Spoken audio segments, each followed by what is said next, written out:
City of York Council Planning Committee A on Thursday, the 7th of July, 2022. Welcome to every one of you. Can I just begin with an apology? As most of you will be aware, this meeting was originally scheduled for the 20th of June, and due to an administrative issue, it wasn't possible for that meeting to go ahead. Notice of that was very short. Apologies for that. I know so many were inconvenienced, and I'm only too pleased that we've been able to rearrange, and I can only apologize that that was necessary. So thank you. Welcome to members of the committee. A number of are here as substitutes, because I have apologies from Councillor de Gorn, and Councillor Baker is substituting for him. From Councillor Melly, Councillor Crawshaw is substituting, Councillor Kilbane, for whom Councillor Lomas is substituting, Councillor Doughty, for whom Councillor Rowley is substituting, and Councillor Wardby, for whom Councillor Orrell is substituting. So thank you to each of those who are substituting, as well as to regular members of this committee. There are also at this table some officers of the council, and for the benefit of those who might not be accustomed to how these things work, officers are here to contribute to the meeting. I'm not going to introduce them by name, but I would ask them and other officers who are here to introduce themselves by name and their job title at any point where they contribute to the course of this meeting. So thank you. The meeting is being webcast, and this means that members of the public are able to watch, even though they're not physically here. And of course, that remains the case because it is a recording on the council's website in perpetuity. Is that the right word? In perpetuity? Something like that. 6 years. Thank you. Thank you.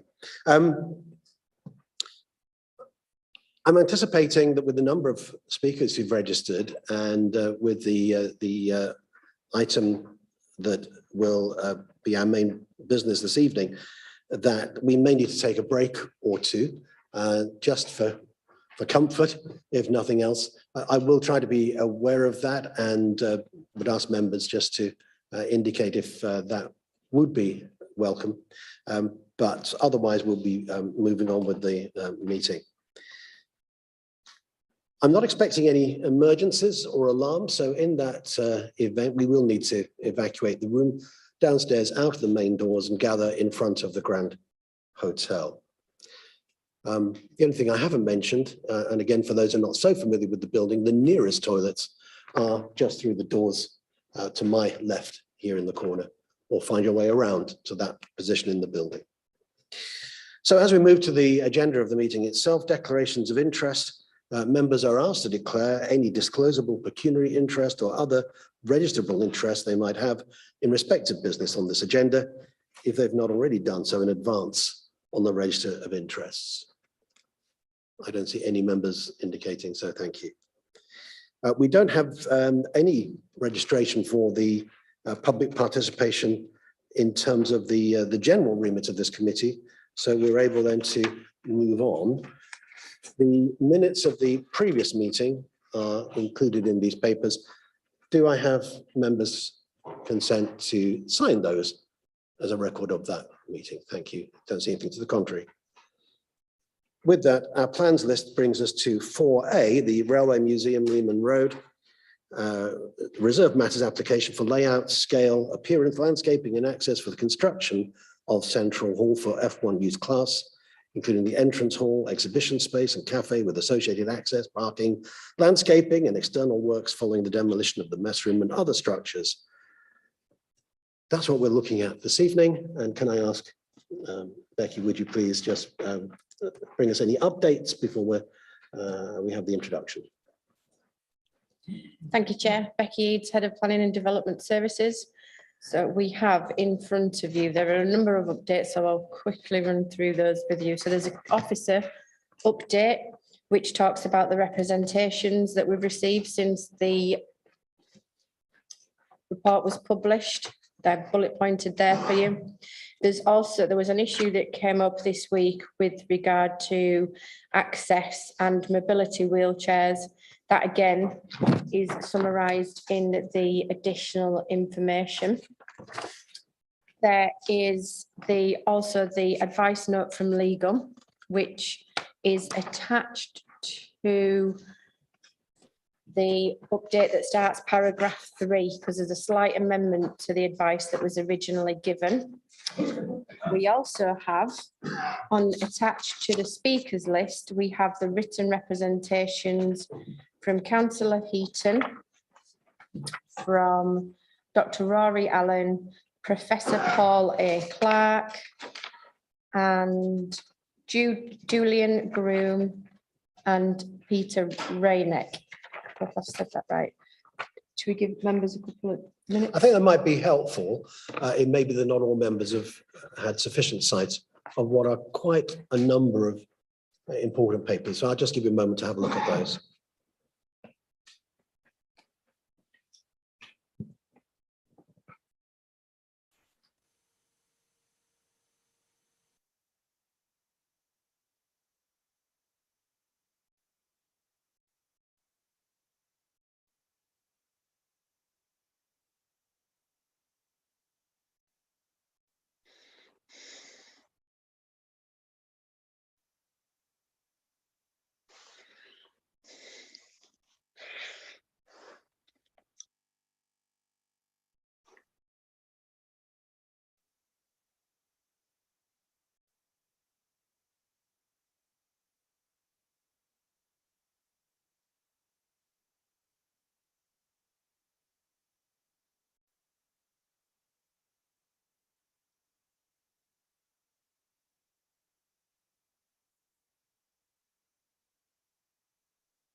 I'll look to members to indicate when they're ready to proceed. Yeah.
Okay. Yeah, I think we're okay. Thank you, Chair. I'll run through the presentation now. So this is the site location plan. You can see the site outlined in red with my handy pointer. I'm going to just outline it for you. So here we can see, sorry, I'll just point it in with my pointer so you can see it.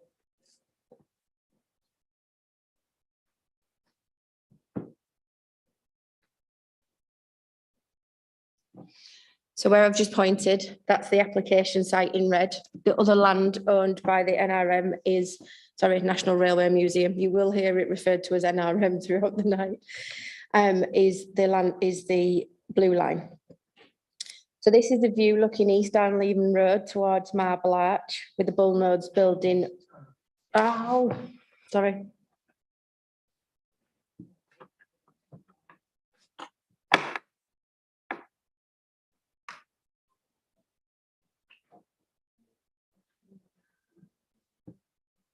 Unbelievable. Excellent. Just what I wanted.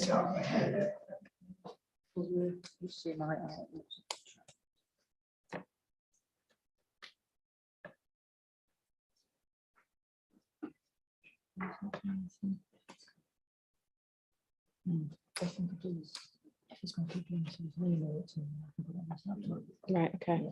Let me we'll go back to paper. So on the back of you, I'll talk you through the presentation that's on the back of your report, because that's fixed at the moment, and we will get it fixed. So very first photo is a view looking east down Leeman Road towards Marble Arch. You can see there. Then you've got the side elevation of the Great Hall where the central hall would be sited. You can just see there's various things on the side of that building there. You've then got the area where the proposed cafe would be located. Again, the next slide on page 77, the approximate area where Central Gallery would be linked to the Great Hall. You can see just where Leeman Road is there. I will get this presentation back up in a minute. Then the view looking east down Leeman Road with Station Hall on the right and the Great Hall on the left. And the area proposed for future gallery and ramped access to the north is on page 79. 80 is a view looking east down Leeman Road. And the 81 is the view looking west up Leeman Road where the disabled parking and service access would be located. And then the existing entrance, which is to be demolished, you can see the Railway Museum sign there. And the former mesh room, which is to be demolished, is on page 83. The Bullnose building, which you can see on 84, is to be retained. And then 85 is the view from the site from Cinder Lane. You can see towards the entrance there. And then again, you can see the rear of the modern buildings to be demolished on page 89. 86. 87 is the proposed demolition plan. So you can see the buildings that are proposed to be demolished outlined in grey. Is it grey? So I apologise, this isn't the easiest thing to talk you through these plans. And going to page 88, this is a proposed site layout including the walking route.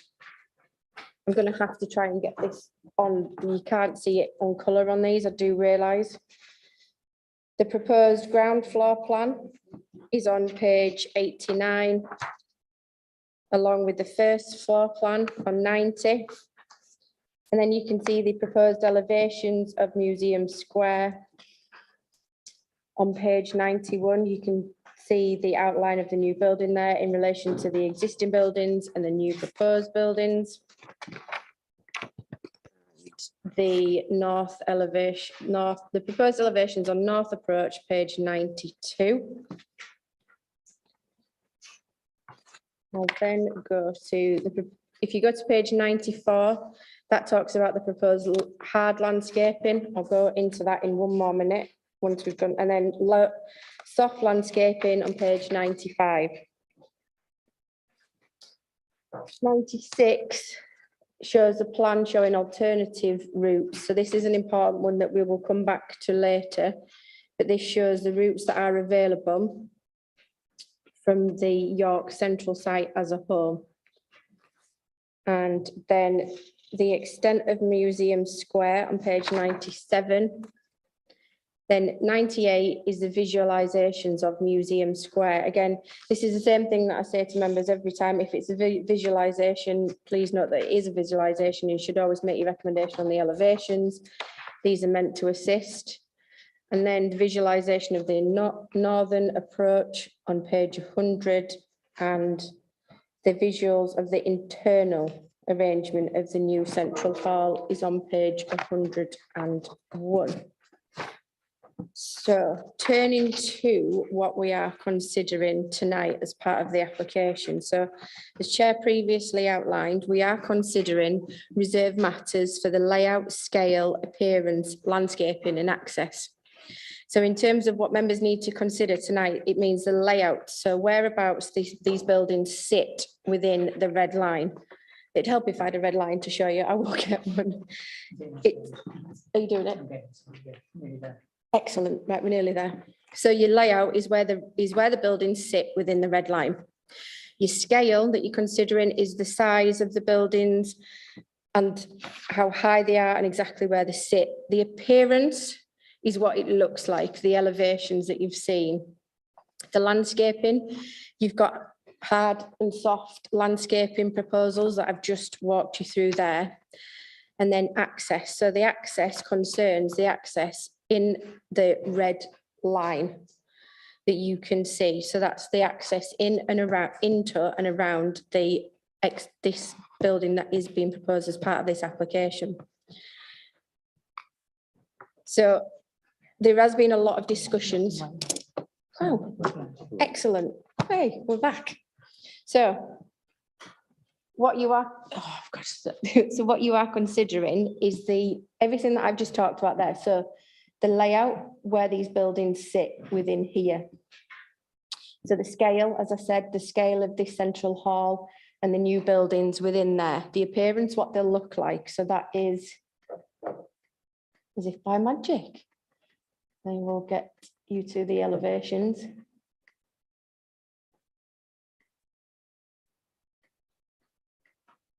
There you go. So that's what you consider in terms of the appearance. This here and here and here. And then that's your proposed hard landscaping. So I said I'd go back to that. So this again is what you're considering as part of these proposals. Is this landscaping acceptable? Along with the soft landscaping there. I'll go back to that one in a minute because that's, and then again, this is the appearance that we talked about. Is this appearance acceptable? Again. And that's the inside of the central hall, just for illustration purposes. So now I'm going to go back to this slide here. In terms of the, no, I'm not, I'm going to go to this one. Site layout, including the walking route. So this is the layout of the proposals. So what you're considering in terms of access is the access arrangements inside this red line here for this proposal. I'm going to go back to this one while I just talk through.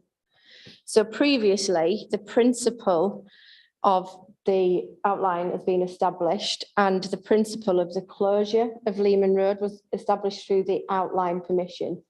And what that looked at was this new access in and around here that opens up all this development through here and the closure of Leeman Road. It also shows pedestrian and cycle routes, which there will be new pedestrian and cycle routes, including a new pedestrian route up and round here. So this there that I'm outlining with that red pointer is one of the new pedestrian routes proposed as part of the outline permission that's covered by the outline and the various conditions. I think we also need to act. Sorry, can you just show us that again? Yeah, there. Sorry, my hand's a bit wiggly. There. Okay. There has been significant discussion from interested parties about the walkway agreement, but that's not within the remit of this committee to consider the walkway agreement. That is a completely separate entity. And what members have in front of them tonight is a reserved matters for this building and what I've just outlined of what you can consider. Okay, is that helpful? I'm going to go back to the red line. Chair, may I just clarify a point on what Becky's just said about the walkway agreement? Are you prepared to? You clarify, yeah. Because I've gone back to the stopping up inquiry, and at that point the applicant said that the route would be determined as part of the reserved matters application when talking about the walkway agreement. Sorry, say that again, I was too busy. The applicant at the time of the stopping up inquiry, and we will no doubt get on to discussing what did or didn't happen in that, I would imagine. But the applicant did say at that point that the route would be determined as part of the reserved matters application. They referred to the reserved matters application on 2 or 3 occasions during their evidence to the stopping up inquiry, saying that the applicant expected it to be considered as part of the reserve matters application.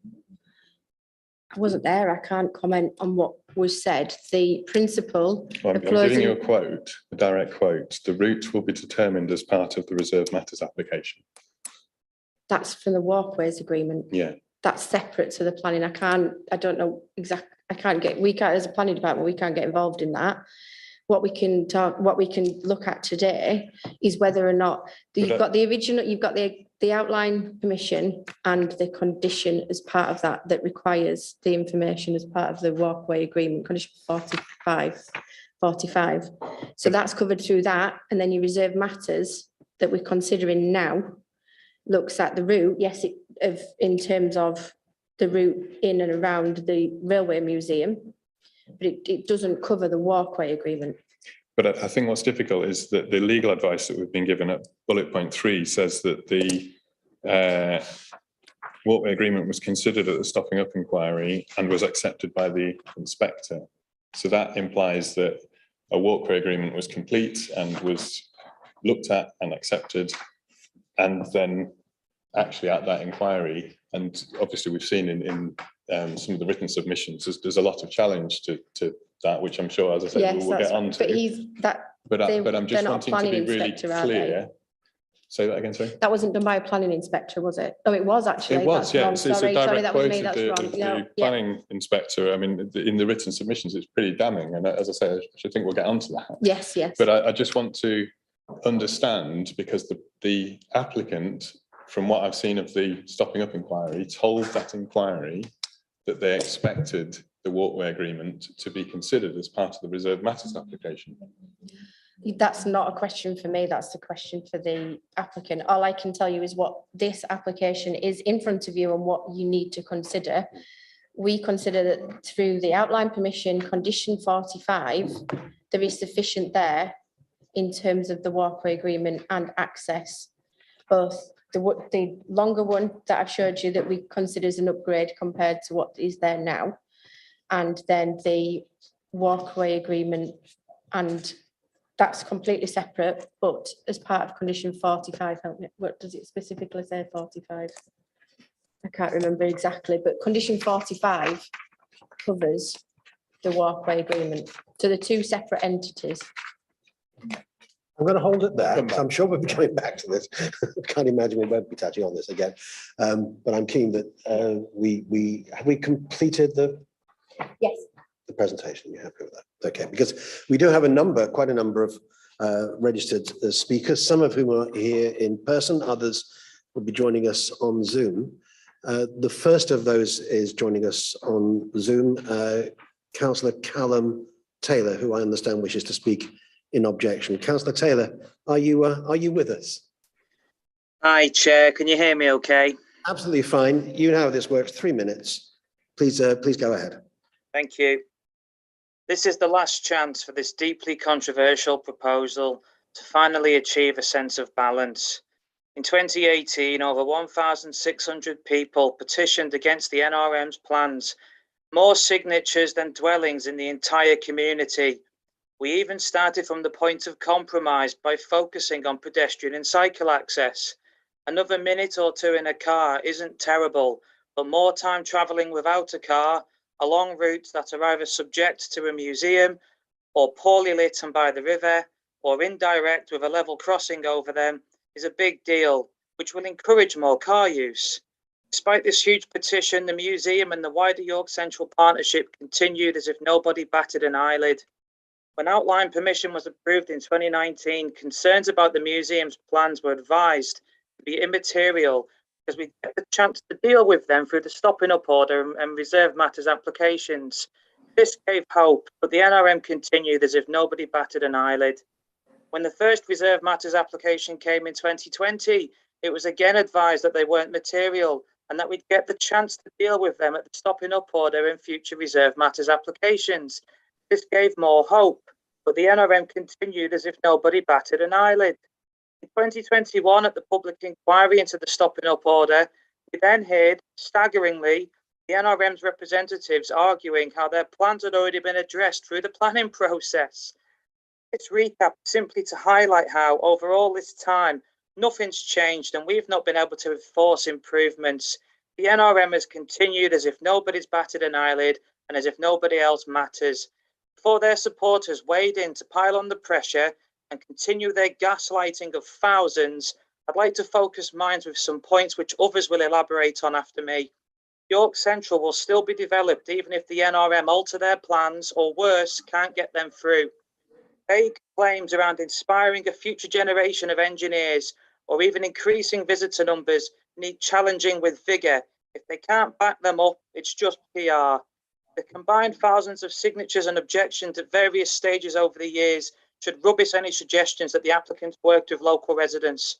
The walkway agreement has been drafted and signed off in private and hasn't been included in its application for scrutiny. How can you approve this without knowing how the walkway will work?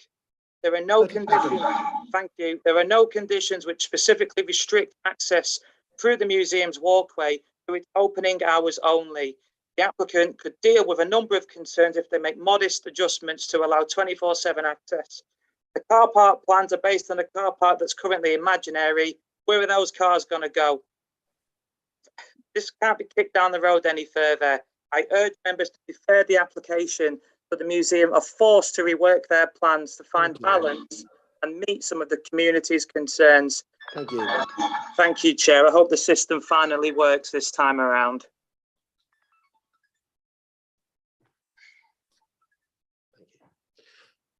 Thank you very much. Our next speaker is here in person, David. Sorry, I did that last time, didn't I? It's because I'm confused by this. Are you still with us, Callum? Of course. Councillor Taylor? Yes, good. I'm just giving opportunity to members around the table to ask any questions they might want to ask at this point. Cool. I don't see any. Thank you. Our next speaker, David Finch, chairperson of Friends of Leeman Park. Who is with us? Sorry. Do go ahead, 3 minutes. Thank you. I'm here as the chairperson of Friends of Leeman Park and representing the views of the island neighbourhood, so Salisbury Road, Kingston Terrace, etc. People in our neighbourhood have just two viable pedestrian routes to York, the Riverside Path or Leeman Road. The Riverside Path is direct and so is preferable in fair weather and daylight hours, but it suffers from safety issues, which force some to choose Leeman Road. The trade-off being that it is 40% longer presently, and it will be 100% longer than the Riverside route during the construction phase for this application. The three key issues with the Riverside route are inadequate lighting and absence of CCTV make the route unsafe at night and in winter. The narrowness of the path causes pedestrians and cyclists to clash, and it is frequently cut off by flooding. The council has made progress by purchasing land and committing funds for the Riverside route, but the scope and the timing are uncertain. The planning inspectorate clearly agreed with our concerns in his final report to the Stopping Up inquiry. However, he failed to make the Riverside improvements a precondition of the Stopping Up order, which we find illogical. Motorists have a legal assurance that the new road must be in place before the closure, but sadly pedestrians and cyclists haven't been given the same legal certainty regarding the Riverside route upgrades. However, it's not the Stopping Up order that is the issue, but it's rather the construction of this application. For 2 years, pedestrians will face a diversion around the building sites. The Leeman Road West won't benefit from natural surveillance of through traffic anymore. These changes will downgrade the safety of our secondary routes. We have only 2 routes, and with both being unsafe for vulnerable people, we are facing 2 dark, isolated winters in 2023 and 24, directly caused by the construction of this application. But it gets worse when you consider that the Riverside route will inevitably need to close for construction also. If both construction projects happen at the same time, we will have a diversion on top of a diversion, twice as long as the Riverside route and with lower safeties. Members must challenge the applicants about the equal impact of the extra distance and the risk of a serious assault on this long, lonely double diversion if both routes have construction simultaneously. Public safety comes first, not a vain project deadline. If members are inclined to approve this application, 30 seconds. please attach a condition to ensure that the museum construction must not commence until the council have finished these important safety upgrades to the riverside route and guarantee the scope of those upgrades. This is the logical and the rightful order. The safety mitigation must precede the harm that is being done. Thank you. Thank you. Just wait for a moment and I'm going to give opportunity to members to ask any questions they might want to do. Councillor Looker. I haven't looked at the details of the changes to the riverside route, but I have in the past used it an awful lot on my bike, and I know even in daylight it's tricky manoeuvring around pedestrians. Yep. Is there any are they going to widen the route, or is it going to stay exactly as it is? That's certainly our hope. Because it does need to be a lot wider if you're going to accommodate the two separately. You're absolutely right. It's well, the Achilles heel of that route is that it's too narrow. People cross. There's a demarcation line between it's very pedestrians. dodgy. But all it needs is somebody with a pushchair coming opposite, somebody cycling, and then a pedestrian goes. People cross the line, and it's chaos at busy times. It's actually interesting that there is actually a desire line in the grass that people are from. People are choosing to use the grass. Yes. Because the cycle path, shared cycling footpath are so treacherous. So people are using the grass in summer when it's nice and dry. Of course, that doesn't help you in winter when it's wet and muddy. So there's a desire line that proves the point that people need extra width on that route. It's busy and treacherous. And yeah. And we haven't thrown in the odd dog. Oh yes, of course. Yeah. Thank you. Yeah. I don't see any other questions. Thank you very much. Thank you. Again, joining us on Zoom, and I again understand wishes to speak in objection, Alice Williams. Can you hear me? Yes. Excellent. Would you like to address the committee? And you have 3 minutes to do so. Thank you very much. I'm pleased to be able to voice my objection to the plans and to have the opportunity to face the planning committee today, whose I think decision will have a long lasting and what I believe and 118 others believe will have a detrimental impact on the life of residents in York. I think the application for these plans has been rushed at a time of national crisis. And at case in point, this very committee has had to be rescheduled due to what I think was described as a systems failure and is now being described as an administration failure. I'm not sure which it is, but neither of which is particularly desirable. I want to know why this has been so rushed. Who does it benefit to speed these plans up when the York Central is supposed to be a long-term and long-lasting project? This seems very rushed. Judith McNichol has repeatedly refused to engage with our local councillors. This to me shows a lack of respect and care for local residents, a number of whom are from railway stock and have just as much right to define the heritage, which has been boldly claimed in this application, and it's been boldly claimed that it's in support of that heritage. As other people have addressed today, the application doesn't sufficiently nor satisfactorily address prior concerns held about accessibility for all, for residents and for others. There's been little regard to those with disabilities or accessibility concerns in this application. The application, the plans to expand the NRM also mean that residents will be forced to use a path that isn't safe. And again, has been mentioned already, and I'm only the third speaker. And even in the application itself, stakeholders have stated that there's inadequate lighting, and the proposed lighting for that apparently better path is going to be inadequate. That's of course when the path isn't in flood. That happens quite a lot. I also believe that modelling within the application, the aforementioned jobs and legacy of however many engineers are going to be created by the expansion of a cafe and the stopping up of a road, that's not really been. Has that been reassessed since the COVID pandemic, which I'm sure has made a real difference to all of these plans? It feels very rushed and has been no real consideration to how the world has changed since the pandemic. I guess lastly, my concern as a York resident is that at best, the apathy of the City Council leadership and at its worst, a contempt of its own residents and views. The council has presided over a flawed and messy planning process to date, and it's diverted energy and resource to this vanity project. I have no confidence in the leadership of this council to 2 oversee seconds. this planning application, nor indeed to interject or improve the planning, as it hasn't done anything so far, regardless of all the objections of all the residents. Therefore, as a tax-paying resident, I object to the application in the strongest sense. I would implore the planning committee to reconsider the recommendation proposed, acknowledge the poor and rushed application in front of them, and do the right thing for the whole community. Or is this not a fait accompli, as is stated in the application? Thank you.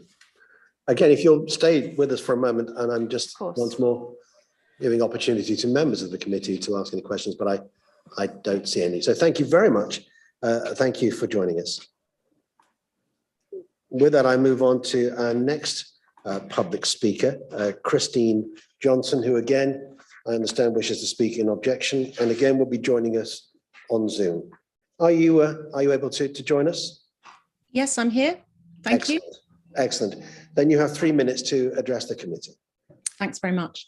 I'm a resident of St. Peter's Quarter who regularly walks to and from the centre of York and the station, often after dark, as do many of my female neighbours, which is when we have the most concerns about safety should this development go ahead as proposed. The current route, while not perfect, offers a direct path from Marble Arch and from St. Peter's Quarter. There is a clean line of sight along a relatively broad road. It is well lit with pavements on either side. Light traffic and pedestrians use the route even at night. Currently, Leeman Road offers a direct, safe, quick and reliable pedestrian route. The only direct route proposed through the museum would not be available after dark. Indeed, it would only be available at the times the museum chooses. The only option would be to take the longer route around the museum. This route, returning home from town or station, would take me left after Marble Arch and across the public square. The museum would be closed, so no visitors or staff around at this time. After the square, I would turn into Hudson Boulevard, which is the pedestrian and cycle route. The museum is on the right and closed at this time. On the left is Commercial Block F, which is zoned for any type of commercial development, but it's likely to be offices given the partnership's stated commitment to deliver 70 to 80,000 square metres of office space, and so closed after 5.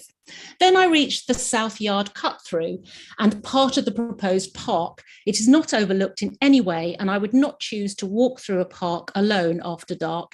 How can this route be described as safer than the one I use now? And what do I do while the development is underway, which could be for 15 years, maybe more? During this time, I would either be walking through a building site or temporary car parks. How can this possibly be accepted by the council as a safe route, particularly for women at night? Would you walk through a car park at night, or would you want your partner, child, sister or mother to do so? Even in daylight, they're not the safest places to walk through. This proposed new route around the museum is longer than my current one and has several areas that will not feel safe. My genuine concerns about personal safety as a woman who regularly uses Leeman Road seem to have been dismissed out of hand. I believe that if the plans go ahead unchanged, they will impose a curfew on me walking to and from home after dark. I would be forced to take a taxi or ask my husband to pick me up. How is this not a backward step? It is discriminatory and would remove my right to a safe route. I ask the committee not to grant this application in its current form, but request that changes are made to allow for a safe, direct pedestrian access through the museum, which is available 24 hours a day, every day of the year. Thank you. Thank you. And again, if you'll stay on the line for a moment. Yes. Just in case there are questions. I don't think there are. So thank you very much for joining us. Thank you. Our next speaker, again, I understand in objection, and again, joining us on Zoom, Ian Bissell. Yes, I'm here. Can you hear me okay? We can hear you perfectly. You have 3 minutes if you want to address the committee. Yes. I'm also a resident of St. Peter's Quarter. We will be adversely affected by this development if it is allowed to go ahead without any changes. It will remove an important public right-of-way that is used daily by the Reeman Road community. This public right-of-way has existed for centuries and predates the museum. It is beyond belief that a publicly owned museum is selfishly putting its own interests above those of its York Central neighbours. We have engaged positively and enthusiastically with the partnership regarding the York Central development. During the consultation, however, we had one ask of the museum, and that was to retain a public right-of-way for pedestrians and cyclists along the route of Leeman Road. I'm sure a world-class architect would have been able to come up with a solution that met museum's wishes while retaining a public right-of-way. The applicant will argue that the walkway agreement provides mitigation for this loss of public right-of-way. However, the agreement is not fit for purpose and was heavily criticised by the Transport Inspector in his stopping up inquiry report. He said, "It is difficult to avoid the conclusion that those drafting the agreement have put the economic interests and convenience of the NRM above the amenity of those who'd be expected to use this as an alternative route." The agreement was done without any consultation and has serious shortcomings.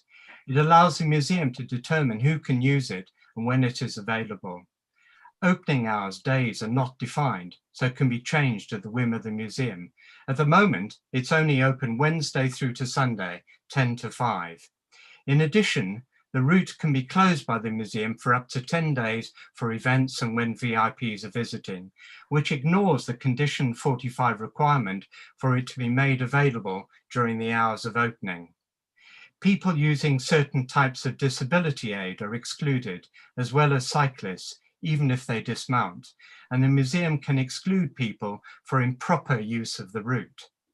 No detail has been provided on how the route will proceed through Central Hall to allow residents to pass through without hindrance by visitors or exhibits, nor has any equalities impact assessment been carried out. Even if the museum decides to revert to opening 7 days a week based on its own analysis of Leeman Road use, during weekdays, 48% of pedestrian movements were outside of museum hours and 31% during weekends. That's a lot of people being forced to walk around the museum just so it can have a new central hall and cafe. This application should be rejected in its current form, and the museum asked to design in a direct, safe and accessible route for pedestrians and cyclists available 24/7 along the route of Leeman Road. Thank you. Thank you. And again, if you'll just stay with us for a moment and I'll give opportunity for questions. I don't think there are any. Thank you very much. Thank you. Our next public speaker is here in person, Roger Pierce. I understand wishes to speak on behalf of Walk York to the proposed alternative pedestrian routes.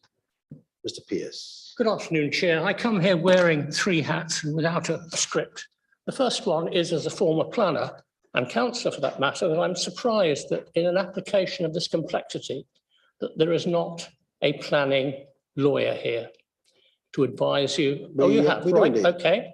I look forward to hearing what you've got to say to explain. It would have been helpful, therefore, to have had a preamble explaining where this application lies and the approvals have already been given. I'm confused. The second one is, as a former architect, once an architect, always an architect, I believe that it is possible to insert through or around this building a tubed walkway that would be available 24/7. I'm absolutely sure of that. What it requires is a degree of commitment by the client and a very good architect. And I'm sure both could or would be available. The third one I address you is an ordinary human being, someone who is both a son, a father, not yet a grandfather. It's really to ask you the question that if your son, father, daughter, whatever, partner lived in St. Peter Quarter or further to the north, would you be content to them walking around this building at night? I suggest to you, if you would not be content, then you should not approve this application. The proposed alternative solution is frankly pretty bad. It's either got to be lit like the outskirts of Wakefield Prison, which will harm the bats, or to preserve the bats so sombre it will provide no safety. It is a lousy alternative route. It provides no visual continuity, particularly when you get to the corners. I therefore urge you as councillors, on behalf of your constituents, those that might use this route at night, to reject this application. Thank you. Thank you. And I'll give opportunity for questions. I don't see any. Councillor Looker, Yes, thank you. yes, yes. I'm curious about your tube. I wondered if you considered the Louvre pyramid as an alternative. No, what I was thinking of is there's a substantial difference in level between the northern part of Leeman Road and the entrance level to the proposed redundant. And I think it would be possible, in fact, to build a walkway that passes at level or at a slight slope from the higher part of Leeman Road and either around the rotunda or on top of the flat roof building to the west, and then to descend into the exhibition square or whatever it's called, either as a long ramp or as a spiral. And I don't think that would in any way harm the listed buildings, or certainly wouldn't harm the sort of McDonald's-like appearance of the proposed rotunda. Quite, yes. I'm with you all the way on that. Thank you. Yes. No, I was just interested how it might work. Any other questions? Thank you. Thank you very much. Thank you, Chair. Again, in person, our next speaker, once more, I understand, wishes to speak in objection on behalf of York Disability Rights Forum, Jane Burton.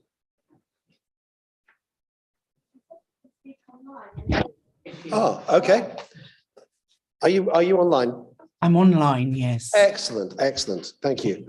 Then if you would like to address the committee, and you have 3 minutes to do so. Okay, thank you. I'm speaking on behalf of York Disability Rights Forum. This proposal raises very serious accessibility concerns. Firstly, the closure of Leeman Road. This will have a significant impact on how all residents on the far side of the museum can access the city centre and public amenities such as the library, banks, central post office, not to mention other leisure and historic activities. Removal of the only direct road route into town will particularly affect disabled people. Journey times will increase, and so too will the cost, particularly for anyone reliant on taxis, making it potentially prohibitive for a disabled person to get into town from their own home. Secondly, the proposal for allowing pedestrian access is predicated on the walkways agreement, but the final text is not provided with this application. The direct route will be limited to the museum's opening hours and only for those using class 1 and 2 mobility aids, subject to conditions set out by the museum. Disabled cyclists and those using class 3 mobility aids will face significantly longer and less safe journeys, an extra 400 metres. All this is quite simply an insufficient replacement for what will be lost. We are aware that Mr. Paul Singleton, the government inspector heading up the inquiry into the stopping up of Leeman Road, severely criticised the museum's proposed walkways agreement, and we can only conclude that this has been ignored. If you could draw to a close, please. Thirdly, we were pleased to see that the travel plan 3.5 states 14 dedicated blue badge parking spaces will be provided at the museum. It also states that any excess parking needs will be filled by shared York Central car parks. There is no mention of the distance of this as yet unbuilt car park from the museum and whether it is a reasonable alternative for accessible parking if more than 14 blue badge vehicles a day arrive. It appears they will be competing with disabled residents for an unknown number of accessible parking spaces. Finally, we would like to point out that there is no evidence of any equality impact assessment on the alternative pedestrian routes provided. They are too long, potentially unsafe, and one is liable to flooding. Distance is a particular consideration for any disabled person planning a journey. Blue badge holders have a maximum of 50 metres walking distance, and an increase of nearly 400 metres will prevent many from making this journey at all, trapping them in their homes. It is absurd that a museum dedicated to a particular form of transport cannot find a way to function alongside a major piece of public infrastructure, as the museum currently has an underpass connecting the two halves of the site.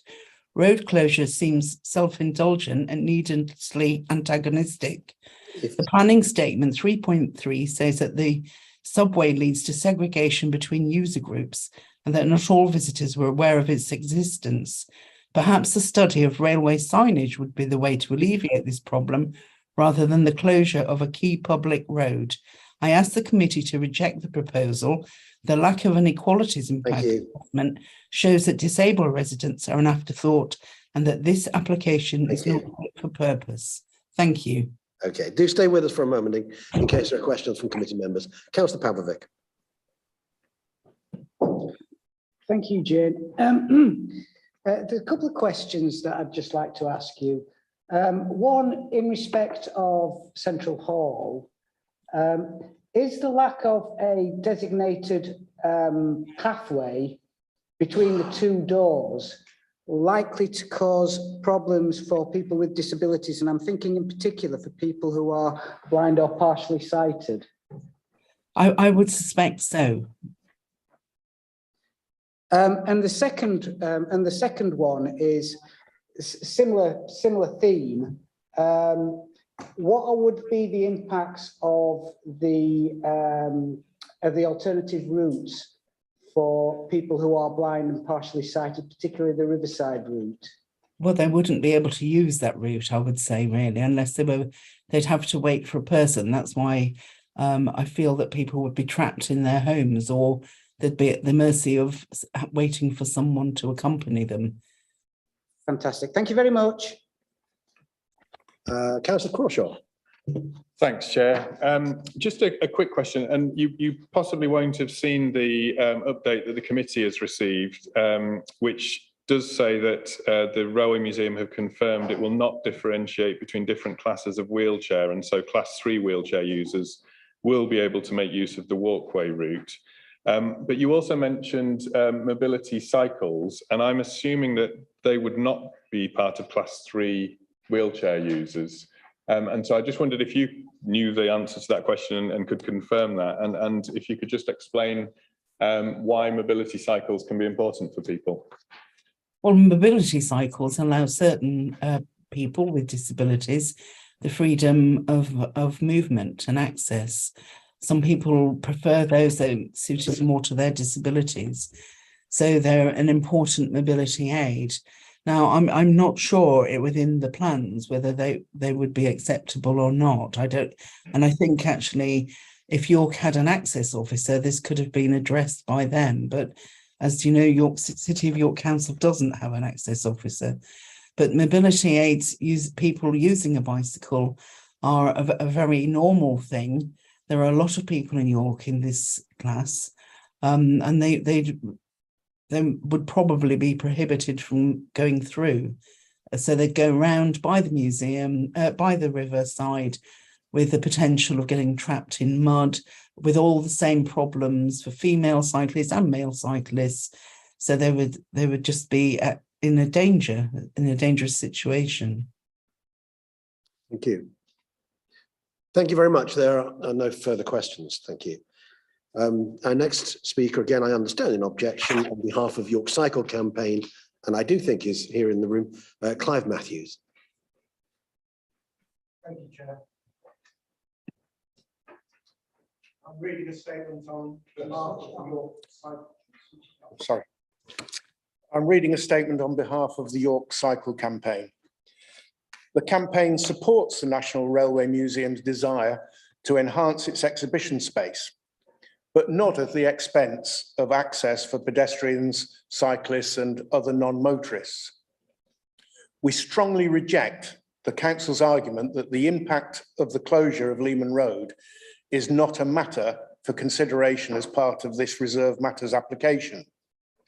Serious concerns about access for pedestrians, cyclists, and other non-motorists through the NRM site have been raised by numerous parties throughout the planning process, including the planning inspector themselves at the public inquiry.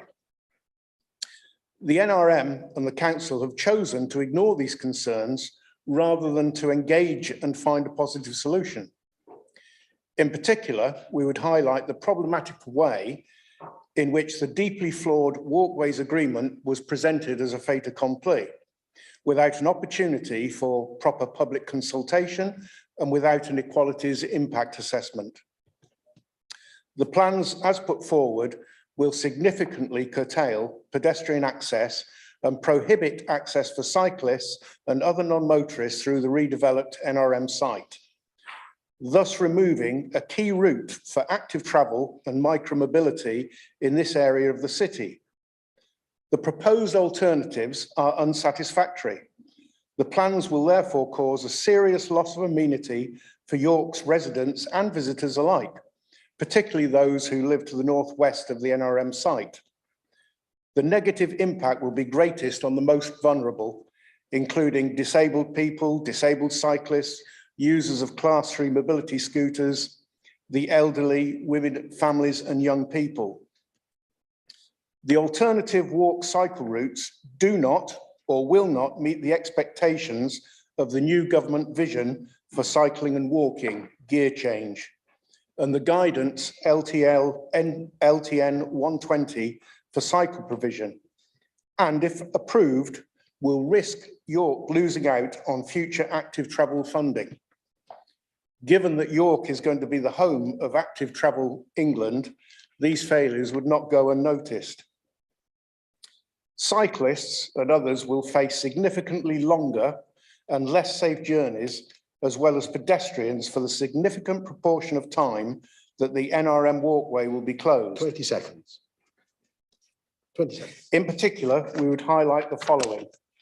The Riverside route, even with remedial work, will still be liable to flooding and icing, and its isolated, secluded nature will remain off-putting for many, especially women and other vulnerable users after dark. It is also not a direct route for residents in the St. Peter's Quarter area. Thank you. Worrying, the council states that any remedial work is not guaranteed and is dependent on funding and permissions. Okay, thank you very much. I've nearly finished. Can I carry on? If it's just a sentence, yes. We therefore ask the committee to refuse planning permission and to ask the NRM to produce a modified plan that retains safe, direct, unrestricted 24/7 access route through the expanded NRM site for pedestrians, cyclists and other users. Thank you very much. Don't rush off, because there may be a question. Councillor Crawshaw. Thanks, Chair, and thanks for coming today. I just wondered if you were aware of any examples where workable solutions have been found on this sort of a Yes, thing. the Rijksmuseum in Amsterdam has come up with a wonderful solution. It doesn't have, it has far more restrictions than the NRM site will have, in that it's a historical building, it's crammed in on both sides, yet their architect has managed to provide a through passage which is suitable for all non-motorised users. I'm going to note that down. You say the Rijksmuseum? Yes, in Amsterdam. Councillor Rowley. Thank you, Chair. Chair, maybe I should have asked this a little bit earlier, but the slide that's on page 96 of our pack is probably a more appropriate slide to have while we're discussing these issues rather than the one that's up there. Is it possible to have that slide on there, please? It's in colour on there. It's in black and white here, which makes it very, very difficult to understand. When people are referring to walkways and riverside, That one. that's the one? Yeah. Thank you, Chair. And do you have a question for the speaker? Okay. Thank you very much. Thank you. Then our next speaker in objection, Councillor Melly, Ward Councillor, who is here in person. Councillor Melly. Good afternoon. Thank you. I'm here to urge you to refuse this planning application on 2 grounds. 1, it does not meet the conditions of the outline consent, and 2, the benefits do not outweigh the harm. The outline planning consent agreed the principle of closing Leeman Road, subject to acceptable reserved matters details, including access details and a site-specific vehicle parking strategy. The outline planning permission, the approved parameter plans and the stopping up order all require that a suitable path is provided through the new development. Outline planning was granted on the assessment that the closure is acceptable only on the clear proviso that during the hours of opening of the NRM, passage for the public on foot will be freely and directly available. The approved parameter plans require that the development includes a direct linear pedestrian connection. The stopping up order was granted on the stipulation that, and I quote, "The walkway shall be deemed to be dedicated and accepted as a footpath." It was established and evidenced repeatedly at the public inquiry into the stopping up that the reserved matters application would be required to define a precise line of the walkway through Central Hall. But these plans do not include freely or directly available access or a defined footpath. They provide a non-linear indirect path up to the outside doors of the proposed new Central Hall, and then the path ends. The applicant has been explicit and clear that there will be no path through the new extension. As the applicant describes it, and again quoting, "The NRM Central Hall will contain lots of people milling around rather than moving in a linear direction with significant volumes of children with families and larger groups." So in summary, this application does not comply with the conditions and parameters of the outline planning consent because it does not provide a pedestrian route, path, walkway, whatever you want to call it, just a hall full of people where the applicant has demonstrated that they predict there will be conflict between museum visitors and people trying to navigate their way through with no linear route through. As well as the parking chaos, you've heard from other public speakers about the many, many harms to thousands of residents that this development would cause if implemented in line with these plans. The harm disproportionately to pedestrians, cyclists, disabled people, women, children, harm that could be reduced or prevented by the applicant bringing forward different plans that still allow the museum to expand, still bring the same benefits to the museum and meet the planning consent with proper access. But what are the benefits of this application to consider when weighing the planning balance? In short, there aren't any. The benefits of the wider York Central development are irrelevant to this application. The whole of the rest of the development, the infrastructure, housing, public realm, the commercial district can all go ahead regardless of the NRM expansion. The economic benefits of the city are meagre. There's no evidence that they will be substantial. The only real benefits are to the museum itself, but you legally cannot consider private gain or private benefit in the planning balance.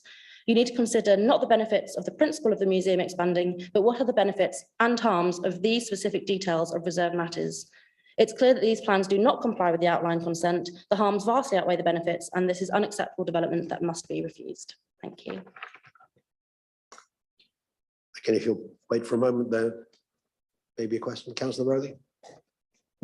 Thank you, Chair. Thank you there, Councillor Melly. I'm going to address it to you to give you the opportunity just to give your reply, but it may be that it might need a wider discussion. I'm referring to the map that's on the screen at the moment, which is in colour, which is far easier to understand than the one we have in our pack. Several of the speakers this evening have indicated that they come from the St. Peter's Quarter area. And I'm just slightly confused that the offer of the existing Riverside route, which will be improved, would be an option for residents in St. Peter's Quarter area to kind of. But I don't see on that map how, if you lived in St. Peter's Quarter, you get to where the. Yeah, so I was just, yeah, so it was a question about how would they be expected to do that? And and as I say, the colour map brings that a little bit more to life. So it's more of a kind of a question to everybody, but I'm addressing it to Councillor Melly as the ward councillor. Thank you. Well, first of all, there's no condition on the outline planning or this planning application or this planning application or the stopping up order that Riverside Path will be improved.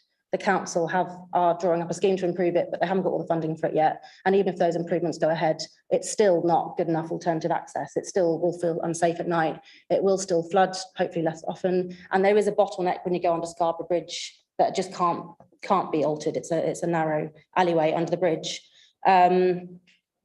But yes, currently, if you're in St. Peter's Quarter, there's two ways of accessing the Riverside route. Either you go down Leeman Road through the bit that's due to be stopped up and along next to Scarborough Bridge and join it from there and walk through to the city centre, or you walk in the opposite direction of town, all the way up Leeman Road, through the residential area in Garfield Terrace, and then all the way back again, which obviously would be an enormous diversion from the current access. Councillor Eyre. Just a supplementary question, because I wasn't sure about that. The second speaker, who said he was from that area, did say that the Riverside route was his preferable route. But the answer you gave to Councillor Rowley said it's considerably longer than he said of the two routes at the moment, there's the Riverside route and Leeman Road. And the preference was for the Riverside route when it was accessible. Was He said it was- sorry, I haven't got a list of speakers. I think from memory, the second speaker wasn't in St Peter's Quarter. Ah, Was it? right. Yeah. Okay, but your question is?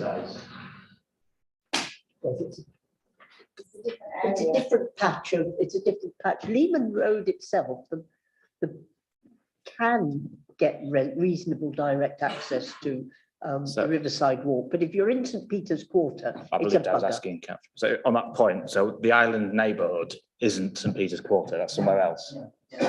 Well, I mean, the island neighbourhood sometimes refers to just the top bit at the very top and north bit. Yeah, it's sometimes used to refer to just the bit at the furthest north there, Kingland Terrace, Garfield Terrace, all of that area. And it's sometimes used to refer to the whole area, including St Peter's Quarter. Councillor Pavlovic. So I'm just on a slightly different tack, but still access pattern. This future western access water end, the one with the little circles, little purple circles, yeah. Is that going to be the only access from water end? So the existing connection from water end, that's going to go, is that right, or is that going to stay? So as a condition of the outline planning consent and a condition of the stopping up order, the new road, I'm sorry, Becky, I don't know if you want to point it, the new road going from the east there and kind of looping around the big, the opposite end, the very east of the site there when you come through Marble Arch and going down that long new circuitous route, which is a much longer route for pedestrians. No, not that bit, not the dotted bit, all of it, but the dotted bit. That is conditioned to be in place and open before the closure of Leeman Road can happen and this development can go ahead. Right. Routing traffic through the existing route to Water End through the Leeman Road residential area. The dotted bit is not conditioned. It has planning permission to build it. It has outline and reserve matters planning permission to build that new big bridge and junction up on Water End, but it's not conditioned to be in place before the road is closed. So, and it's going way over budget. It's at risk. It's not absolutely for sure in planning terms guaranteed that it will go ahead. So for the foreseeable, all traffic will be routed along this new road through the development, but then linked back through that link road through the residential area up to Water End that way. So for the foreseeable future and possibly indefinitely, all traffic will be routed through there, which is already a congested area with congestion problems and air quality problems. Right. Thank you. Councillor Lomas. Just supplementary to that, that's really helpful. And I appreciate you're not in charge of the roads, but the loopy bit at the bottom, where on the plan where A and B are, there seems to be a gap. Sorry, So- Becky, can you point to A and B because I can't. Thank you, sorry. So there seems to be a gap between the dotted new vehicular route and the existing road to be maintained, which is the purple arrow. So is that just an error in the map or like, is there a gap? So does that join up? Does the proposed vehicular route actually join to the existing road? And does that proposed vehicular route actually exist now, or is it to be constructed? Yeah, I mean, my understanding is that bit where there's a gap is through the new public realm that's to be created, and it will have vehicular access. At the moment, I think doing the preliminary works to get started on building the new road. At the moment, it sort of loosely, at that first bit that Becky's just pointing at now, loosely follows the route of Cinder Path. Yeah, but it's not there yet, but it will need to be in place and open before this development that's being applied for could go ahead. Thank you. Councillor Crawshaw. Thanks, Chair. A couple of questions, if I may, but they might end up morphing into the same one, I'm not sure.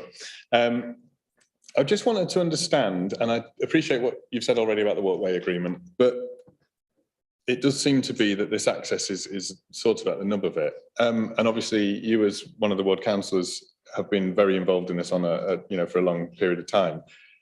What input or opportunities to input have you had as a ward councillor on that walkways agreement? And likewise for residents, what opportunities to input and shape that agreement have you had?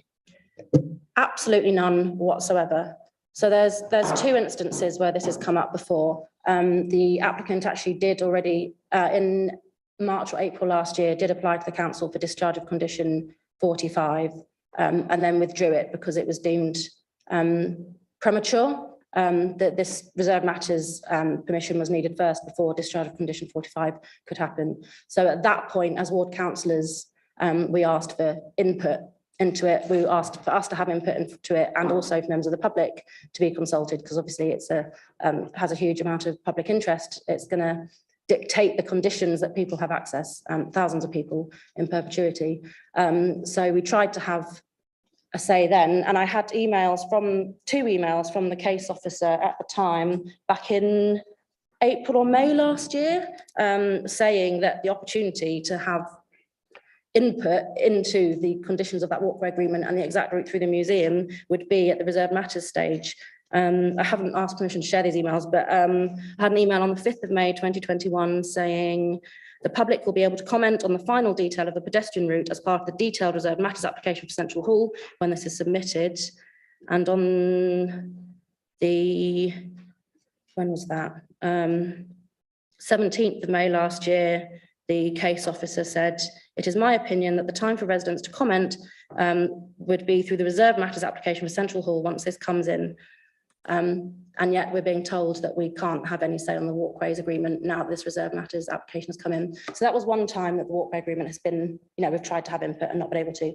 The other time was, well, simultaneously actually, during the public inquiry into the stopping up of Leeman Road in late April, early May last year. The walkways agreement didn't need to be part of that stopping up order, public inquiry or considerations into the granting of it or not. The applicant at the public inquiry said that there was no need to have the walkway agreement agreed at that part of the process. According to their timeline, they felt they didn't need it until spring 2023. But seeing as they had drafted it, they did have it, they were happy to share it with the public inquiry for information. But it was made clear by the applicant and by the Highways Authority, and then kind of confirmed and agreed to by the public inspector, that the walkways agreement would not be and could not be kind of considered as part of the public inquiry. Under the law for stopping up of highways, there's only 4 criteria that can be considered. The stopping up order wasn't part of it. Yes, the applicant stipulated that it didn't need to be part of the stopping up order application because it was already conditioned by planning. The application did include needing new highways in place and that sort of thing, but they said the walkways agreement didn't need to be part of it. And then the solicitor on behalf of the Highways Authority agreed that it didn't need to be part of the considerations or conditions of the stopping up order. But the applicant shared it with us anyway, just for information. And it was discussed, not part of formal evidence or following the formal process of the public inquiry, but for information. I think partly because, like I said, there's 4 considerations for stopping up. One of them was whether the harm outweighs the benefits. So I think the inspector wanted to look at the walkways agreement to determine, to help with that assessment of what the harm of stopping up would be. And well, I've got the full text of his comments here. He determined basically that it would do nothing to mitigate the harms. Councillor Crawshaw, you had a second question. I did have a second question, but that's just raised a couple of points. I will. Okay. Well, just in terms of supplementary, I mean, it's more really to direct to Becky and to Heidi. We'll have those opportunities. So we'll come to them, but I just want to be just absolutely clear, because I'm quite taken aback with 2 points of what you've said. One is that you've been told quite clearly by the planning officer that there would be an opportunity to shape and influence the reserve matters application. Twice. And the second is quite categorically that the planning inspector said that the walkways agreement would not and could not be part of the stopping up Yes. inquiry. So it was shared for, if I just want to understand this, it was shared for information, but it was, you believe, not accepted or approved or any of those sort of words, because our report does say that it was approved at the stopping up inquiry, Well, and our legal advice says it was accepted at the stopping up. I mean, it inquiry. wasn't. I mean, so this is the inspector provided comments on the walkway agreement, a page and a half. The yellow is I mean, it's really damning and scathing. He had nothing good to say about the walkway agreement. The nicest thing he had to say about it was that legally and reasonably there was no way of stopping the NRM from having the right to search bags and that sort of thing. The rest of it is just, yeah, he was very unimpressed with it. Is my assessment of his comments. He certainly didn't accept it. Yeah, he described it as an unwelcome diversion. Its shortcomings are significant in scale. To operate as to render this route only of limited assistance in mitigating the effect of the stopping up. Agreement does not secure the level of access expected. Pedestrians would not be able to rely on this as being the shortest and most direct route. Delays to users would be unavoidable.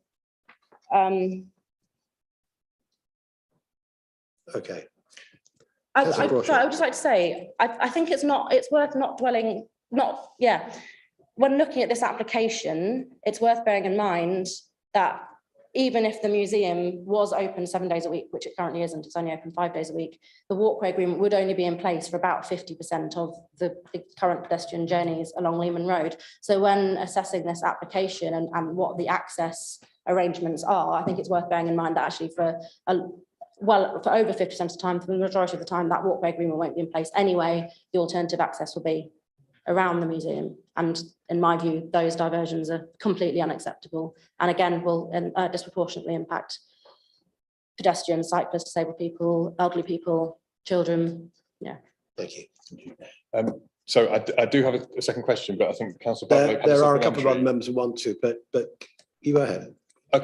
Sure. It was just a bit supplementary to the point that was being made. But I just wanted to understand, because you said towards the end of your speech, you just said that the current reserve matters application does not conform to the outline consents.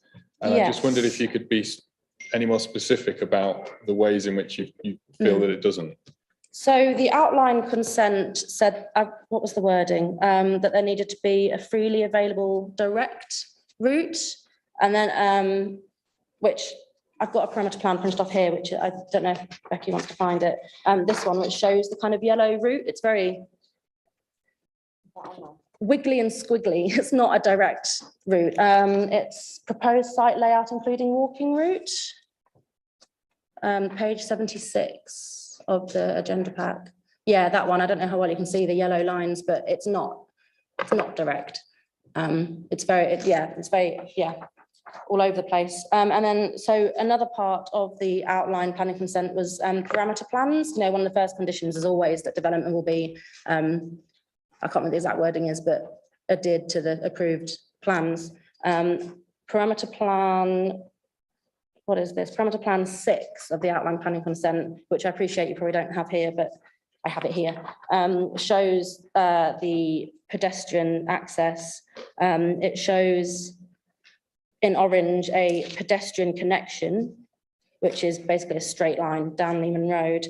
And then it has a dotted orange line, which is pedestrian connection, which could be through a building structure. So it's not required to be through a building structure. It could be designed in a way to have 24/7 access. But that route also is almost a straight line. It's a direct route, and it does not match these proposed plans at all. Like comparing these plans here to the parameter plans that this is supposed to comply with, I mean, it just doesn't. Thank you. Councillor Eyre.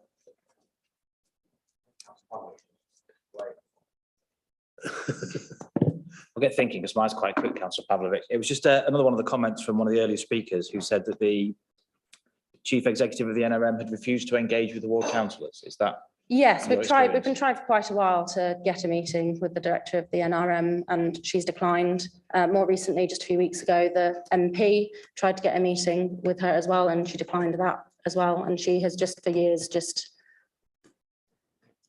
declined to meet with any representatives of the community, elected or otherwise.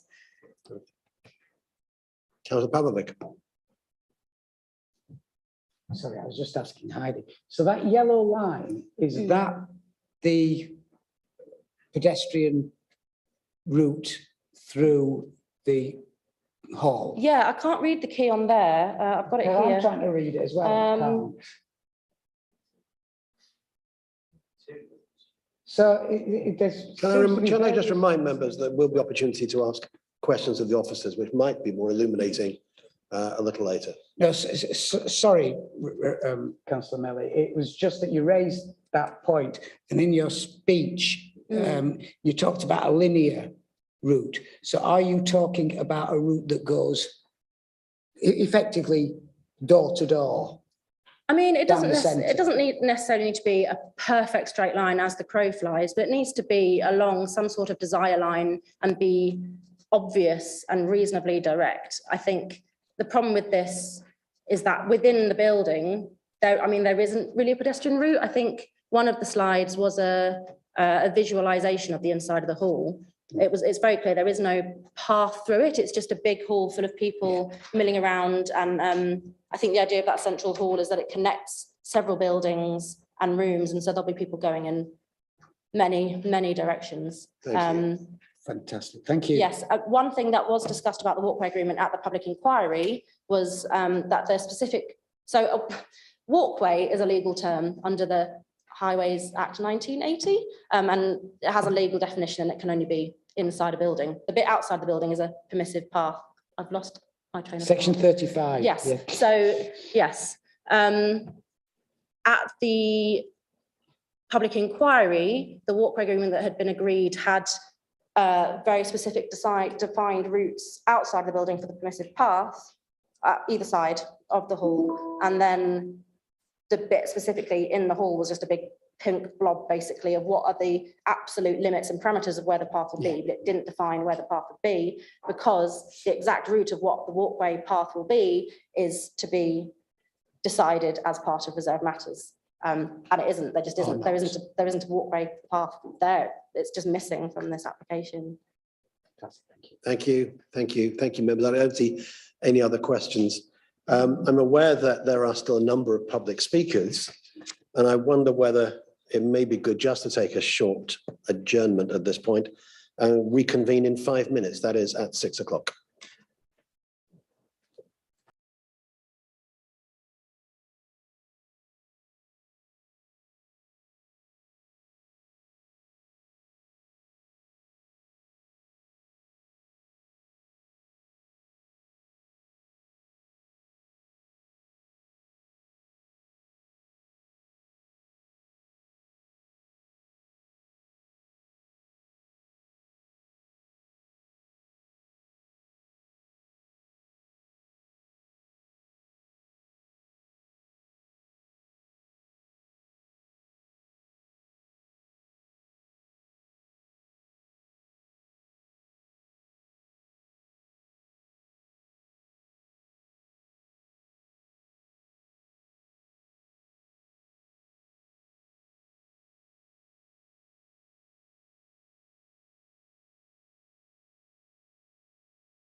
We are all here.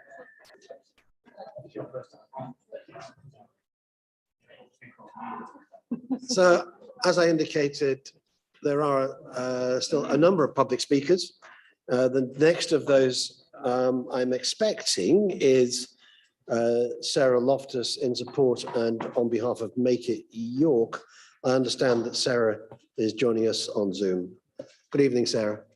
Good evening.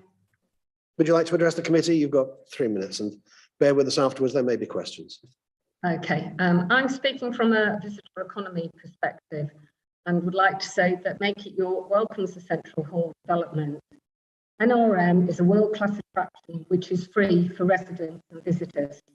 The Central Hall is an amazing opportunity to transform and improve the well-loved museum in the city.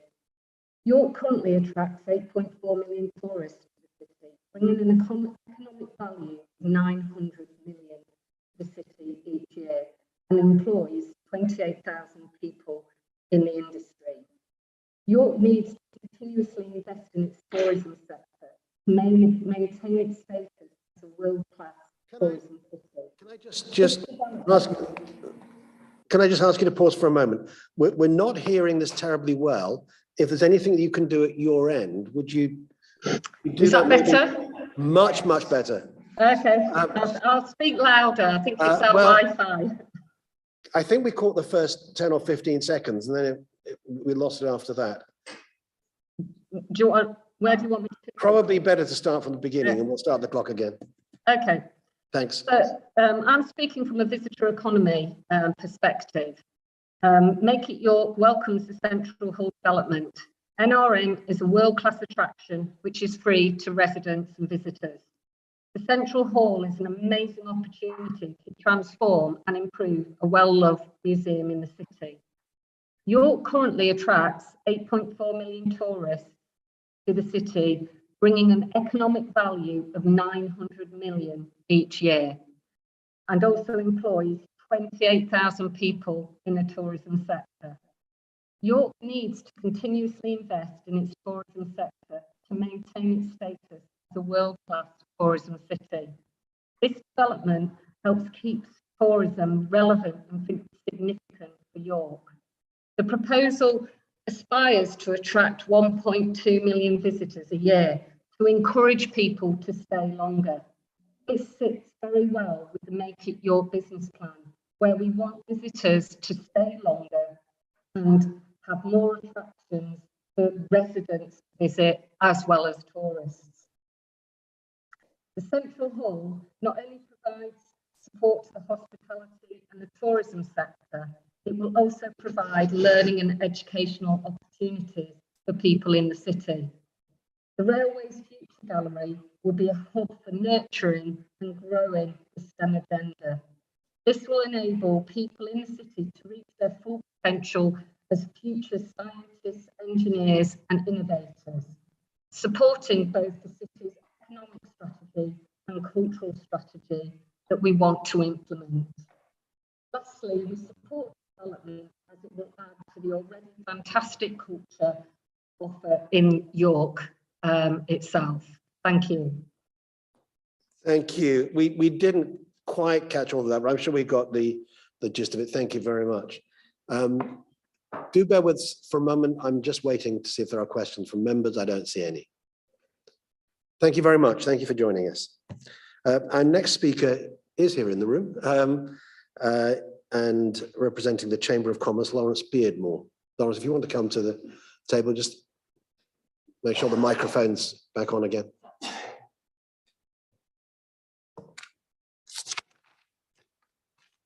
Yes, hi, Lawrence Beardmore, Chambers of Commerce.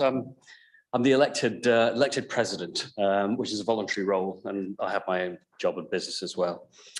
We're supporting this application, and I'm delighted that York's National Railway Museum has set out such an inspiring plan for the future. Central Hall is a once-in-a-generation opportunity to unite the Railway Museum sites for the first time and provide a stunning and welcoming reception area for visitors. With regard to railway heritage and the future of railway, the new plans will enhance our understanding of past railway heritage in York, and signpost the exciting plans and technologies of the future. Whilst the existing museum is fantastic, we can't rest on our laurels. New generations need to be introduced and energized with rail technology, and also linked to the past and its heritage. And only then will we reach the full potential of this industry and our community. Impacts for business. The Central Hall plans have the overwhelming support of the business community in the Chambers of Commerce throughout York, and it will be a massive boost for jobs in the area and the reputation of this particular site in York Central. Businesses across the city centre stand to gain from an improved railway museum, which can help cement York further as a thriving city and a perfect place for new businesses and investment in our region. Central Hall is part of Vision 2025, an ambitious plan to transform the museum to become a world-class visitor attraction, as well as the cultural anchor of York Central. Vision 2025 is made up of several connecting projects, including revitalised green spaces, a reimagining of our great station and station halls, and a new interactive gallery or Wonder Lab that'll attract and excite young people. These plans will also cement the city as a railway hub for the UK, both through its past heritage and future innovations, including the potential location for Great British Railway headquarters, which we were shortlisted for earlier this week. So the Chambers of Commerce supports the plan and application. Thank you. There are a couple of questions, if you'll just bear with us for a moment.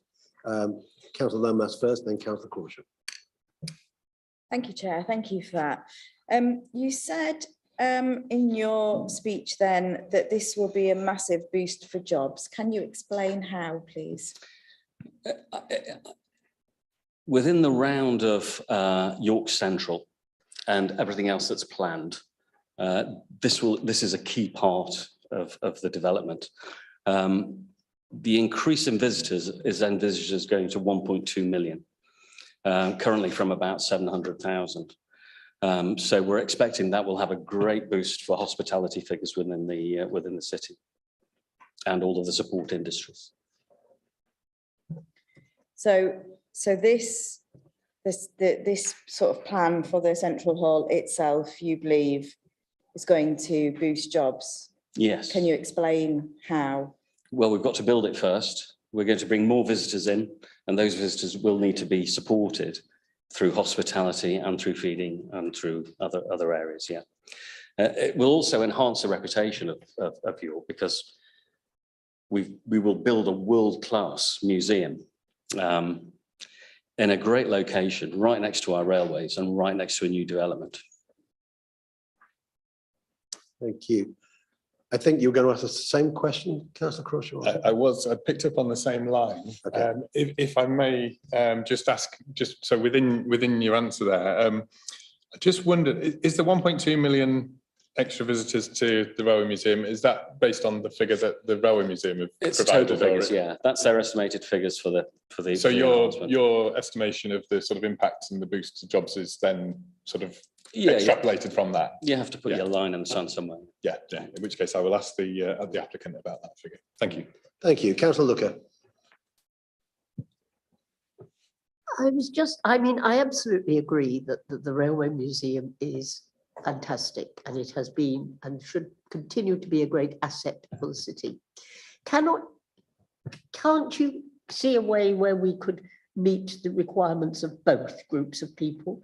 That residents should be able to have, it may be in a slightly different way, but a modified route in through the museum. Does it have to be stopping up and preventing people having access from the residential area? I mean, can't we square the circle? Can't we meet both aspirations? If you're clever, and I'm sure we all are very clever, we ought to be able to sort this one out. I think that's beyond my remit, to be honest. If I had the power, I would. I understand the question. I'm not sure that it's necessarily one to I'm put here to. representing business. I'm not a local resident. I don't think it's fair of me to talk about that. But I am a resident of York, but not of that area. Councillor Rowley. Thank you, Chair.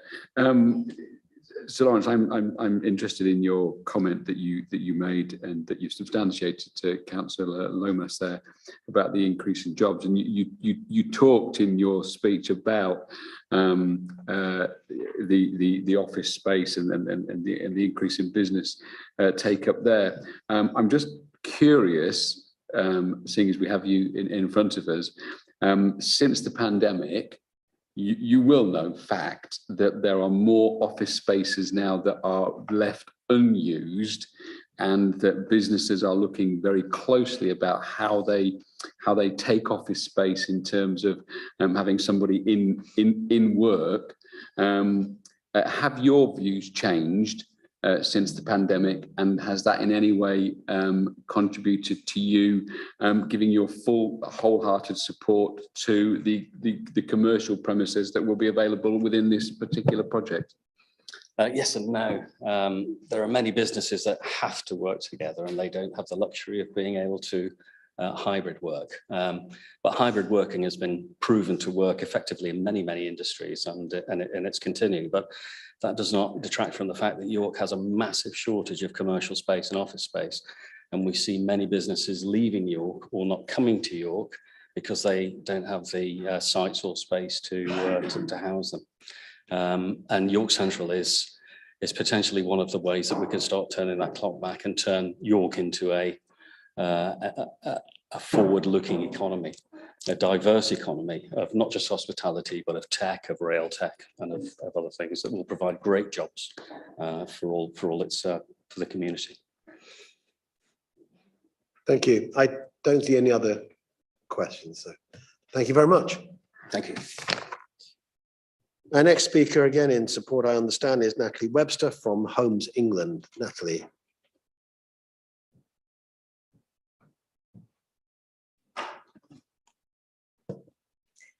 Thank you for the opportunity to speak at Planning Committee this afternoon. My name's Natalie Webster and I'm the Project Manager for Homes England at York Central. The scheme before you today relates to the construction of a central hall at the National Railway Museum, which will include an entrance hall, exhibition space, futures gallery, cafe, associated car parking and landscaping. This reserve matters application forms an important part of the wider application for the comprehensive mixed-use redevelopment at York Central, which was approved in 2019. Homes England is a key landowner and a joint master developer of the York Central project alongside our partners Network Rail. York Central is a major regeneration project in the heart of the City of York, which will deliver up to 2,500 new homes, a major new commercial and leisure quarter, and new areas of key public open space. The redevelopment of the National Railway Museum is a key part of the York Central Master Plan and an essential component of realising the significant benefits of the scheme to the city. The National Railway Museum already has a national attraction and a major contributor to the local tourist economy. The proposed Central Hall will unite the Railway Museum's estate, becoming a main cultural focus for the wider York Central development, and is described as the cornerstone of the museum's Vision 2025.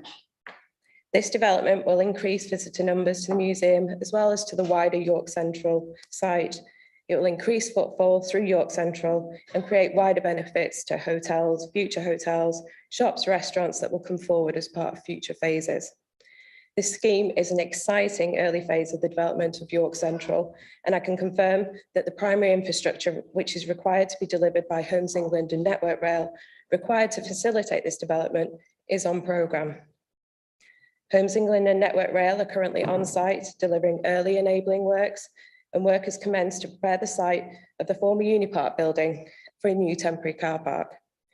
Homes England recognises the importance of car parking provision across York Central, and we're working collaboratively with the applicant, Network Rail, and the City Council to ensure there's a comprehensive approach to car parking across the whole of York Central. The partnership is committed to delivering the outline planning consent, which includes 2 multi-storey car parks 30 as seconds. part of the overall master plan.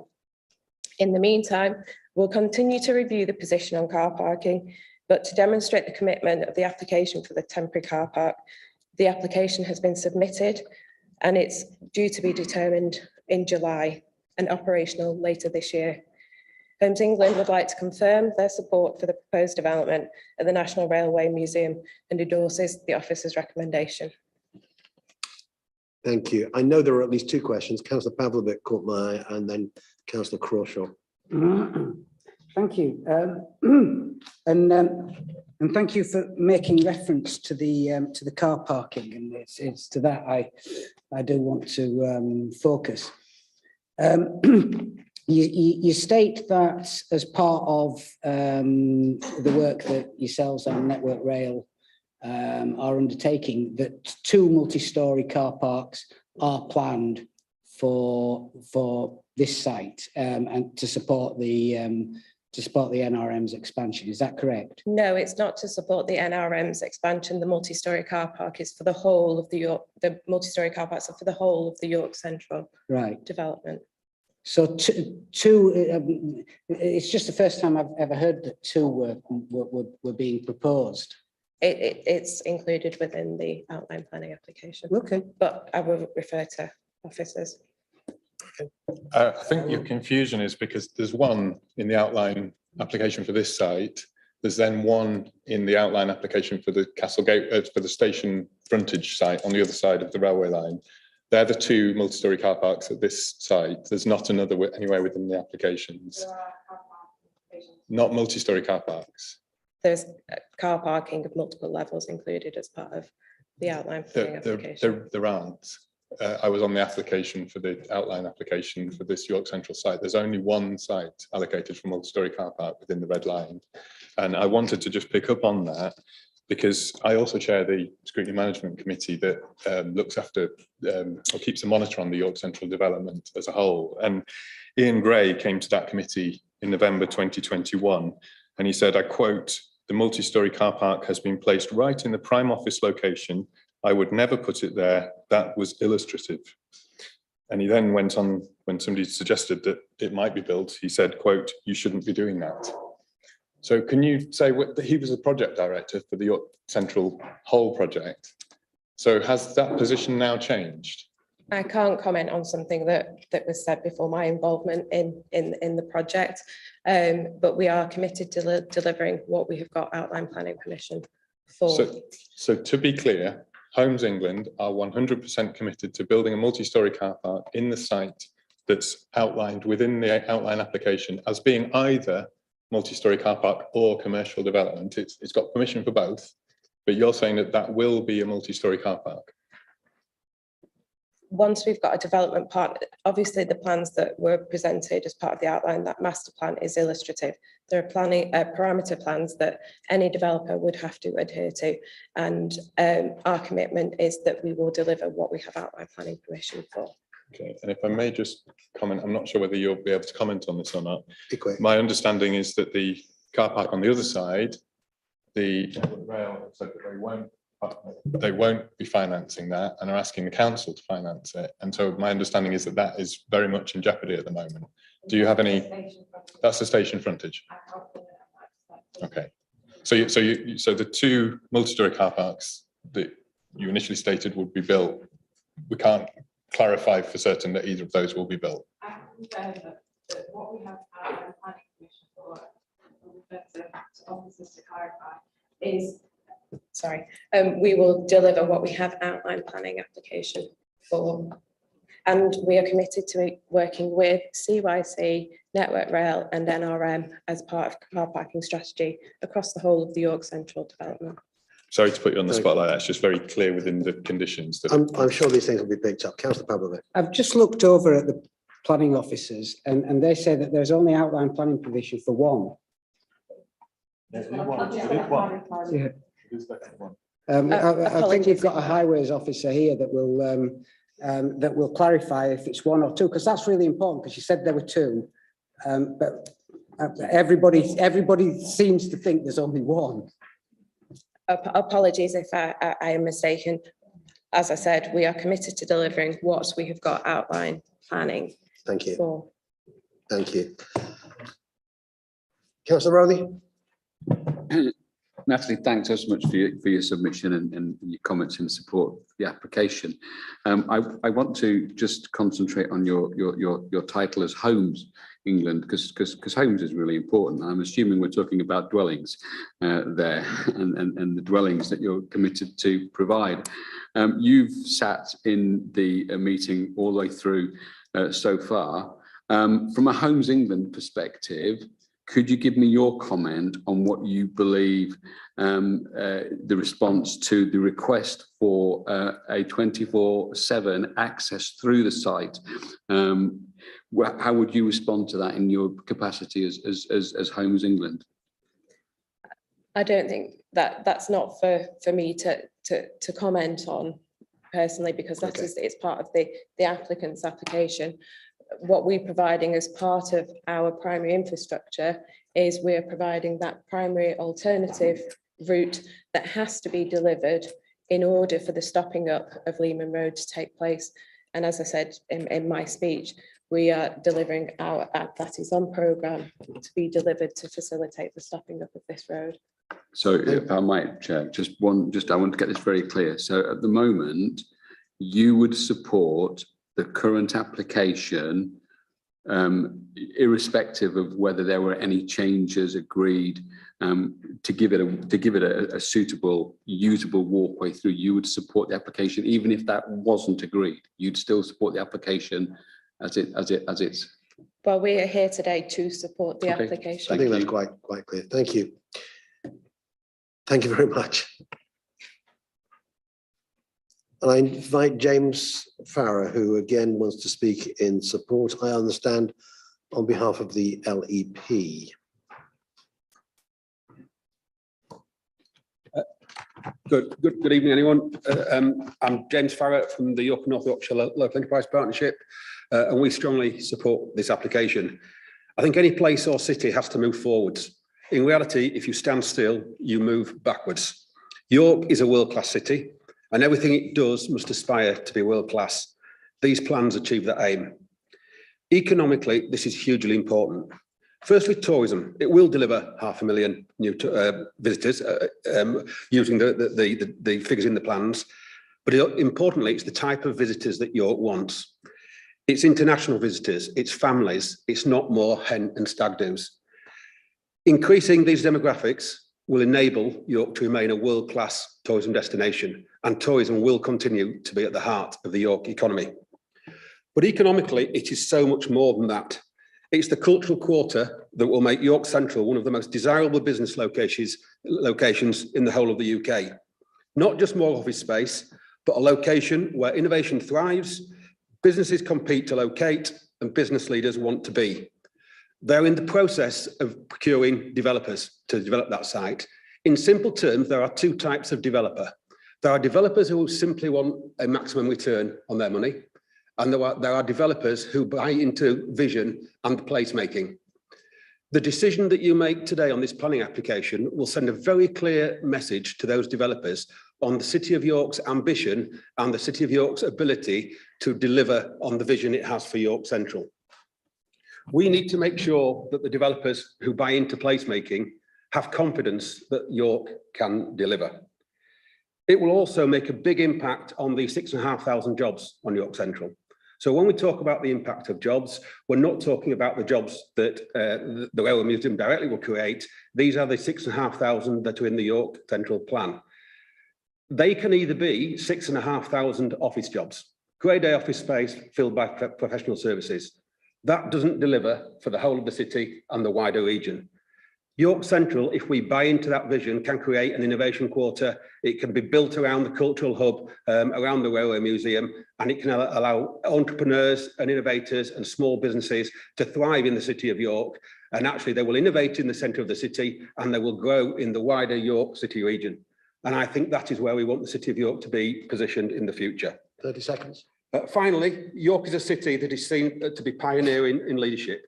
It's got unrivaled heritage. That heritage must drive innovation. Heritage and technology is a match made in heaven and brings new ways of working forwards. It's exactly what the Railway Museum will do. It will tell our stories, it will engage, and it will inspire future generations. We strongly support this application and would recommend that this panel passes it here today. Thank you. Thank you. With us, there are one or two questions. Councillor Lomas. Thank you, Chair. Thank you for that. You've mentioned again the 500,000 additional visitors. Can you help us to understand, are these new visitors to the entirety of the City of York, or are they people who are already in York who will be drawn newly to the Railway Museum? Because I think that's an important distinction. There are already a lot of people who visit York, and I think it's easy to say improving this attraction will increase visitors to this attraction, but I'm not sure how you can help us understand how many additional visitors this will bring to the city. Yeah, I think that's a really good question, and I can't be specific on that. However, what we do know is that there are an enormous amount of rail enthusiasts out there, and actually there'll be a whole raft of people who have been to York and visited the Railway Museum as it is at the moment, and it will give them a reason to come back. And that is both domestic, that is international alongside that.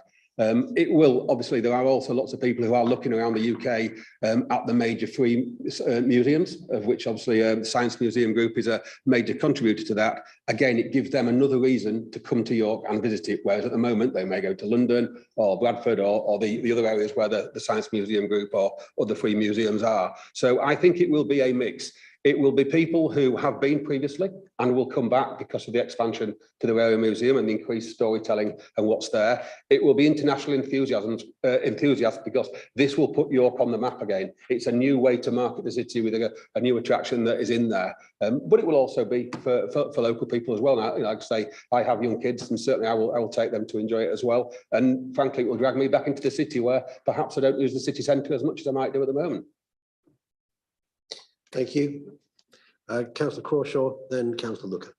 Thanks, Chair. And thanks for speaking to us. I just want to sort of wholeheartedly endorse the points you make about innovation and really good quality jobs bringing to the city and all of that sort of thing. I don't think there's anybody around the table that wouldn't agree with that, and I think wouldn't see the potential in the Railway Museum to be a driver within that as well. So I think it's tricky sometimes because it's presented as an either or, and I don't think that that's necessarily correct.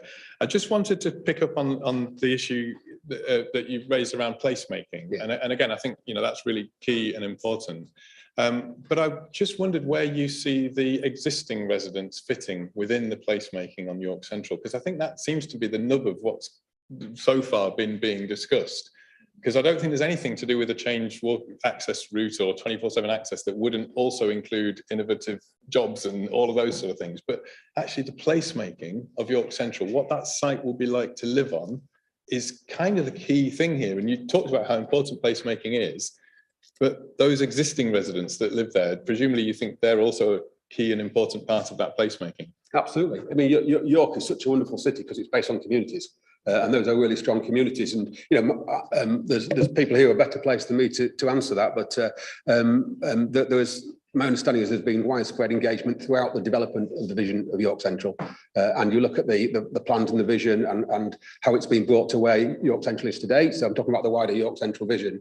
There's been enormous engagement across the local communities and the whole of the city. So I'm sure there's people within the City of York who can give more details around that and the specifics around that. But I couldn't agree more that local communities are the reason that anyone lives anywhere to buy into that community.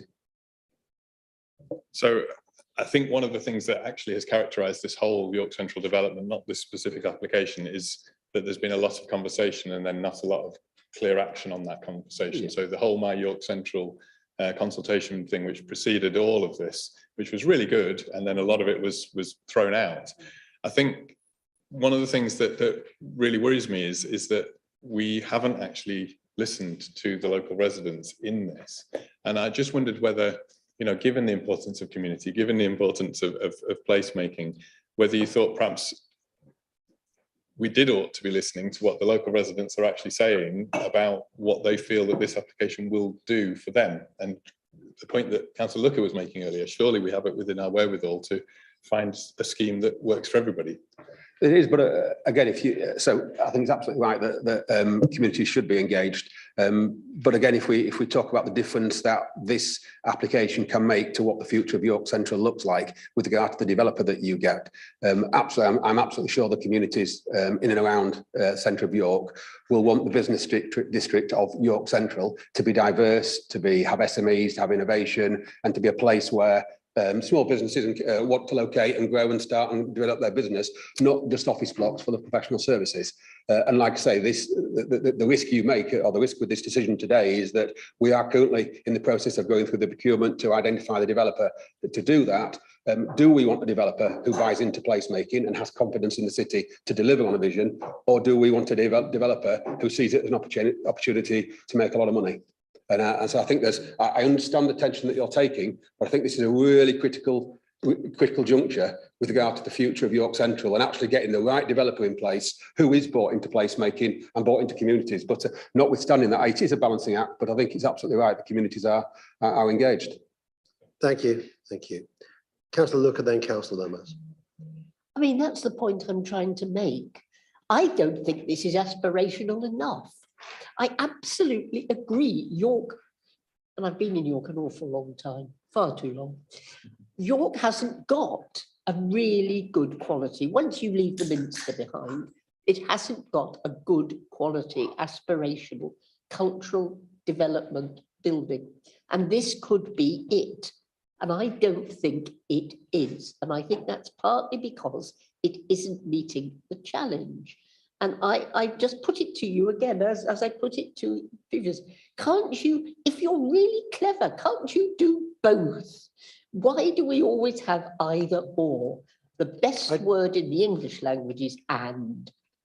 Wouldn't you like to see something really aspirational and really high quality? And let's have a look at the museum in Amsterdam. God, if they've sorted it, why can't we? You know, what I'll say, I see a lot of economic development going on around the place. It's my job, and I think what the Railway Museum are putting forward is aspirational and is world class. Now, I'm not a design person to know to be able to get into the technicalities of what can and can't be done, and I've heard the conversation here today. But I would challenge that this isn't aspirational. I think this is genuinely aspirational, and I think this can set the tone for that side of the city of York and be a real stimulus for the future. Thank you, Councillor Lomas. Thank you. You said, I think you said it in your speech, but you reiterated it in an answer to one of the questions. You mentioned bringing innovation to York Central, but this application, this reserve matters application we're looking at here isn't for York Central. No. So how does this application specifically drive the likelihood of bringing innovation and innovative businesses and SMEs onto York Central? I'm not quite getting that connection, because I don't know how this application would make a difference between whether you get offices, as you called them, office blocks, or innovative businesses taking up the commercial space on York Central. Yeah, you look at the best innovation zones around the country, and you might go to King Cross or widen that, or wherever you want to look at. You get that blend of you have a place where people want to be, want to locate, want to network, and that cultural aspect is really, really important to that. So if you look at how innovation thrives, it isn't just the building where you do your research in or whatever else you might do. It's the whole campus, if you like. It's the wider quarter that you develop, and it's the place where you network with other people, you attract it. It's got that vibe, it's got that buzz about it. You're looking to attract young people who want that type of scenario, and I think that's where it makes a difference. It's the feel of the place that you're looking to create. It's that vibe of it. It's not about the physical buildings that are built. It's about creating that location that people want to be. Thank you. Thank you very much. I think that's all the questions from members. Thank you for your contribution. We have one final speaker, Judith McNichol, Director of the National Railway Museum. There are many others who are available, not registered to speak, but who may well field questions. So it could be helpful just to make you aware of who else might be available to pick up particular questions. before we hear directly, as we will in a moment. Luann Anderson, the Programme Director for the National Railway Museum, Tom Devine, surveyor with Carter Jonas, John Riley from Pinsent Mason, a legal company, Janet O'Neill, O'Neill Associates, David Young, Highways, Ingrid Pettit from Field and Fowles, the architect, Timur Talidlu, forgive me if I've not got the pronunciation correct, from Montague Evans on heritage aspects, Hero Bennett from Max Fordham on sustainability, and on Zoom, all the others I think are in the room, Emily Yates. So you may well, and I'm sure there will be some questions, want to field those questions when they come. But Judith, if you want to take your 3 minutes to address the committee, I'm sure you are eager to do that. Thank you. Central Hall will be a new landmark building in this city, standing at the entrance to York Central and providing a stunning welcome to York's most popular visitor attraction. It's a key part of our ambitious master plan to transform the whole museum and to become the cultural anchor of our changing neighbourhood. Our master plan goes way beyond creating new buildings. It safeguards the national collection, creates new jobs, diversifies our volunteers, and reinvigorates our heritage buildings. Alongside the new museum square and improvements to the station, Central Hall will act as a gateway and will be absolutely integral in knitting the new into the existing fabric of our city and communities. We know the importance of being a good neighbour, and we have consulted with residents and key stakeholders on an ongoing basis since the initial Seeking Our Views event for York Central in January 2016. We're here today with a full design team to answer any further questions that you may have. As Central Hall comes to life, so will safer, cleaner, green, new alternative routes for pedestrians, cyclists and cars. This RMA follows the parameters for these set out in the stocking up order for Leeman Road and in the York Central outline permission granted in 2019. We understand that residents have faced uncertainty regarding the timing of the road closure and the construction of the alternative routes and the availability of the route through the museum. We're dependent on others for the delivery of the new routes. However, the current programme is for these to be in place for November 23, enabling Central Hall and the permissive path to open in autumn 25. Central Hall is being sensitively and sustainably designed with UK-based architects Field and Fowles, referencing the site's heritage and historic locomotive roundhouses. Also, it's a pioneering sustainability example, helping us achieve net zero carbon by 2033. We've been good at bringing the past to life, and the new Railway Futures Gallery in Central Hall will enable us to link the past with the technology of today so that we can inspire young people from our city and well beyond to shape the future. Central Hall, like York Central, is a golden opportunity to bring more visitors and residents to this part of the city, boost York's economy, inspire the next generation of engineers, and create a world-class museum that York can be truly proud of. Thank you. There are one or two questions. Councillor Crawshaw and then Councillor Barker, sorry. Thanks, Chair. I have got two or three, but I'll just ask the first one and then maybe come back around, let people go. But I mean, the first thing I just would like to say, and just be very clear, put it on record, I'm going to out myself as a train spotter. I've been going to the Railway Museum since about 1982. I used to go so often as a child that I knew when something moved even an inch. So I absolutely want to see the Railway Museum go from strength to strength, you know, and again, I don't think there's anybody around the table that wouldn't think that. The thing that I'm struggling to understand with this application is this access route through the Central Hall, because I was on the outline application back in 2019. I had understood the site to be, the principle to be that it would be effectively a permeable site that would be, you know, locals would be able to pass through and have a picnic in the grounds outside without coming to the museum, all of those sorts of things. And yet it appears to be actually very restricted in terms of the times in which people will be able to go through. And yet you're a railway museum, and all around the world, steel-bodied railway coaches are repurposed as bridges. You've got in your collection the old gates to Euston Station, you've got level crossing gates, you've got all sorts of things that you could draw inspiration from to create something that would be a really genuinely innovative talking point.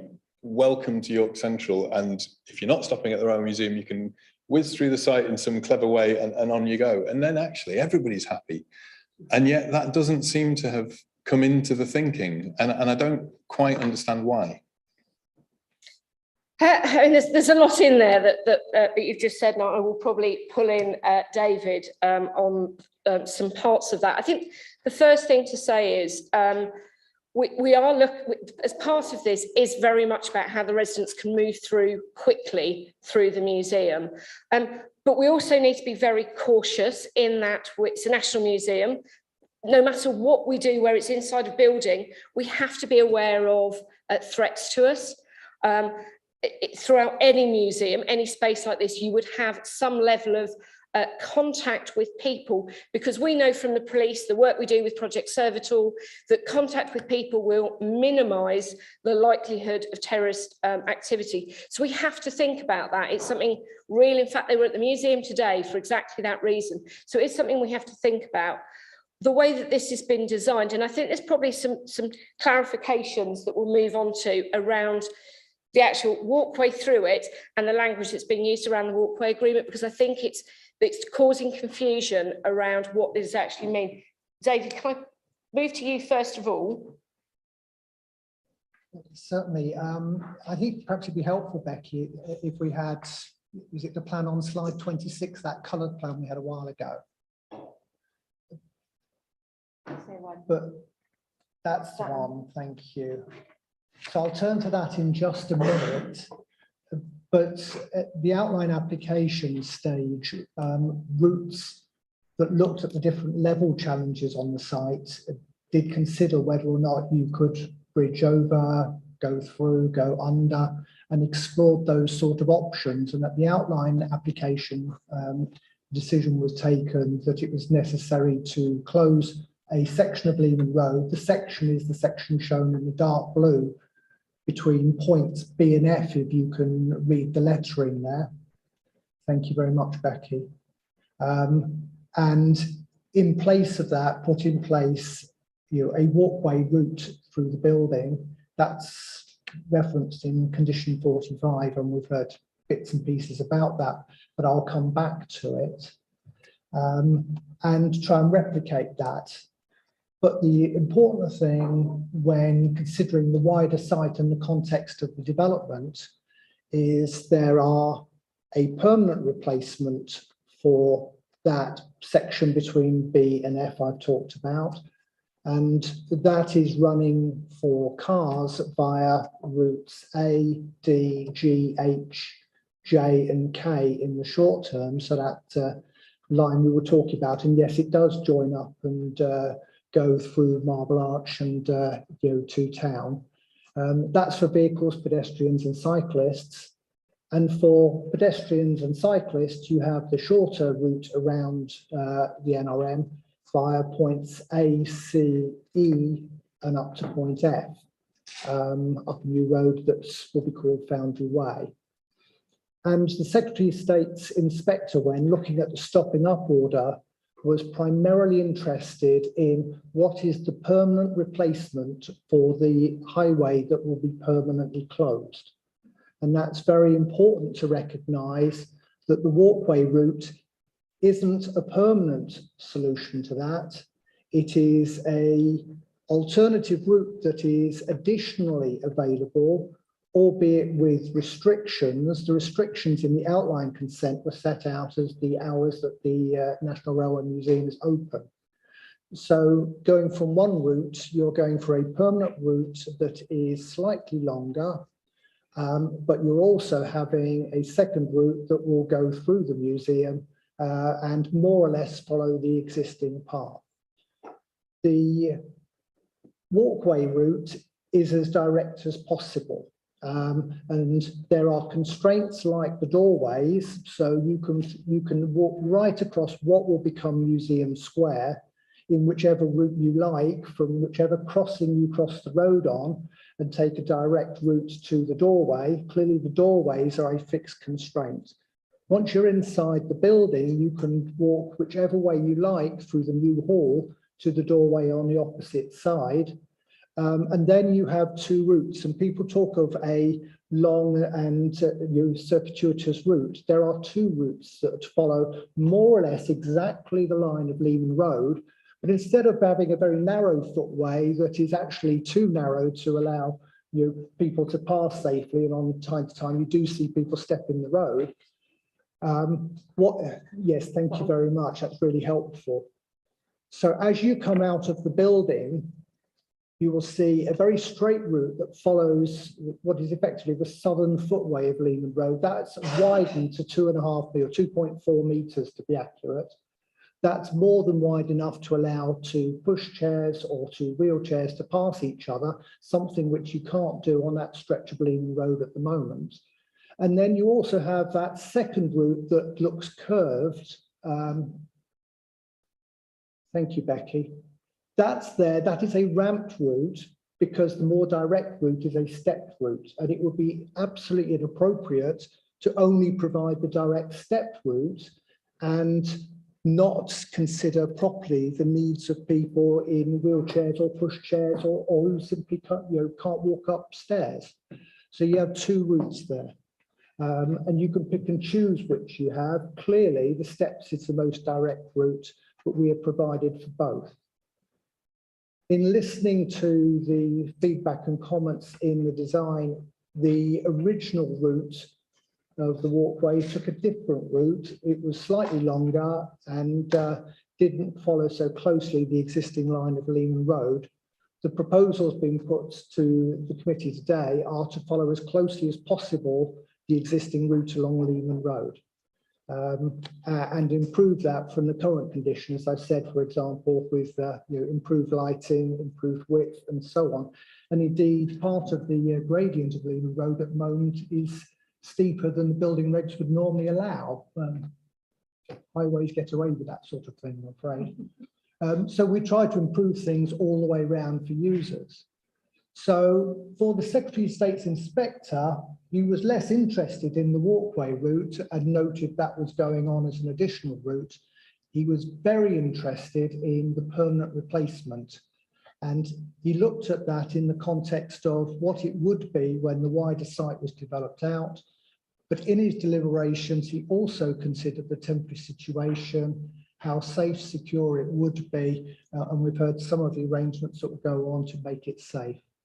So that perhaps better describes the routes. I hope that's clearer.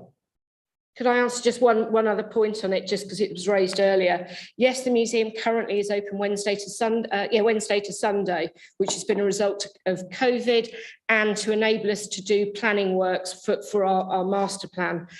From May next year, we will go back to 7 days a week opening when we open our Wonder Lab at the museum.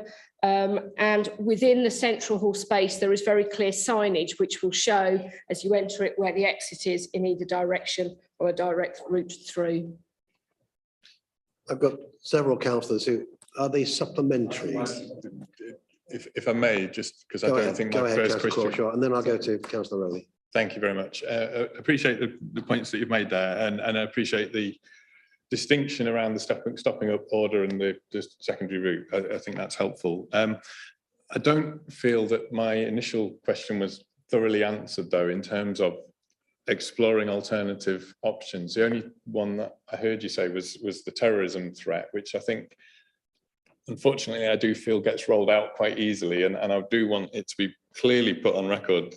The superintendent for York has stated repeatedly that there is no specific threat to York, and we have nothing other than the national terrorism threat. Now, I appreciate that as a director of the museum, you have to consider these things and all the rest of it. But again, I don't really understand how that would preclude alternative arrangements and alternative options. And I'm just wondering what level of thought went into whether there was a way of enabling a 24/7 pedestrian and cycle access across, through, over, underneath, you know, whatever way. Okay, yeah, no, good point. I would need to refer to my colleague Tom on the date, but we did do consultation around different routes. So going over, going under, there is an issue of the levels. It is only actually 2 metre levels, 2 metre level difference. When you come over the other side, it's then very deep to get under the tunnel.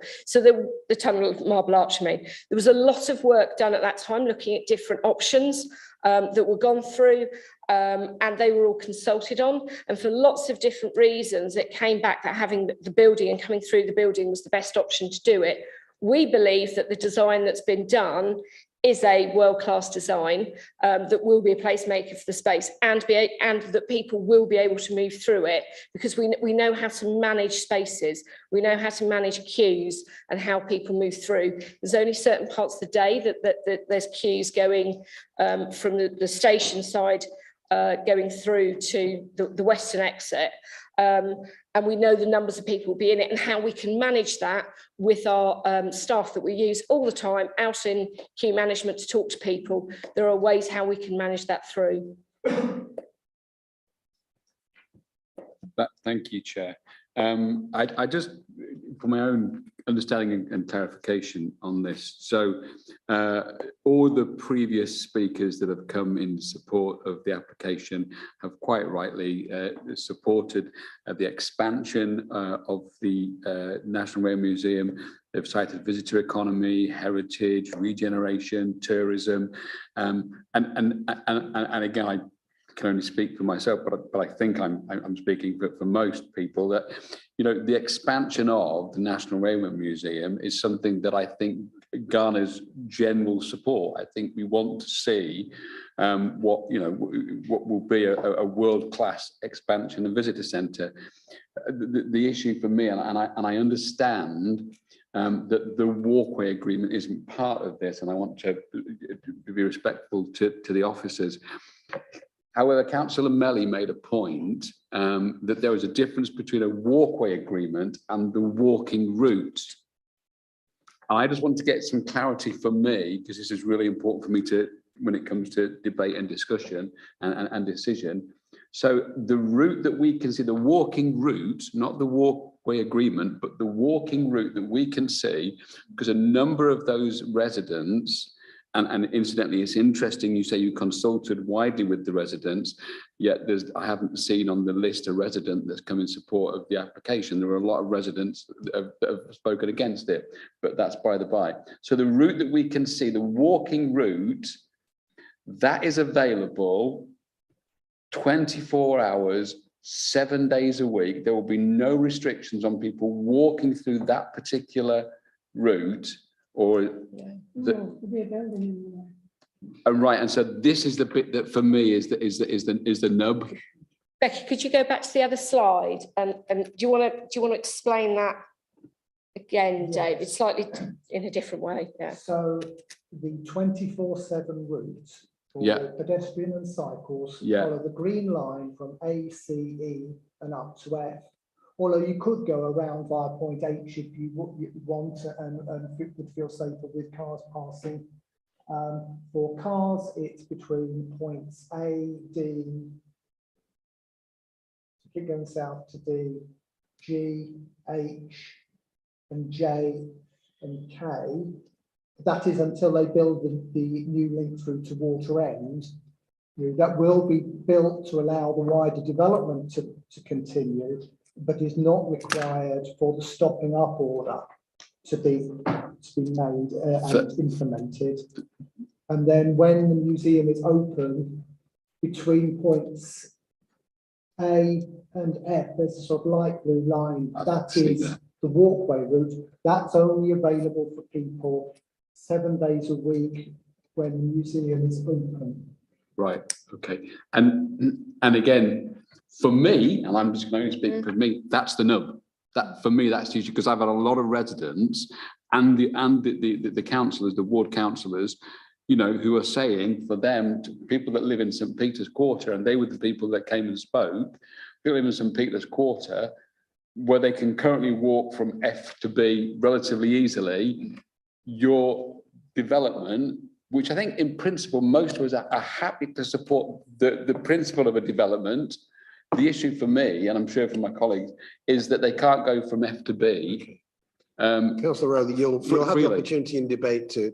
But no, is there another question? Yeah, the question is that just for clarification, that they won't be able to go from F to B under the current proposal 24 hours a day, 7 days a week. That's correct. And that was the basis of the stopping up order and the Secretary of State's ruling decision on it. There are several members who have been attracted to my attention. I'm going to go to Councillor Baker first. Just wanted to pick up on a couple of things you said, Judith, about this, how people will be managed through the central hall. And obviously I understand that that is your job, and your museum staff's job is to manage people and queues. And you even said you've had to consider people moving quickly. And I completely accept that that's how you would need to treat visitors that you're have some responsibility for. But we're talking about the effect that this would have on local residents trying to go about their normal day. And I just wonder, in your imagination of how people will be moving through, are they going to be expected or even encouraged to move quickly, which I think is not really in keeping with trying to be a good neighbour to local residents, many of whom may not want or be able to move quickly. In reality, would you say as a museum director that you would hope and expect people would choose the permanent alternative walking route and not choose to come through the museum? On your first question, people can walk whatever. I mean, we would not dictate ever how people would come through, whether it's our visitors or residents. We would never dictate how people should behave when they're coming through, obviously appropriately. But we wouldn't expect them to rush through or to be really slow. However, whatever works for them is absolutely fine. I hope that when this hits the point of planning and get this built, I hope residents will come through Central Hall. There are very limited times when there is a queue for it. It is a direct route through, so when we're open, I hope they do, because I think it's a lovely building, and I'd love them to enjoy it. So, these are our neighbours, this is our community around us. I'd love them to be part of it as well. Thank you. Councillor Eyre. Two questions, hopefully won't take too long, because it's the two issues I'm interested in, which is expedience and safety. So I've gone off the map one now. The green line, if you say green and red, by the way, instead of letters, it makes it easier for me. Does that connect in any way to the bottom of St Peter's Quarter? So the sort of south side, no, we go to the end of that. Will there be access from sort of the bottom of St Peter's, south end of St Peter's Quarter to that footway and cycle path? Or will those residents at the bottom of the U, as it were, will they be able to access it straight south, or will they have to go all the way up to the main road and back round? So on the reserve matter application, approve the new highway, there isn't a link there. There has been an offer to have discussions with the residents about providing a link, not from the end of that red line, but sort of roughly halfway down there. There's a path that comes off the quadrant in the middle of St Peter's Quarter that could connect through, but it does require the residents to choose to do that because it involves land outside Homes England's control. I would estimate at that point, you'd probably have 50-50 split, where half the residents, it would be an equivalent distance, and the other half would be further, and vice versa, actually, because they go longer to then. So that's the second one was on council portrait. I thought it was on. Was that? So you have to preserve the collection, as it were. So providing 24/7 access, you have to secure the museum, as it were, which then means that you then, I would imagine, from that point, making the walkway less secure. Thinking about what council caution got me thinking about using, for example, old train carriages, etc. what consideration did you give, I suppose, to how you can have that space available 24/7, but not make it such a dark and I wouldn't want to walk through a train carriage at 1 o'clock in the morning to get home. What consideration did you give to how you could both protect the museum, but then keep it sort of an open and safe space for people to pass through late at night? During I remembered when it was the consultation in 2018, that was something that was taken into consideration, working with the police for that, and the designing out crime officer was part of the looking at the plans for both the bridge going over, a tunnel going under, or something going through. Without the natural surveillance through it, they were concerned that it was not a safe route to have. With it going through, so that we did look at that at that time, and we wouldn't look to reopen that as a 24/7 conversation for exactly those reasons, particularly with the alternative route that's come in. And as part of that permanent alternative route, we did it was redesigned just above where the E is, where it crosses over the bottom of our land. We've moved that quite a way into our land so that alternative route was shorter. Was it 50 metres? A 50-metre shorter route of that alternative route was part of that decision at that time. I'd like to bring in one of my colleagues, if that's okay on this point, Tom Devine, to talk in a little bit more detail, because it is a really important point.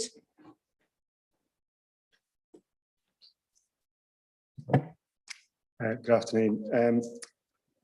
Just like to support Judith by saying that I was involved with the Railway Museum through the consultations in the summer of 2018. I know Councillor Taylor, who's not in the room, but I know he was involved in that process as well.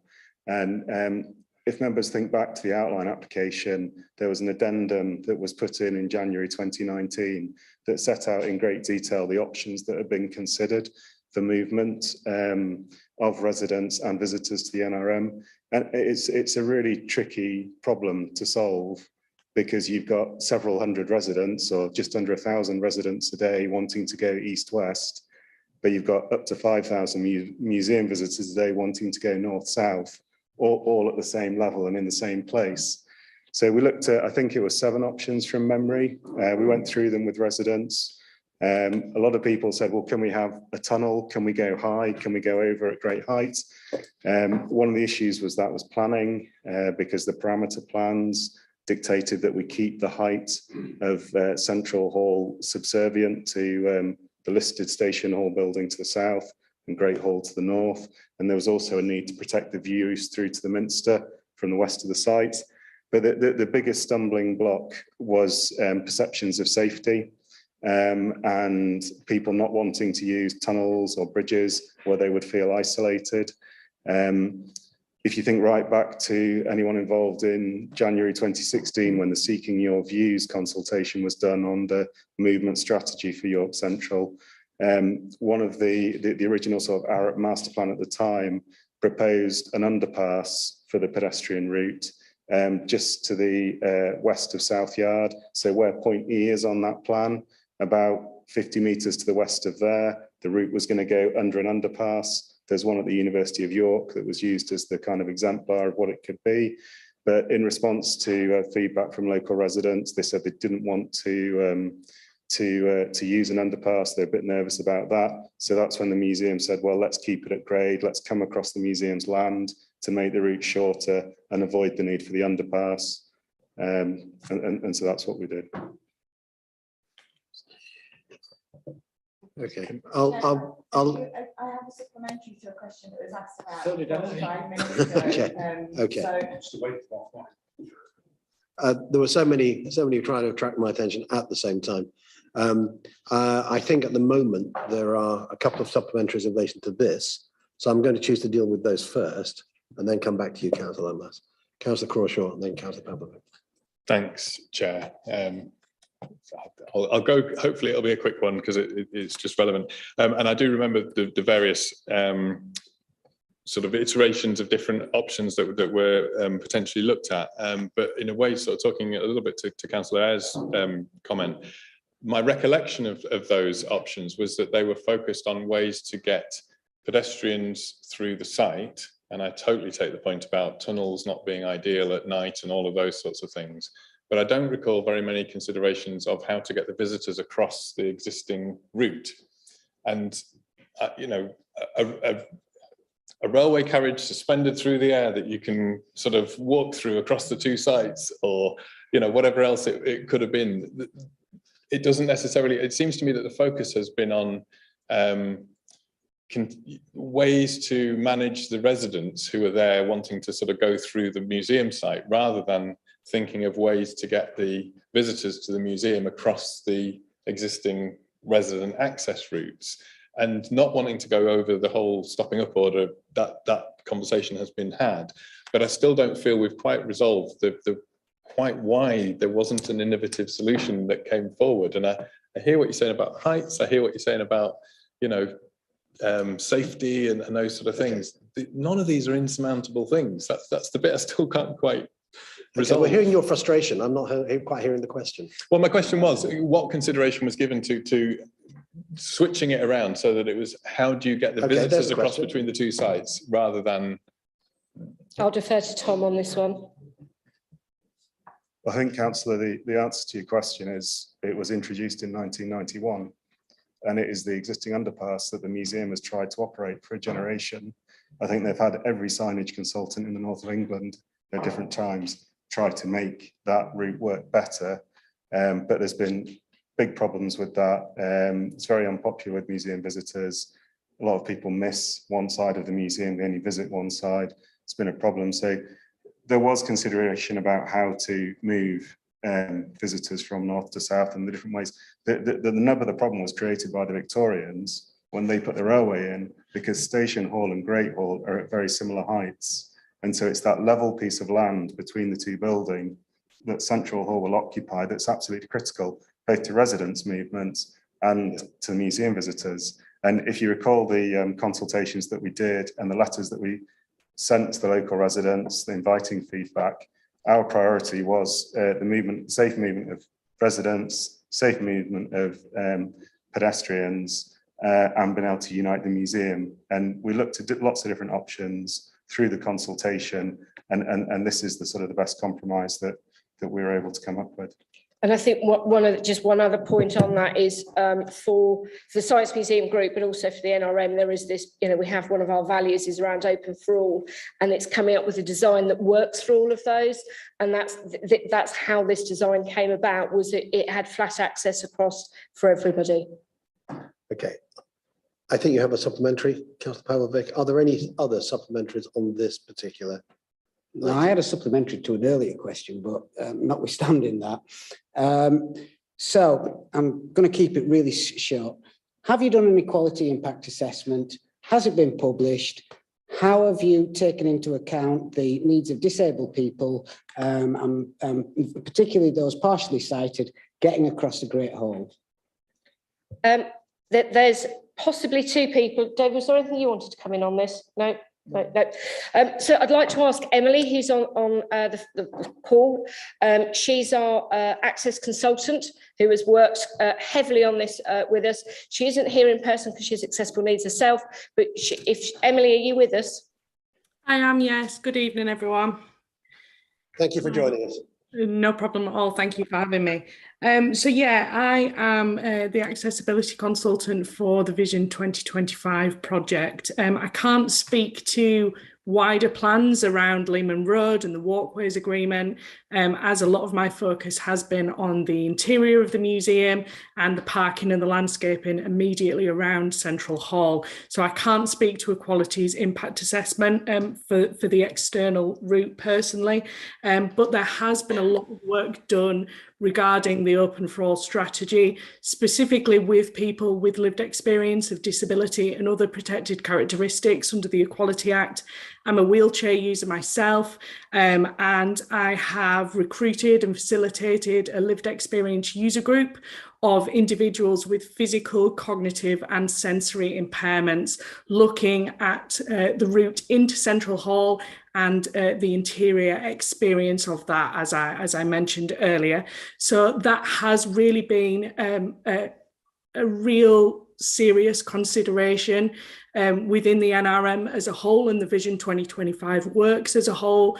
And I have to say, I've been really impressed by the seriousness in which the NRM has taken accessibility and inclusion for everybody. Councillor Pavlik has a question to put. Thank you for that, Emily. So did you take into account when you did the planning, if you like, did you take into account what the impact would be when the Great Hall, Central Hall was full? And I'm one of the things that the public speakers have raised is about a linear route. Basically, you've got a door there, you've got a door there. How do you get from A to B? And a straight line, I think it was as close to a straight line as is possible was the preferred option. At the moment, you can basically go through the door, and if you are visually impaired, for example, you've got no clear route to get from one to the other. So that's my question. Yeah, so it's a good question, specifically in terms of people who are blind or partially sighted. I think a big part of this always comes down to, doesn't it, in terms of practicality of accessibility, the design, but also the operations and how those two will meld and marry together. So, for example, we do have a wayfinding team that's working within Central Hall to look at the signage, the inclusivity of that in terms of text heights, contrast, colour, tactile availability, two-sense approach, etc. But also a big part that I'd like to raise is the importance of staff availability here, so that if people who are blind or partially sighted do want to either dwell within the Central Hall space or get through it, they are able to be supported to do so. There is only so much that signage can do within the physical space to support blind and partially sighted people, and a big part of that has to be operational support as well, and as well digital support.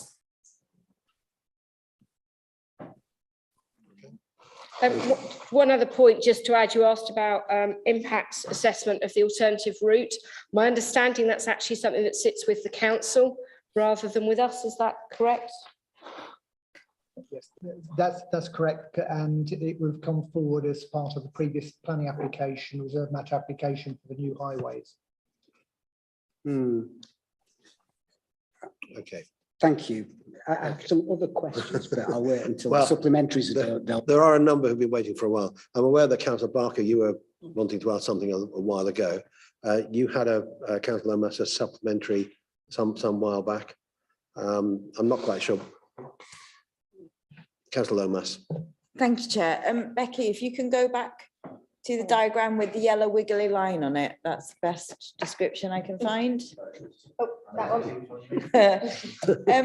Can you explain to us? You've explained the sort of the route to the northwest of Central Hall. Can you explain what's going on with the yellow lines to the sort of southeast side? And can you explain sort of if I was walking from what is currently Leeman Road, how do I get to the bit where I can go under Marble Arch? Can you just take me through that journey? That'd be great, thanks.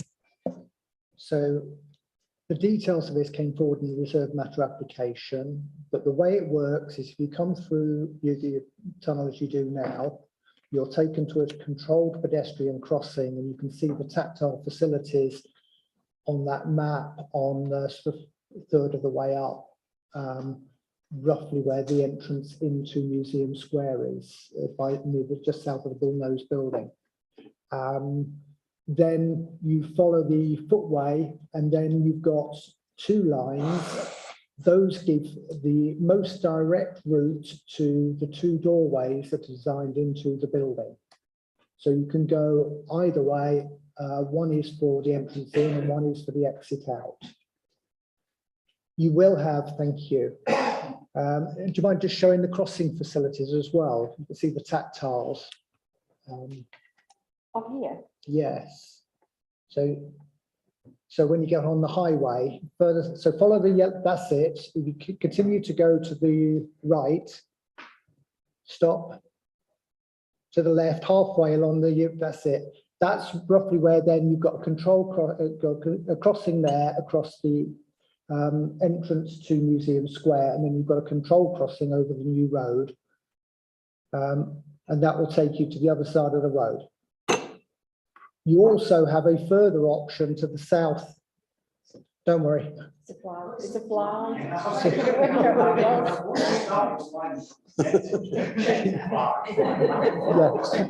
It's trying to help.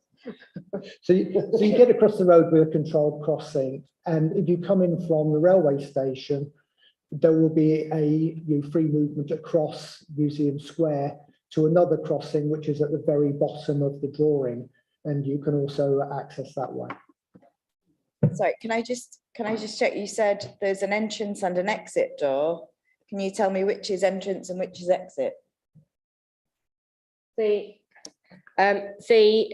As the two yellow lines that fork out, the one to the top is the entrance and the one to the bottom is the exit.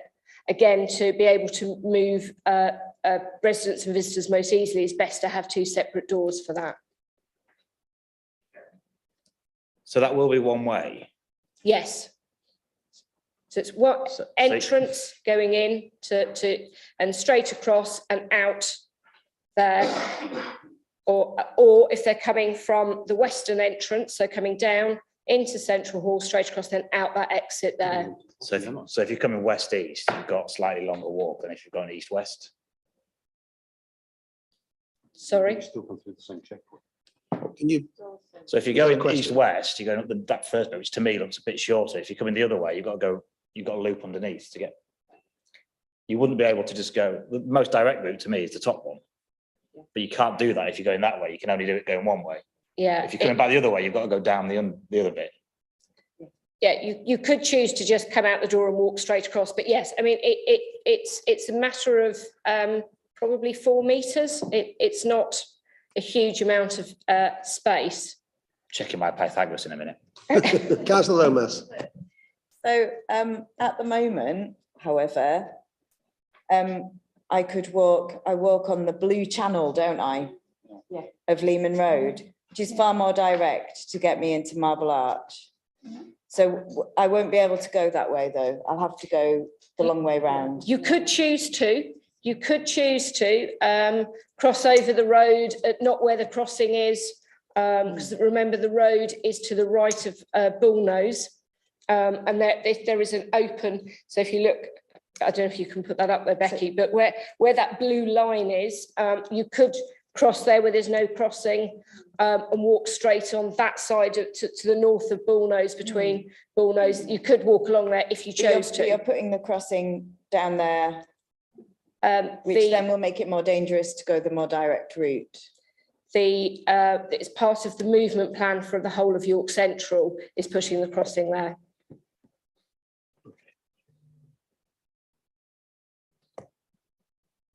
Okay, you no longer have the question, Councillor Barker. Okay, Councillor Pavlovich.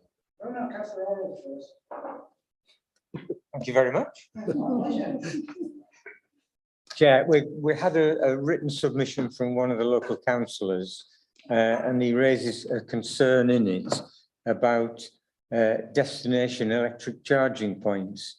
And his comment is that this application does not provide for this in such a key location, would normally be considered a missed opportunity, but not included when it is a specific condition of the OPP is a further fundamental flaw. I'm going to pass this to David, who has the response for that. Well, thank you very much. Yeah, electric charging is very, very important going forward, and that's been addressed in 2 ways. This application is proposing 14 blue badge disabled parking spaces. There will be electric charging provided for 2 of those spaces.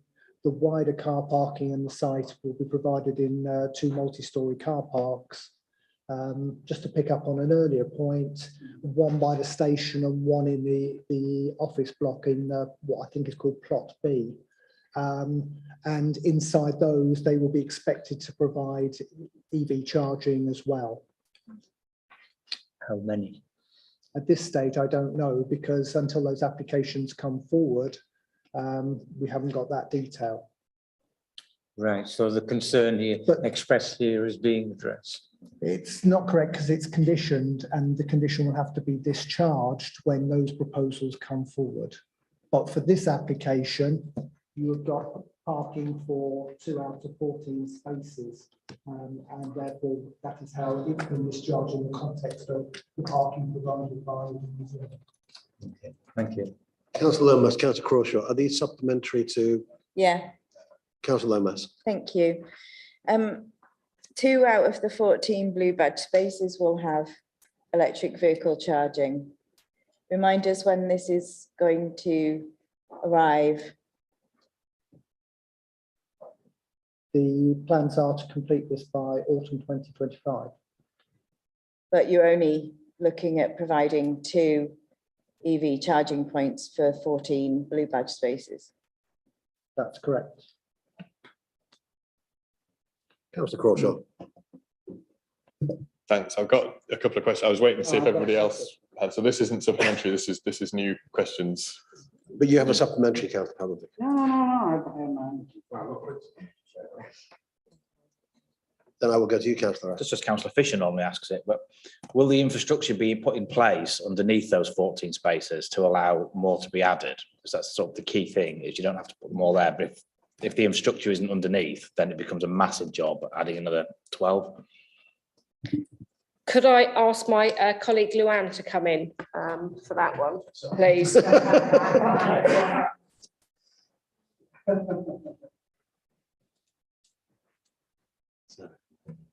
I think that's me on. Yes. The answer is no, we haven't planned to put the infrastructure in, but there is power along there, and the cable ducts will be being put in for the 2, so it wouldn't be very difficult to add in the future. Okay. So, Councillor Crawshaw and Pavlovic, these are fresh questions, a new line of. Yeah. Okay. You go first, Councillor Pavlovic. Paragraph 3.5, conservation. This is about the removal of the mess building and the impact on the bullnose, which seemed to be on aesthetic grounds to improve the visibility of the entranceway. The Conservation Officer's opinion, it's insufficient justification for the loss of a really significant building. There's been arguments, I think, by certainly one of the heritage organisations that there should be a place for you to be able to retain the mess hall without detracting on the overall look. Will you reconsider? Can I first of all just talk a little bit broader about the estate and what we've been doing, and then Timur will talk a little bit more about the importance of that building in its setting. I think the first thing to say is, we have a lot of input. We're very fortunate. We have a lot of important buildings on the estate around us. So things like the goods office. At the moment, you'll see it's covered in scaffolding. We're improving the roof for it and the windows. Take it back to how it would have looked under North East Railways.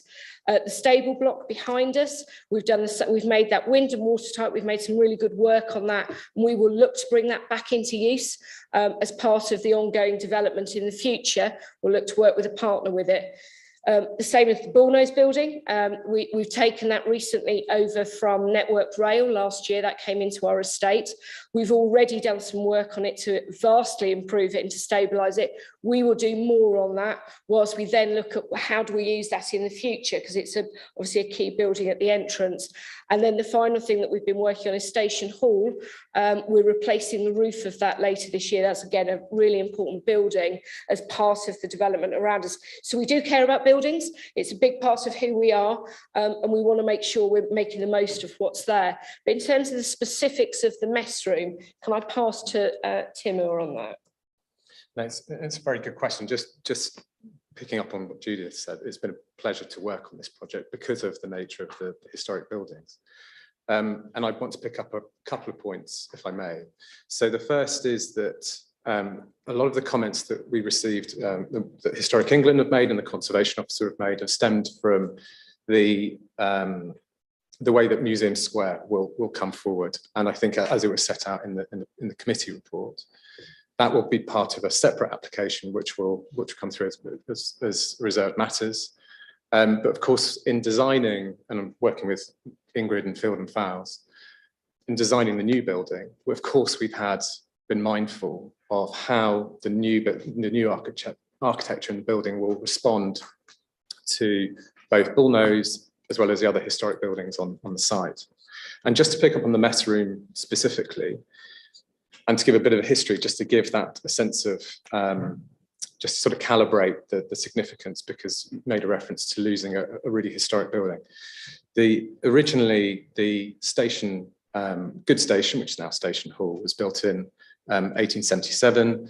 The weighing office and the Bullnose were about the same time. And there was a certain openness even then. So the Bullnose was designed as a building of its own, a single piece, which is a point that came out in some of the comments that the new proposals may leave it as an open piece, but actually that was how it was designed. The mess room was built about 25 years later. And it's a building of utilitarian, slightly more functional, because it was a mess room. And the internals have been thoroughly stripped out now because it's been used as offices for some time. And it has some character because of its age. Of course, so that helps to just calibrate that building, by the way, is not listed. It's an unlisted building. It's a non-designated heritage asset.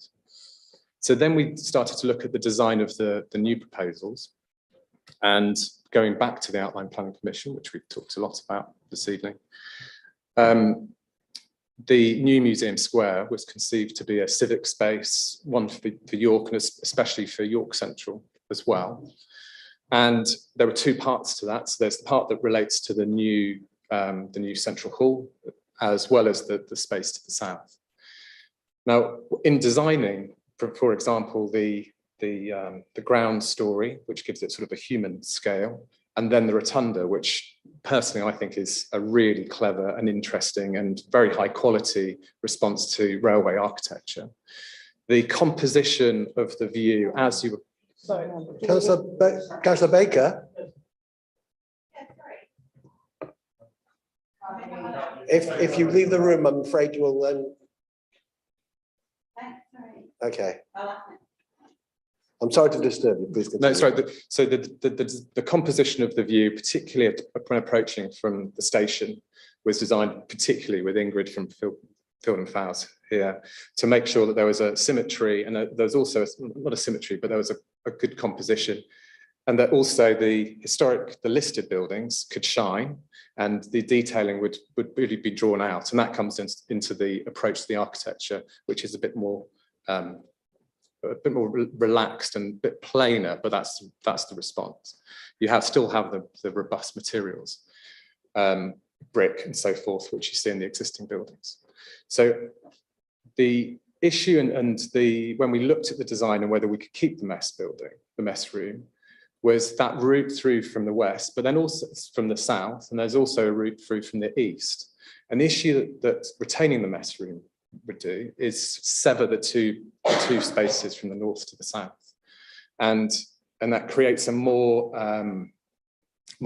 enclosed space for the cafe sort of spill out for the F&B from the museum, but also it's about trying to bring people through in towards the new entrance, which is a fundamental part of what we're trying to achieve. So sorry, that's a very long answer, but that forms part of the justification for why we went for the mess room to be removed. And of course, that has to be balanced with the broader benefits that would be delivered as part of the proposals. So for example, removing the corridor that's attached to the northern side of the station hall, which is detracting, and that would be a material benefit. The new high quality architecture, as well as the new the new station hall, which together with other works within the museum will help to secure these listed buildings. And that is a fundamental benefit as well of weight. And then of course, there's the other planning benefits of which you can decide the weight to be attributed to those. Okay. You're fine. Councillor Fisher, was this a supplementary or a new question? Are there any supplementaries? Okay. Thank you, Chair. Could I thank Councillor Eyre for asking the question I was going to ask? But the other point is on page 26, item 318, North Yorkshire Police designing out crime officer. The main entrance to this site is going to be from the south, from Museum Square. So consequently, the northern part of the site, I think it only has the disabled parking and the access for people to use the walk-through arrangement. The design crime officer was rather concerned about the bollard lighting and the fact it doesn't project enough light, given that it does get dark quite early in winter. Has any thought been given to complying with instructions, his suggestions that you use actual, can't remember the word he uses. Lighting columns, that's the word I was looking for, sorry. Sorry, 67 today. Just Janet, the brain are isn't you quite able to answer to that? Yes, Councillor. The point is the comments that you get in the committee reports are very often early comments that are not necessarily revisited by the people. But yes, it was something that we've taken on board and has been a revised scheme. Because if you, do you know where the stables buildings is? Can Becky just show where the stables building is? They're in green. If you can work out which is the green. Yes, the stables, right. So that long arm to the south of that, that was the original route that we were going to have as the walkway route. And then once it was on Leeman Road, which was being also used as a delivery route, it had to be proper lighting because there would be delivery vehicles. Thank you. It's sometimes difficult to appreciate when comments are actually superseded, but that's been dealt with. Thank you. Are there no other questions? Councillor Corshaw. Sorry to disappoint. I mean, Councillor Pavlovic picked up the point I wanted to ask around heritage. I don't want to return to the walkway agreement in any great detail. Hopefully a couple of quick yes/no questions on that and then a substantive other question. I just wanted to clarify. So am I correct that cyclists wouldn't be able to pass through even if they're dismounted, that they just have to find an alternative route? And presumably that would also include any sort of mobility cyclists or you know, any of that kind of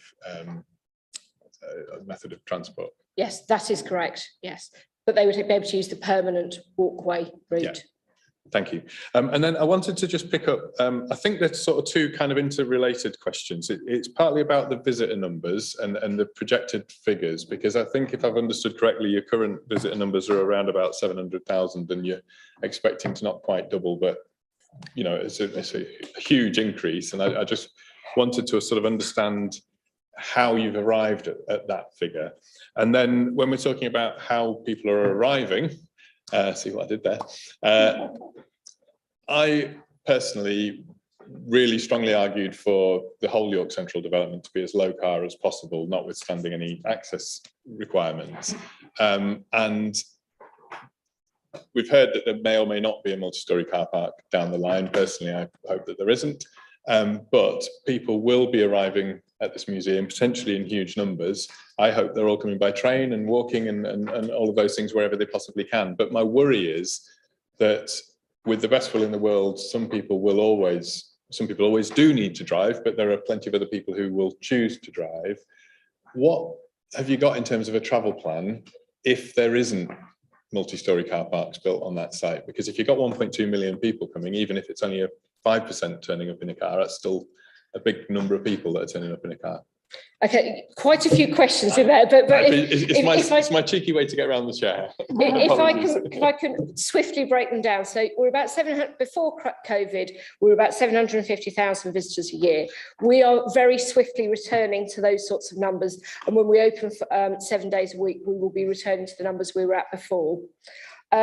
We do a lot of work across the Science Museum group, but also working with our sponsor body out of government, DCMS, on visitor numbers and how you forecast them.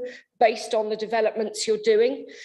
So we've done a lot of work over the last couple of years to be able to take each section of the redevelopment. So Wonderlab is the first bit, the work in South Yard, the work in Central Hall, to give us the visitor numbers that we've got. So the Central Hall piece on its own will take us to about 1 million visitors.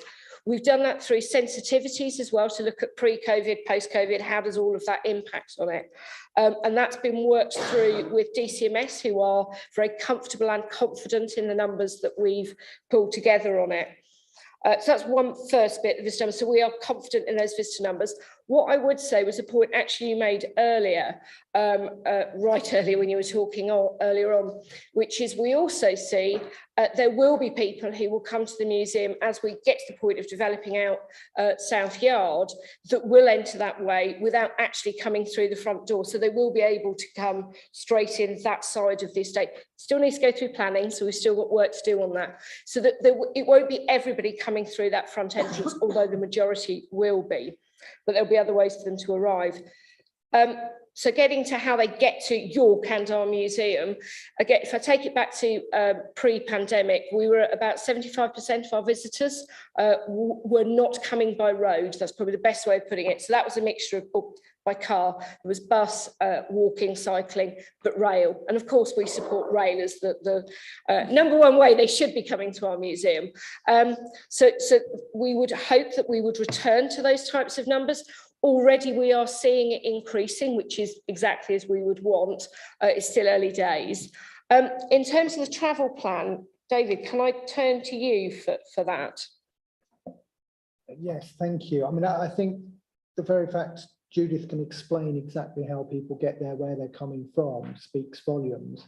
And in developing a travel plan, which this site has, and it's one of the supporting documents in the planning application, and it's tied into the framework travel plan for the wider site.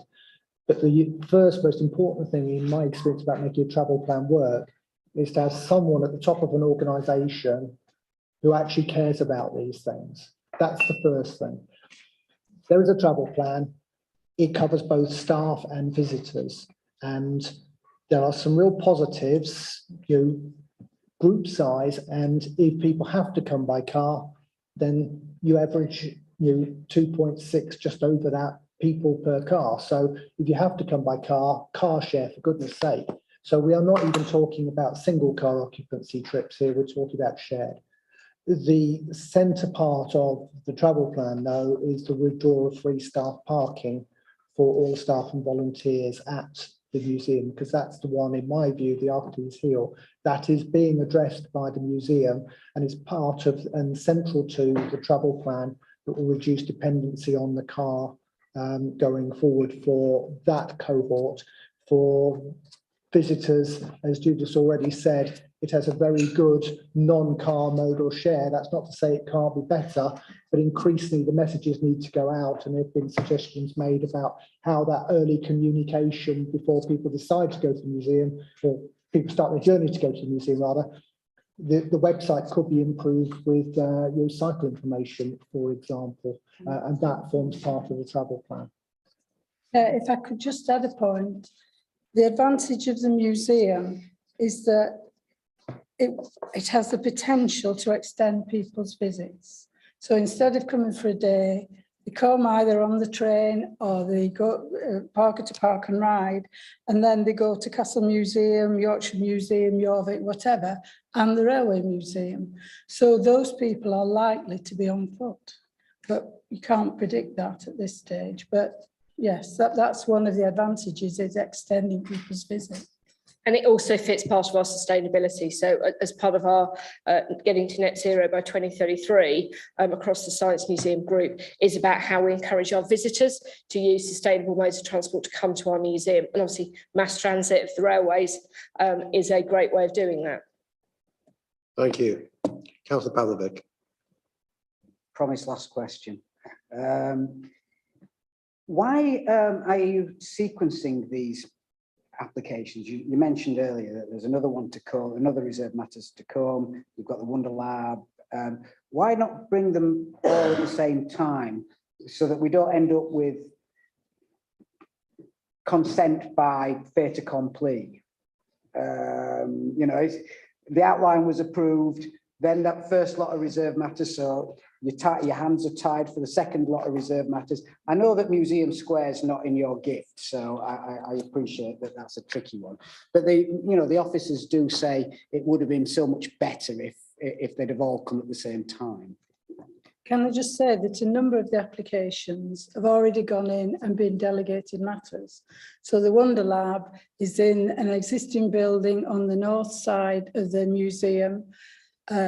Another building, which is the learning platform, which is north of Station Hall, the list of building consent for Station Hall, replacing the roof, reopening some of the original archways, which at the moment are closed off, to increase the ability to people to walk around. They've just come in, they've been dealt with by officers, they've been delegated, and it means that it gives the museum a sequence of things to be getting on with rather than everything at once. But I wouldn't think any of those would have the major impact. It's all to do with the same additional people coming. There's more to see, more to do. You stay longer. You spend more. Thank you. With that, I think we have exhausted the questions. And I think we'll be ready for a short break, a comfort break. Can I just check with members, 5 minutes or 10 minutes? 10? So we'll reconvene at 5 minutes to 8. Adjourn until 5.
think that members and officers are back in the room, so we will reconvene and start again in just a moment. Thank you.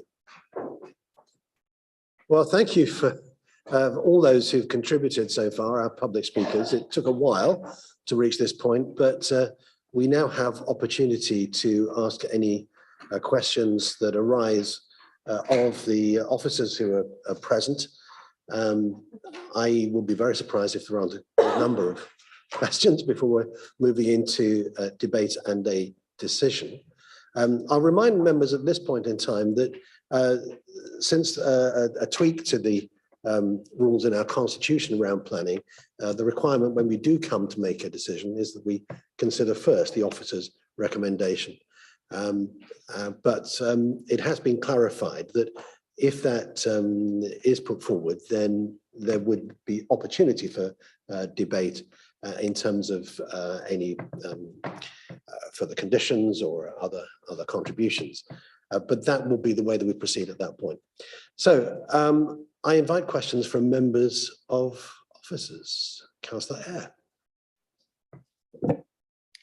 Thank you, Chair. It's probably for the highways officers. I think things about expediency and safety. A number of the public speakers mentioned the new route, if we get the green one up there, about how it wouldn't be overlooked and concerns about lighting and how safe that route would be.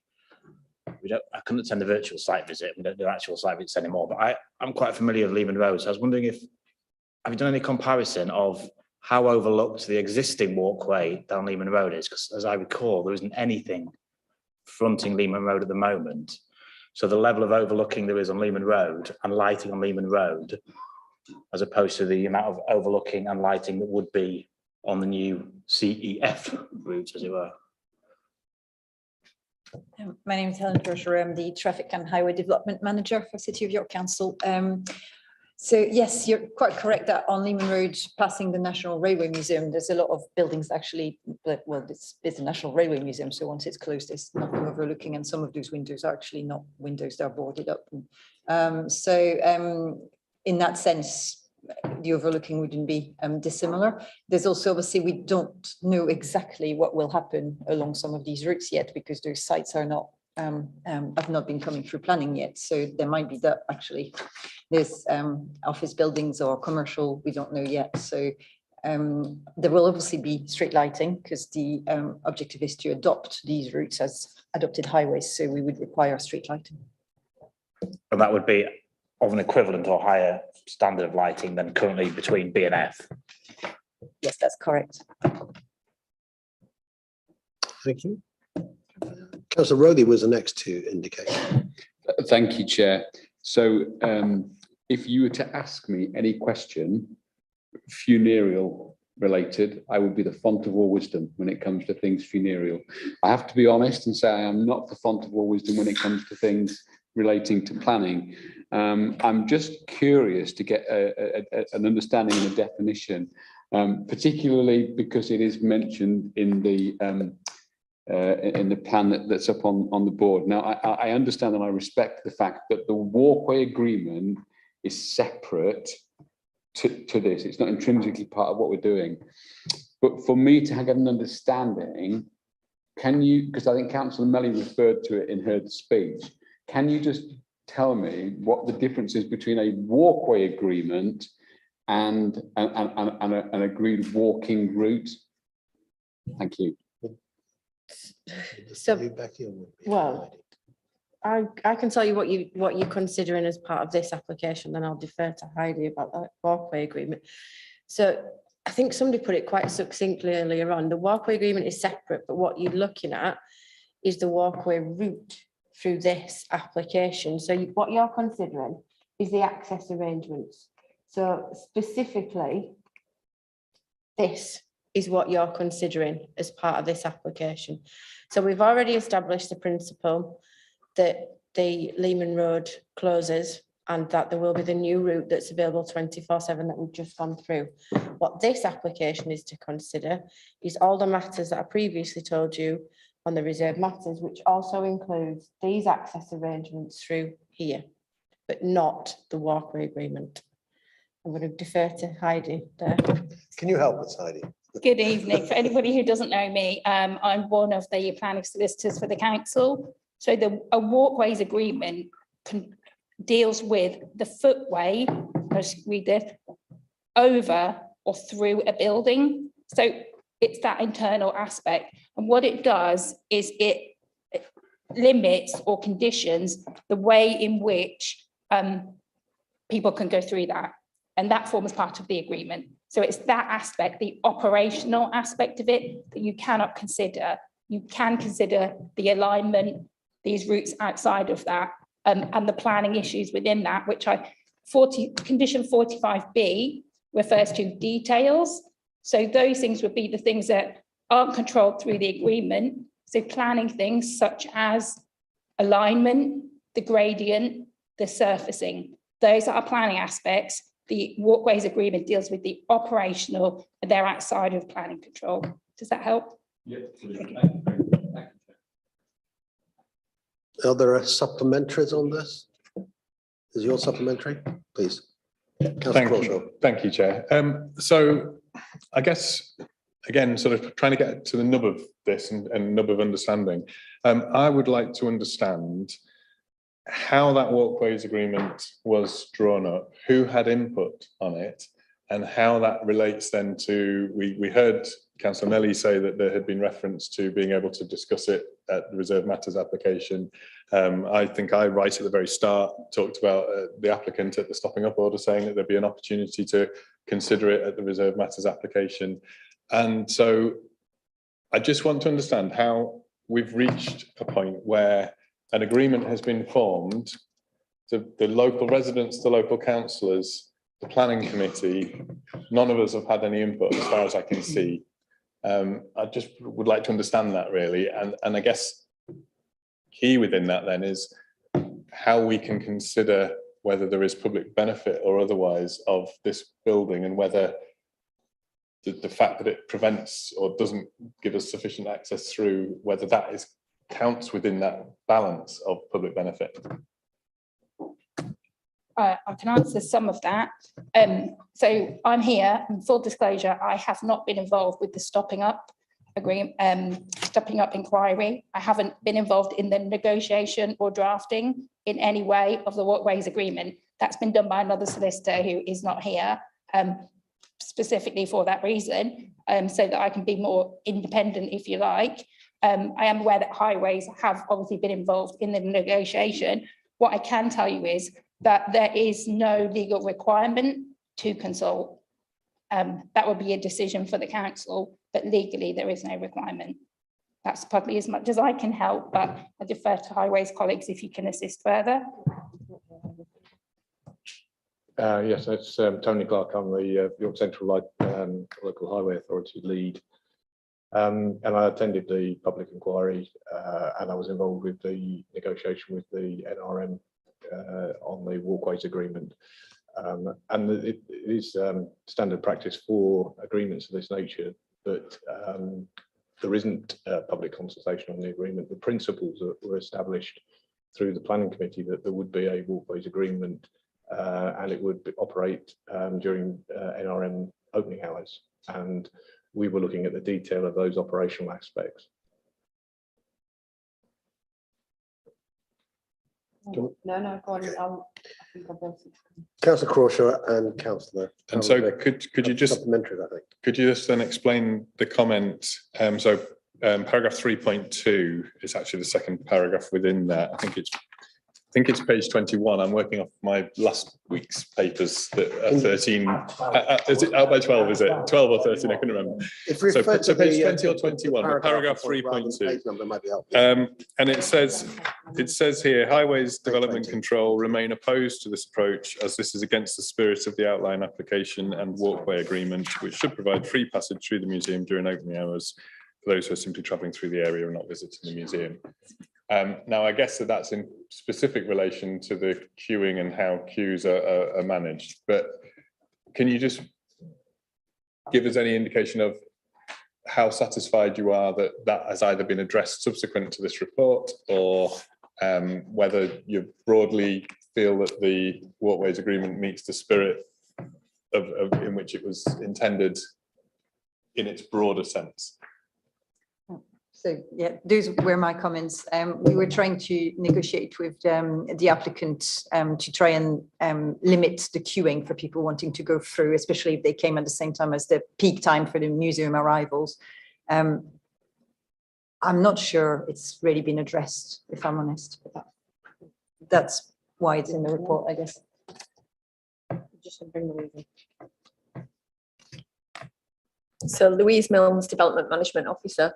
So yeah, as it says it in the committee report, those were obviously the comments from our highways officers. But again, that is more in terms of the operation of the, you know, of the space, as Heidi says, the internal operation of it, which falls outside the remit of the reserve matters application that you're considering this evening.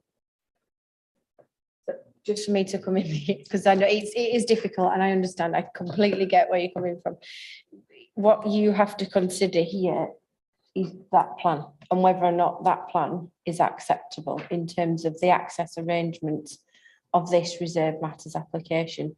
The technicalities around the walkways agreement are completely separate. So it's what you're considering is whether or not you consider that's acceptable in planning terms. And as a planning department and as a case officer, we've made a recommendation that that is acceptable in planning terms, in terms of the access. Plus you've also got the original outline and the reserve matters for the infrastructure, which clearly shows the other route that we've talked about however many times, we'll go back to it, that you clearly have got this route that is available 24/7. So that's where we've got to the recommendation that we have. So sorry. Councillor Pavlik, you had a supplementary already.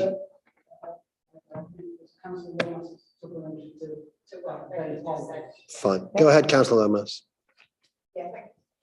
Thank you. Can we go back to the yellow wiggly lines again? Have you seen those in the sleeper thing? Two slides together. Yeah. So we have to decide on based on planning reasons on the bits that are outside of the rotunda, basically. So we have to, in terms of access, not in terms of the building, but in terms of access, we have to look at the arrangement of the pathways and say, do we think that is acceptable in planning terms? When we do that, can we consider things like the fact that there is an obvious sort of route from the building along the current pathway of Leeman Road to Marble Arch, which, because of the way this arrangement is being designed, won't have a crossing. So it will lead people to cross the road outside of the crossing when it is much longer to go via the down and via the crossing and back up again, because that's going to be one of those things where in years to come, people will say, why did they put the crossing there? Because it's so much more dangerous, because obviously people want to take the shortest route from A to B.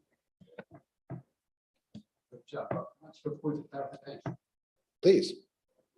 Thank you, Chair. I appreciate it's just for illustrative purposes, but if you look at the images in the pack, if you look at the image from Marble Arch, which I think is on page 99, that is an image that appears to be taken from where the end of Leeman Road would have been, where you've got the crossing immediately to the north of the Bullnose building. So that image to me looks like that's just open space. And so what would stop somebody from leaving the building and walking in that open space anyway? There is no road that I can see. Can I just get a clarification on that, please, Chair? Sorry, you have to go through, if you're walking through Marble Arch, you have to walk on the south side. There is no pathway on the north side going through Marble Arch, is there? Sorry, and that's what I'm trying to get clarification from, Chair, So, is so the you image, have to cross that road. but forgive, the image that we've got on page 19, I know it's for illustrative purposes only, but is that an open space where we have people walking, or is that not an open space? And if it's an open space and there's no road, why then are we asking about a pathway if that's all open space anyway? If there was no road, there'd be no access onto the green alternative route, would there? Okay. Let's clarify this. Right, go on.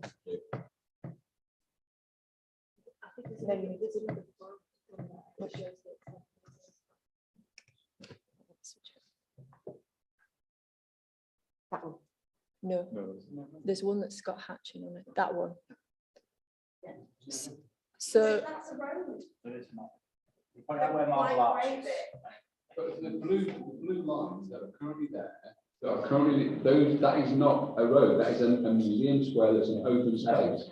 No, that is currently a road, the blue line. But it's not going to say. No, the road comes down. Right, hang on, stop. Right, let me just. Can we give officers the opportunity to respond? This. Yeah. Oh, this, right, okay. This is a road. Yeah. You have to cross Right, over. yeah. And it goes around there, and if you're coming through Marble Arch, you have to come on the south side. So you have to cross over that road. Yeah. To get to, like the road to Watch from it. You come along there. Yeah, that's a longer way round than if you went across there. Across there, so people are going to cross the road outside of the crossing because it's shorter. Here, so the plan is for So you. people will go directly. This. Yeah, and this is, if you can, this shows, you know, they say, hang on. So my what- question- Hang on, just let me do that one and then I'll come straight back to you, I promise. So, Go ahead, Councillor Betty. Rowley, the visualisation of the approach from Marble Arch is here. He's showing, oh God, a red thing, here. So this is all part of Museum Square. All this flagged area here, it's envisaged, this all becomes part of Museum Square. And it's an open space area.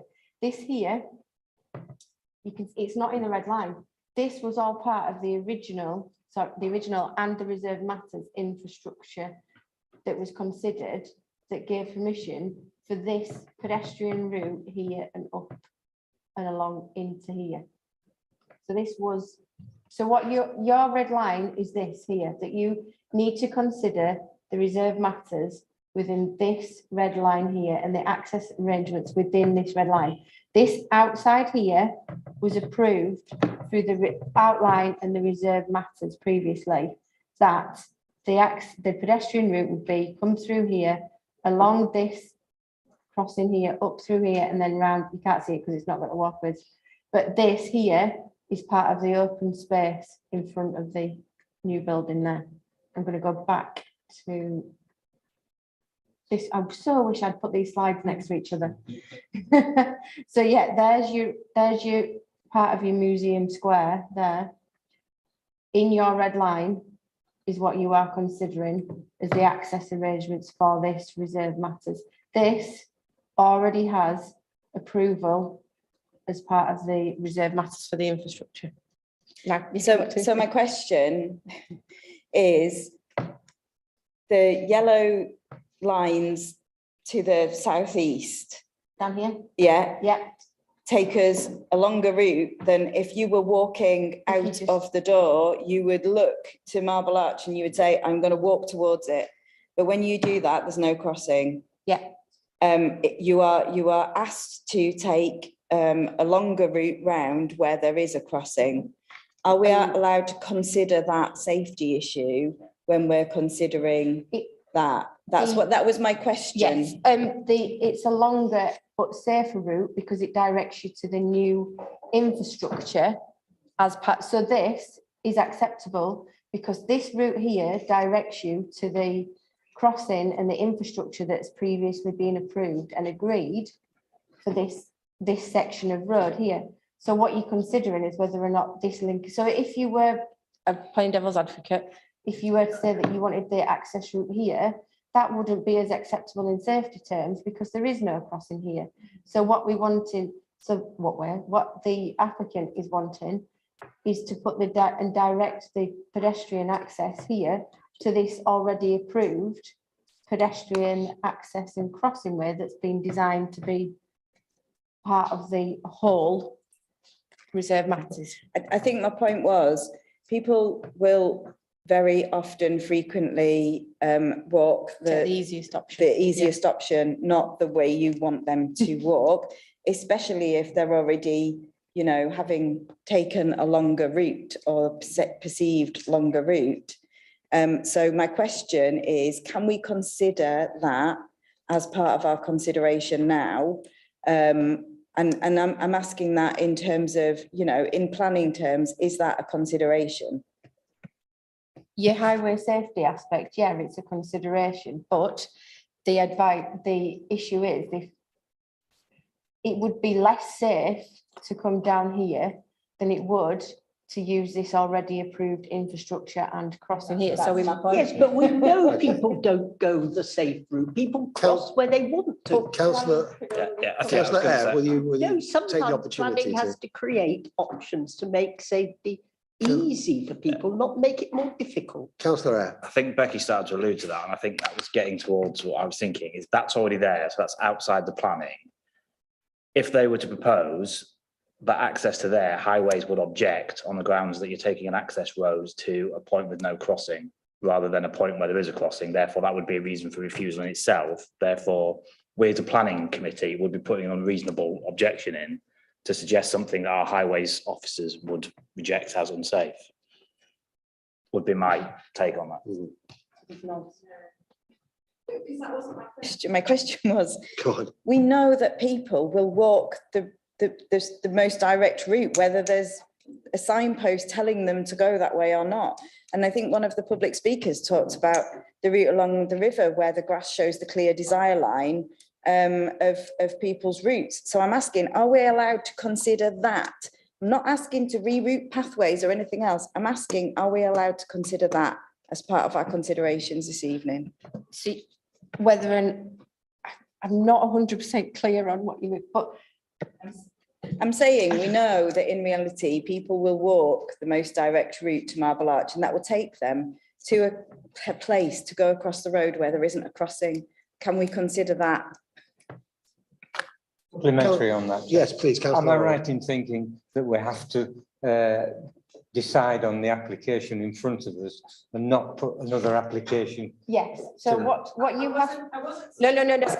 I wasn't suggesting an alternative. No, I was saying that we understand human behaviour. Yes, you have to consider the application in front of you and whether or not this arrangement here is acceptable in terms of safety arrangements, given what's already been approved down here.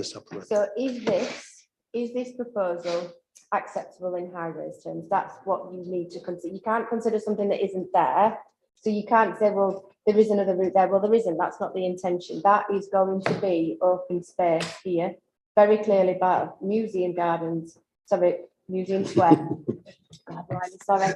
And that you need to consider what is in front of you and whether or not this arrangement here is acceptable in highway and access terms as part of that reserve matters. You can't consider this bit here because it's not within the red line and it's all already got approval.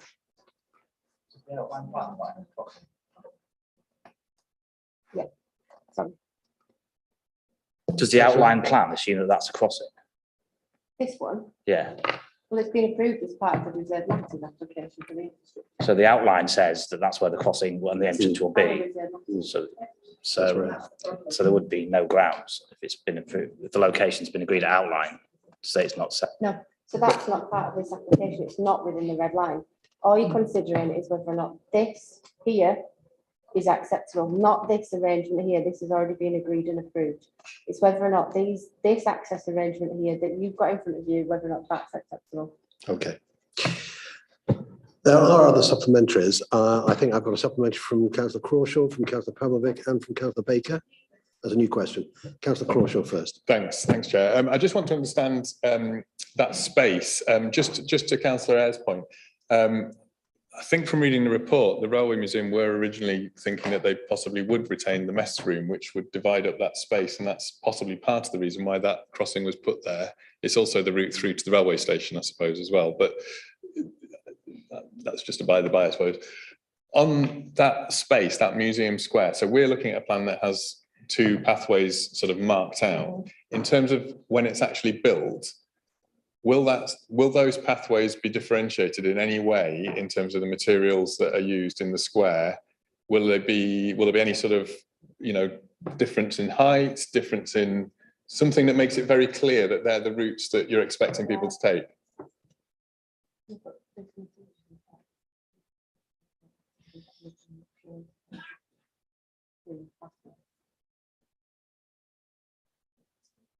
It's an open square. Sorry. So this part of the site is being developed as a separate reserve matters application for Museum Square. It's within the red line. It is within the red outline because there's various things that are happening, like underground drainage and things like that in that area, which is why they've had to include that extent. But the surfacing and what goes on in that area will be a future reserve matters application for Museum Square, as shown on the hatch. So those yellow lines are totally redundant then? They don't mean nothing, right?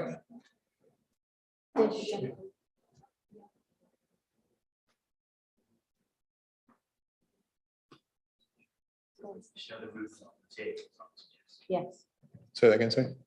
Yeah, just to clarify that the walkways agreement has a route through that area, which needs to be provided. So there is an access route across that area. In general, that area will be open space.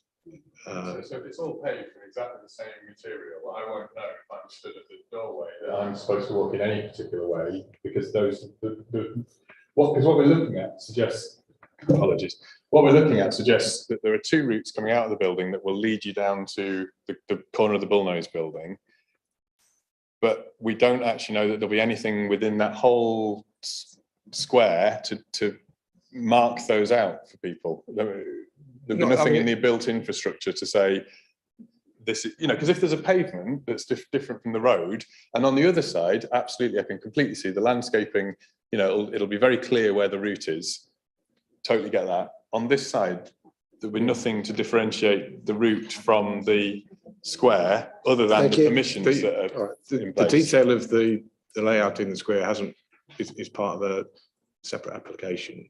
The route would be available, and you know, in principle, if it was across an open area, you take the route that you want to the crossing procedure. And will we condition that, or could they come back if that's going to be another application? Could they actually take it in a different way? So can I clarify just to see if in case it helps anybody? Because what I'm trying to keep in my head, having rung my bell several times cycling through, is the area outside the Minster, which I always thought was going to be a disaster, which hasn't actually been as bad as I thought. That is level, and the route through the middle, and there is through materials delineated between what is the cycle and footpath through the middle and what is actually classified as open space. It doesn't stop people taking pictures on there. Am I correct in thinking that what this means is that those dedicated routes will be the ones that are on there, and through the next application on materials, the planning committee could say that's the way we want the layout of that to be done, so that those routes are clearly demarcated for those who need them? Is that correct understanding? I'm not clear on this. Sorry, I wouldn't hold that particular route up as an example of good, because in access terms, it's an absolute nightmare. Because there is no delineation and people don't know where they're supposed to walk or cycle or sit in any particular part of it. My concern here is that we're being asked to think about access, but not the walkway through the building. But we're not allowed to think about access because that's going to be determined. The design of the space through which you will access is going to be determined in a separate reserve matters. And I think that comes back to something that was highlighted earlier, that because there are so many different applications, we will potentially get to a position where a planning committee at some future point is told, well, you've got absolutely no say on this because the previous application agreed the access, so you can't mess with it. And actually what planning committee is being given is no say on anything whatsoever, because everything we raise, we're told, well, that was in a separate application, or is in a future application, or is in a different application. But these are all things that affect exactly the development that we're looking at. And I'm finding that very, very difficult to understand what we are actually being asked to make a decision on. Councillor Baker. Thanks. I've got a slightly separate question, but it is something that I think we are actually being asked to make a decision on. So I'd like clarity on the proposed alternative permanent route, and why, I know it's probably in the papers, but just to hear it succinctly, why that has been approved by as a recommendable when it's double the walking distance. Is that correct? The walk down and then up, it's at least double. This one? Yes, that one. It's down and then up. It's at least double the little bit of Leeman Road that is being closed. Can you just clarify the details on the walking distance? And we're also being asked to approve it without there being a path agreed from the residents onto it anyway. So that was covered under the original outline permission. So this has all got permission already, and through the subsequent reserve matters. So this. But you've approved that route as well, you want us to approve that as part of the access to the mitigation of access to No, Central that's already Hall. got approval. That has already got. But doesn't approval. our consideration of Central Hall rest on us agreeing that that's acceptable? No, that's already been agreed and approved as acceptable. This route here has already been agreed and approved as acceptable. What you're considering now is purely the access arrangements for this reserve matters in here. And I'll just flip back to what. Not allowed to talk about it. Well, you Okay, are, thank you. completely you are. I'm not, go on then, sorry.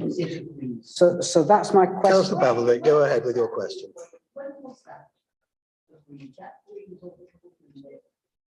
Through the, oh, hang on, the reserve matters application, I don't know when. So there was the original outline, and then there was then there's since been a reserve matters application, which was November 2020. That was the reserve matters for the infrastructure that covers. Councillor Babovic. So just a clarification, because I may have misunderstood this. The yellow line that we don't know whether it's actually going to be where it is something that you've said is a consideration. Did I get that? Did I misunderstand something that was said earlier? That is not necessarily the designated paths that are set in stone. And I yes, literally and metaphorically setting stone. Something else. Setting green tarmac. We don't have the detail of the surfacing, which might come at a future planning. The surfacing, so whether we have a specific color or, something that actually identifies that. We don't have that at this stage because that is part of a future planning.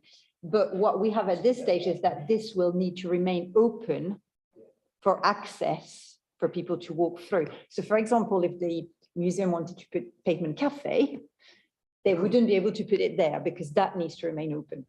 So that then comes to my original question, but thank you for clarifying that. So in respect of that yellow line, we've heard from other earlier speakers, public speakers, that this is discriminatory for people with access issues.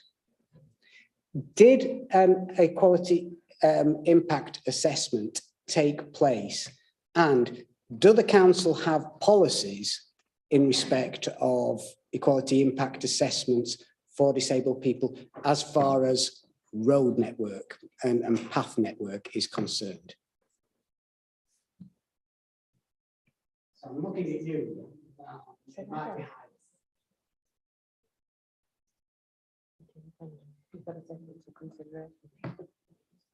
Yeah. Can you take that, Heidi? I might be able to help. So I don't think there's an equalities impact assessment. I certainly haven't seen one. However, public sector equality duty applies to all decisions of the council. And in particular, section 149, this is from memory, where you have to give due regard. And I'm not going to quote it because I don't know, but there's 3 different elements that you have to consider in relation to people with protected characteristics.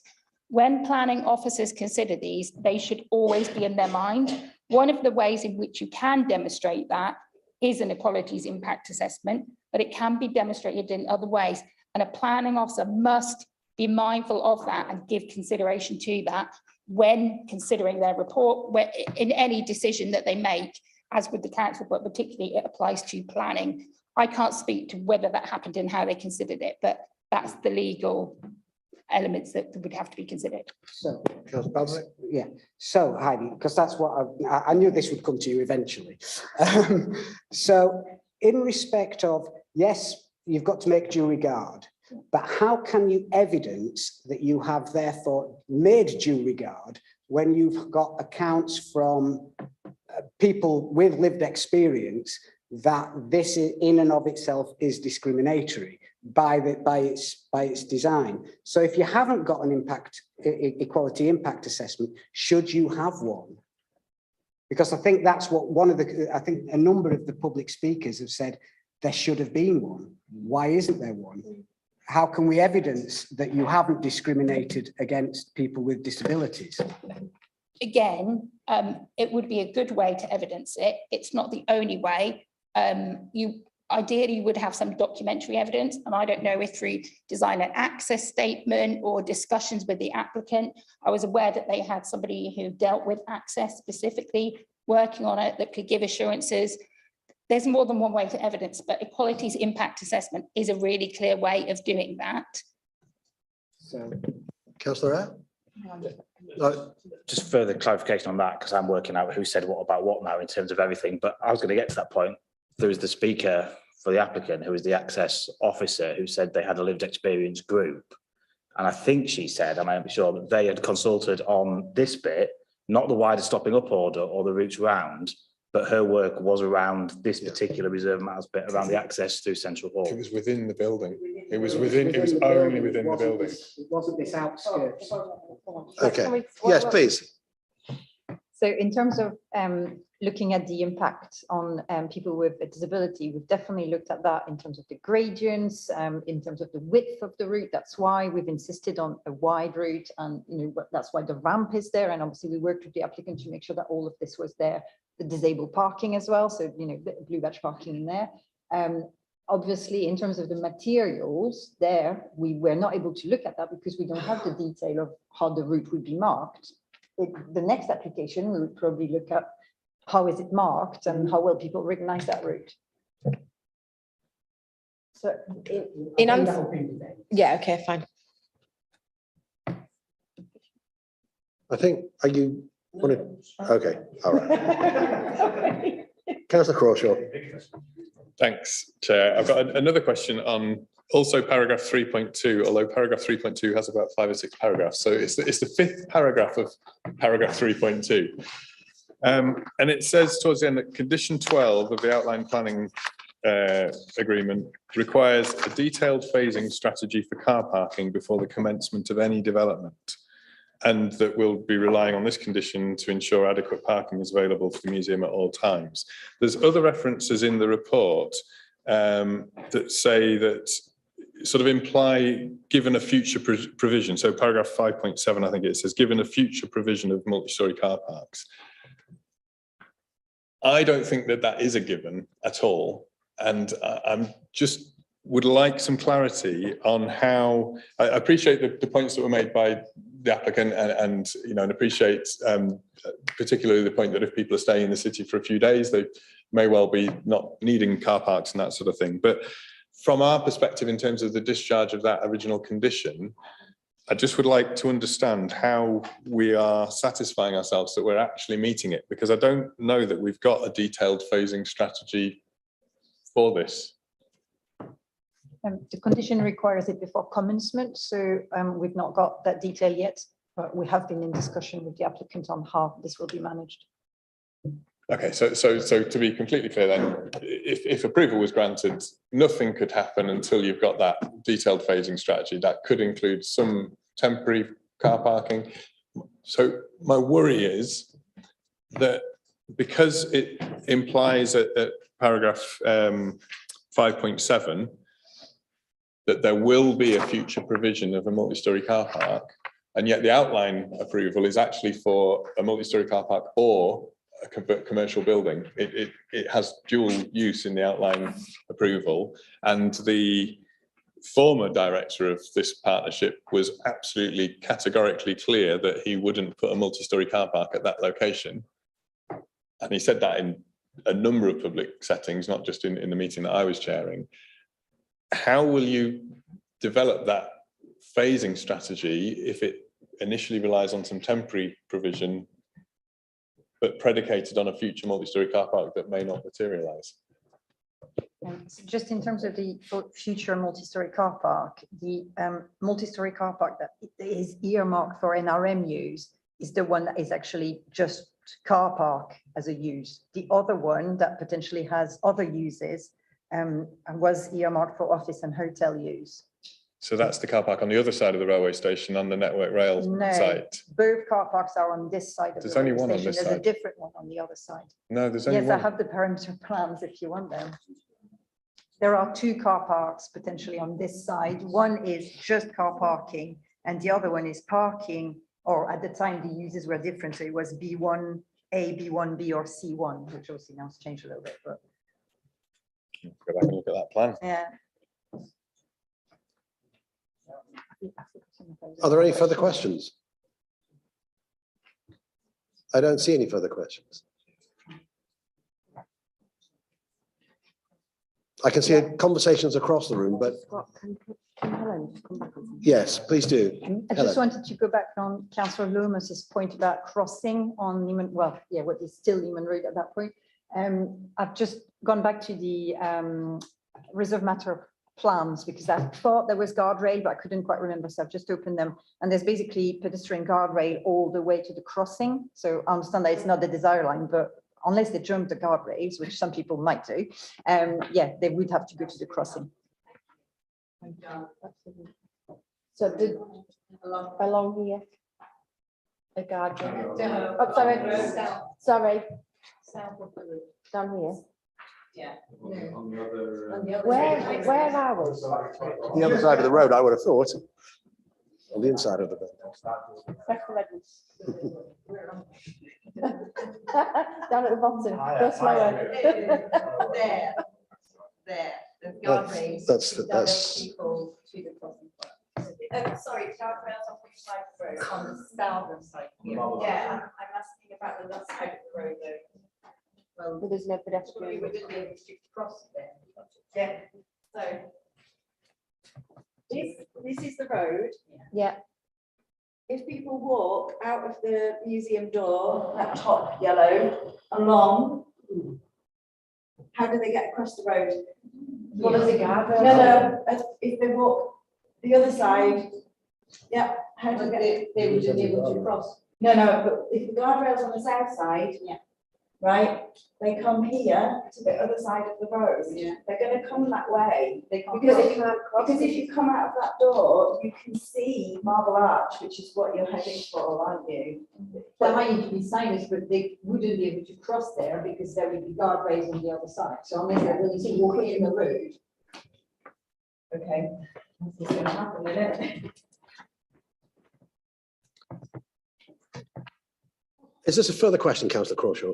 Please go ahead. Just one final one. So page 1235, I think it is, paragraph 5.8, just towards the end of that paragraph. It says, as such, the walkway agreement plan will need to be varied so that the plan aligns with the proposed reserved matters plan should consent be granted.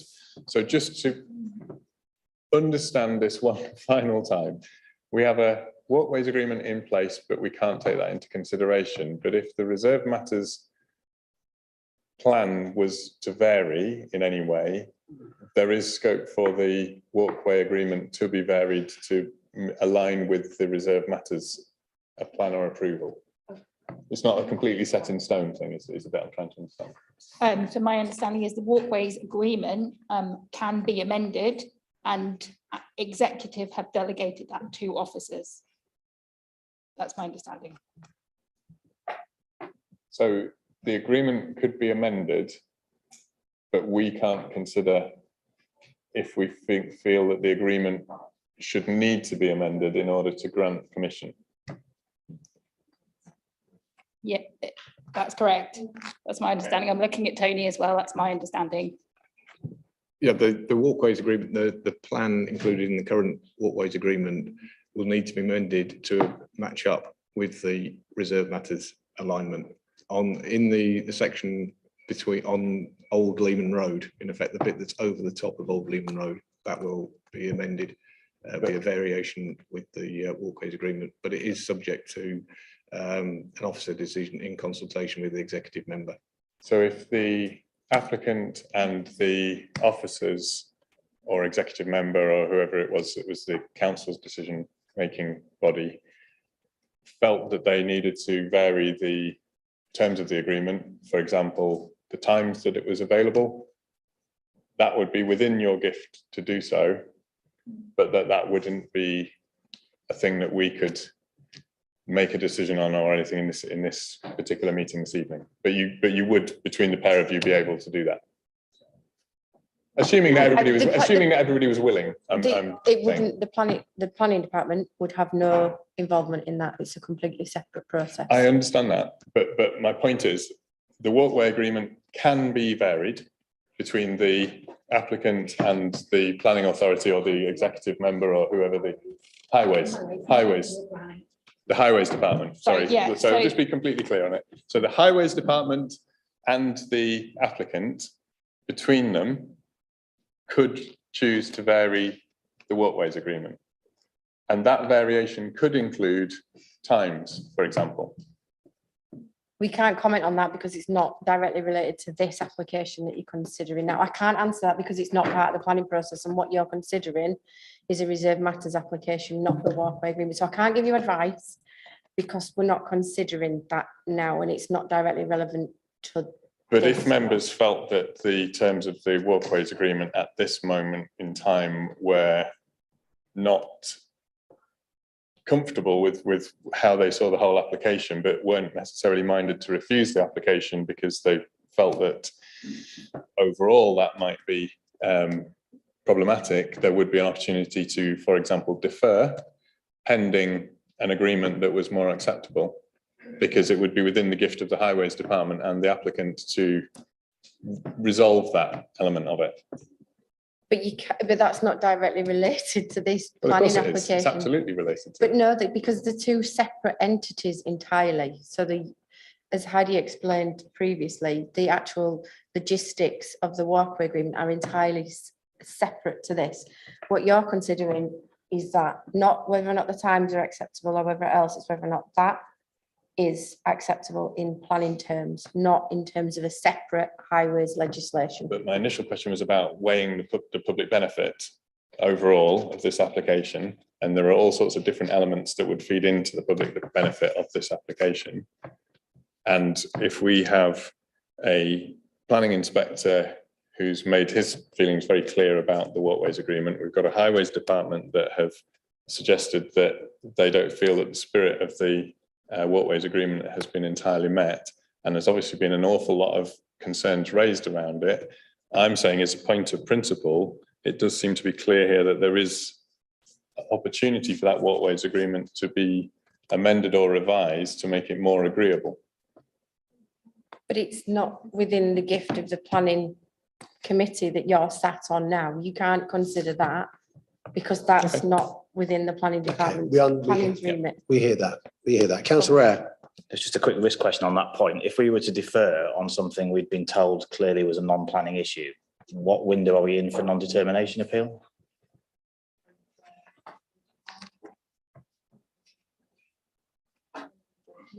Oh, so from Monday they could appeal non-determination because that's when we've got the extension of time till. And we've had clear legal advice that that's not a planning issue on which to defer it on. Yeah. That's not an option.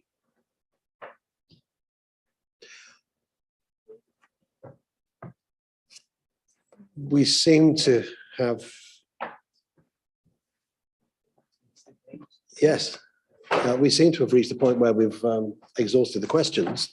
We move into debate, and I wonder if anybody wants to begin that, particularly if they have any proposition. Councillor Pavlovic.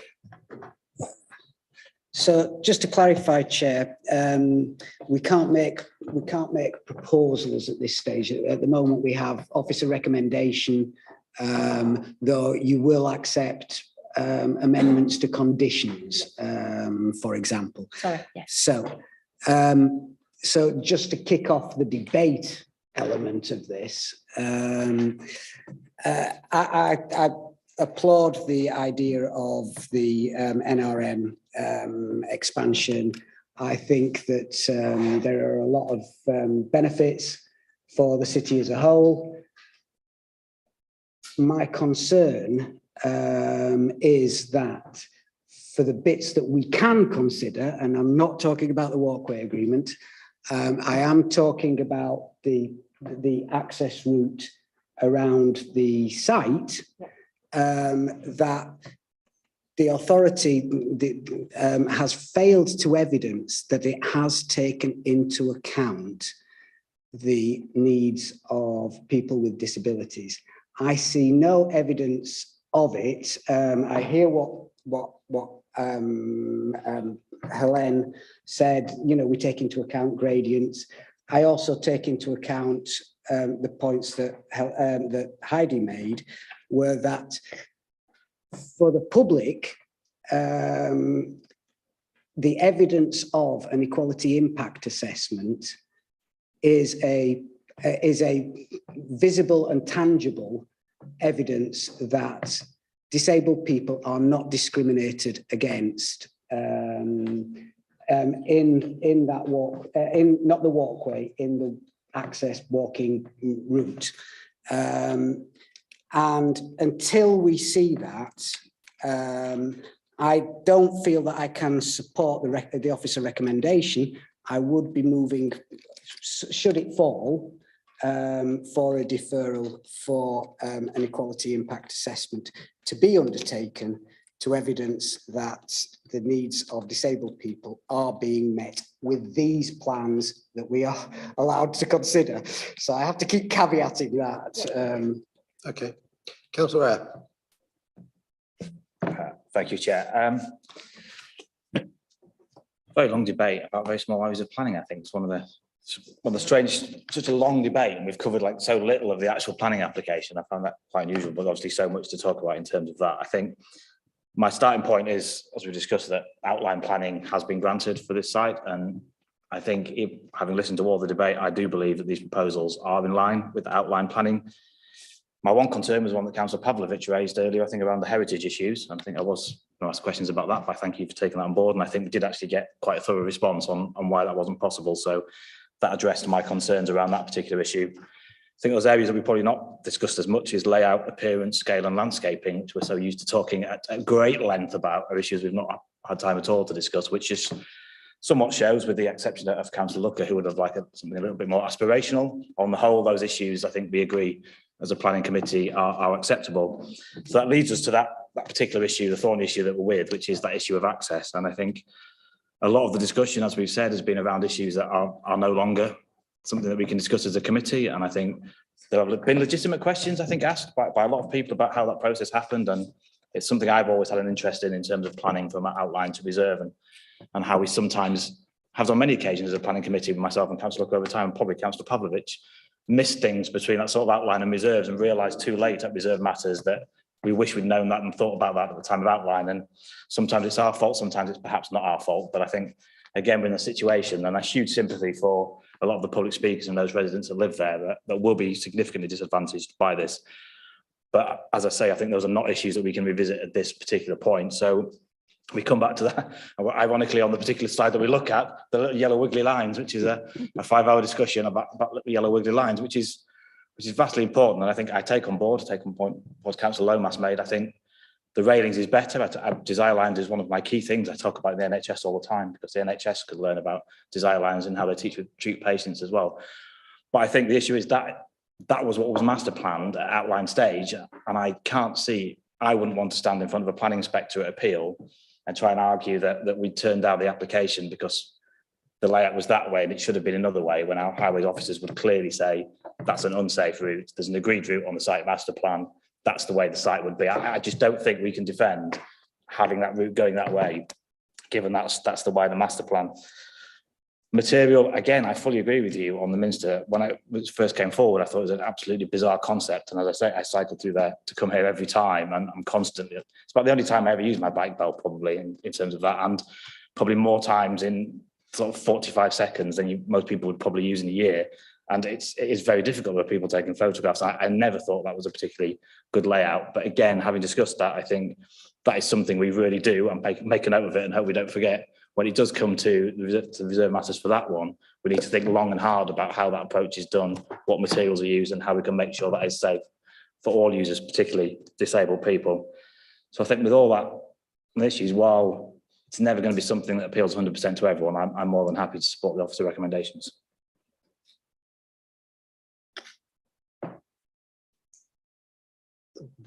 Do I need to look for a seconder at this point? We need to go in a bit. Okay. Sure, absolutely. Well, there are a number of other members who've been catching my eye: Councillor Lomas, Councillor Looker, and Councillor Crawshaw. I'll take them in that order. And Councillor Rowe, yeah. Thank you, Chair. We have spent a lot of time this evening talking about yellow wiggly lines and the other issues of access around the site. But Councillor Eyre is quite right. There's quite a lot more in this application than just that.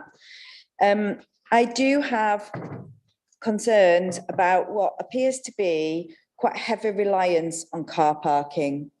Car parking is important at the moment.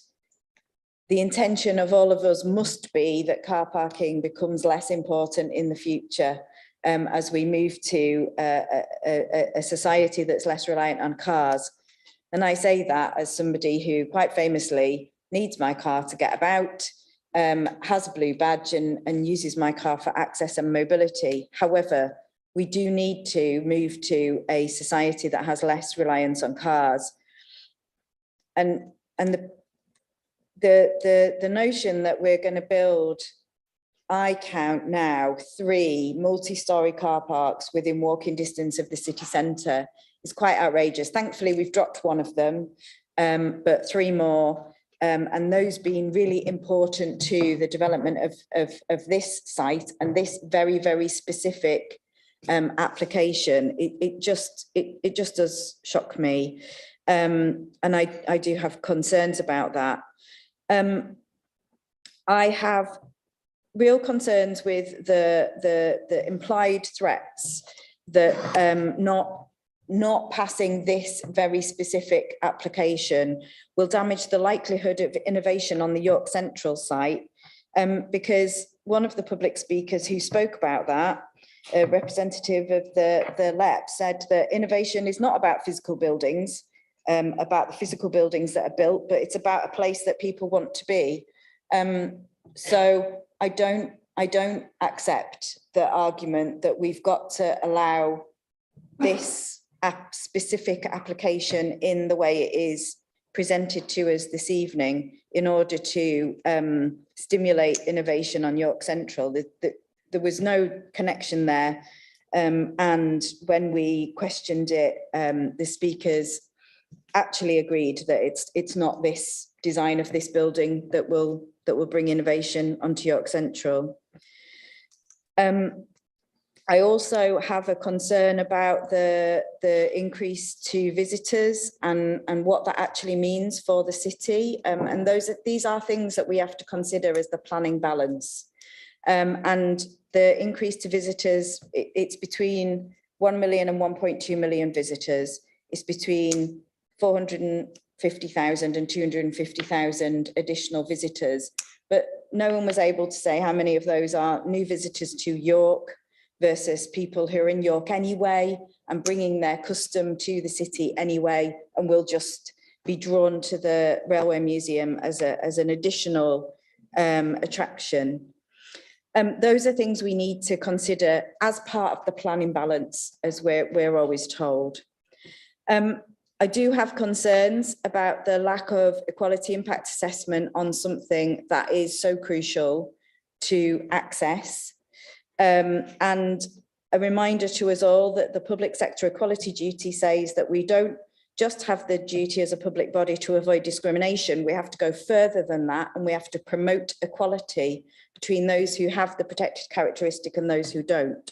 So it's not just about the baseline of avoiding discrimination, it's about promoting equality.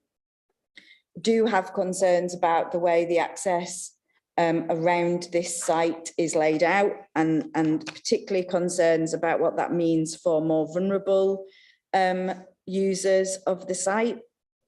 But that's not my significant concern. My significant concern is about the design. So the design, particularly of the central hall building, which I think any interpretation of the information that's in front of us and that has been put in front of us would say it dominates the site, and it's been presented as something which does the absolute opposite. And I can't interpret it in any other way than it will dominate the site. We're losing the mess hall building, and although we heard some very important statements from the applicant and on behalf of the applicant about how well they work in general with the heritage of the site, they said nothing specific about any alternatives they considered to the loss of the mess hall building. I don't think there is a particular reason for doing that other than just expediency. And I would prefer to see a design that retained as much of the heritage of the site as possible, accepting that some of that heritage arrives at different points in time. It is all heritage, whether some of it arrived 25 years after other bits, it's still a long time ago in my book. So for me, I'll be opposing approval on that basis. In my view, the planning balance isn't met because of the design of the building that has been shown to us, and the impact on heritage, and that's not outweighed by the things that are put forward as positives in the planning balance, because they didn't have substance and didn't stand up to scrutiny. Councillor Looker. Thank you very much. Yes, I do want to pick up the issue around the proposed design and look of the building itself, because I find it very underwhelming. I wouldn't have minded something that was going to dominate the site if it was exciting. Good heavens, Paris got the Louvre and the Pyramid building how long ago? We've been discussed Amsterdam, and I have been to Amsterdam and the museum. We've actually got Barley Hall, somebody pointed out to me, in York, which manages to run a public footpath through the two halves of the site. I just think this application lacks ambition. And if we can't get ambition in such an iconic site as this, then we really are letting down the citizens of York now, and more importantly, the international visitors that we are talking about. Yes, York does want visitors. I'm a little anxious when people start saying we want the right sort of visitors. Sometimes you can get some marvelous visitors coming through on a stag weekend, and I shouldn't throw too much mud at them. But I really think this is an underplaying of the opportunities that the site offers. And in doing it, we could have looked, I'm sure we could have looked at ways in which we could have incorporated some of the difficult access issues, but at the same time made the building more user-friendly, more iconic, more dynamic, that it will attract people coming to York to say, God, you must go and look at the Railway Museum because it's so exciting. This reminds me of a rather cut down Ron Cook hub out at the university. And I'm very fond of Ron Cook, and he's a dear. But I can't say his hub is fills my soul with tremendous delight, and at least it's got a lake in front of it. This hasn't even got the dimensions of the university side. So no, I think if I support this, I shall be letting down my own aesthetic judgment. I shall be letting down my own ambitions for the city. I shall be letting down my own views around the importance of managing residents' wishes along with the needs of the important heritage and tourist industries we've got. We've got to do both. We can't say it's either or. It's got to be and. That's the best word in the English language, pulling things together. And I challenge the architects to go away and sort it brilliantly and give us something to be really proud of. Thank you. Councillor Crawshaw. Thanks, Chair. I'll just echo many of the points that Councillor Looker made there and Councillor Lomas before. And I think the thing that I feel with this is I feel sad because I feel like I really, really want to support the Railway Museum and I want to be excited by the expansion of what, you know, has always been my favourite museum in the city. And when I sat on the outline application, I had understood that we were getting a big new central hall and we'd have a lot more exhibition space and we'd have a permeable site that would work for everybody around it. And I feel like what we've ended up with is a really quite small, low-key, not really quite sure quite exactly what it is. And I think within the building itself, you know, as far as I understand it, there's not really plans for, I know there's this sort of innovation hub, but there's not really plans for more trains and it's a railway museum and I don't quite equate that bit. And so I find myself in this really difficult position because I don't want any of the things that are being threatened by some of the speakers about sending messages that we don't have a vision for a forward-thinking city and all of those sorts of things, because I think that we do. And I think in a way, the point of what Councillor Looker is saying is that we're not actually demonstrating that enough within the application that's before us. And I think as someone who sat on that outline committee and is now seeing this bit coming through, I can't help but feel a bit disenfranchised actually, because I don't feel that what we thought about we were doing at that point has fed its way through at the sort of level of excellence that we all hoped that we might get. And my worry is, and this was something that was said by a couple of the speakers, my worry is for this whole site, the whole of the York Central site, this is going to be a slightly rubbish analogy, but it sort of feels a bit like you thought you were going to go on a hot air balloon ride and you kind of ran just as it was taking off and you didn't quite get on board properly and you're sort of hanging on the end and it's going up and up and you're trying to sort of look down whether you can get out or try and find your way back into it. And actually all the way it's getting higher and higher and riskier and you get to a point where you can't stop and you can't let go. And we're being told that actually you can't have an influence on this, you can't have an influence on that. It's already been decided, it's already been done. And I don't know, as somebody who's been part of that process, where that decision was made. And it really troubles me when you have ward councillors coming along saying that they don't feel that they've been engaged in the process. They can't have a conversation with the people who are involved in it. They're representing residents who say that they feel exactly the same. And yes, this has all the potential to be a huge, massive benefit for the whole city, but it can't be done at the expense of a significant number of their next door neighbours. So I'm appealing to the Railway Museum. I'm going to eyeball you and really appeal to you to try to do something that is better than this, because I really don't feel that it has. I really don't feel. It probably doesn't help to have a. I'm sorry. I don't. I understand. Well, my point is, I don't want there to be anything against the Railway Museum. I want to be working with the Railway Museum to deliver something that is better. And I think that there are examples around Europe and around the world that demonstrate how museums can sit within communities, can be loved by the communities that they're in.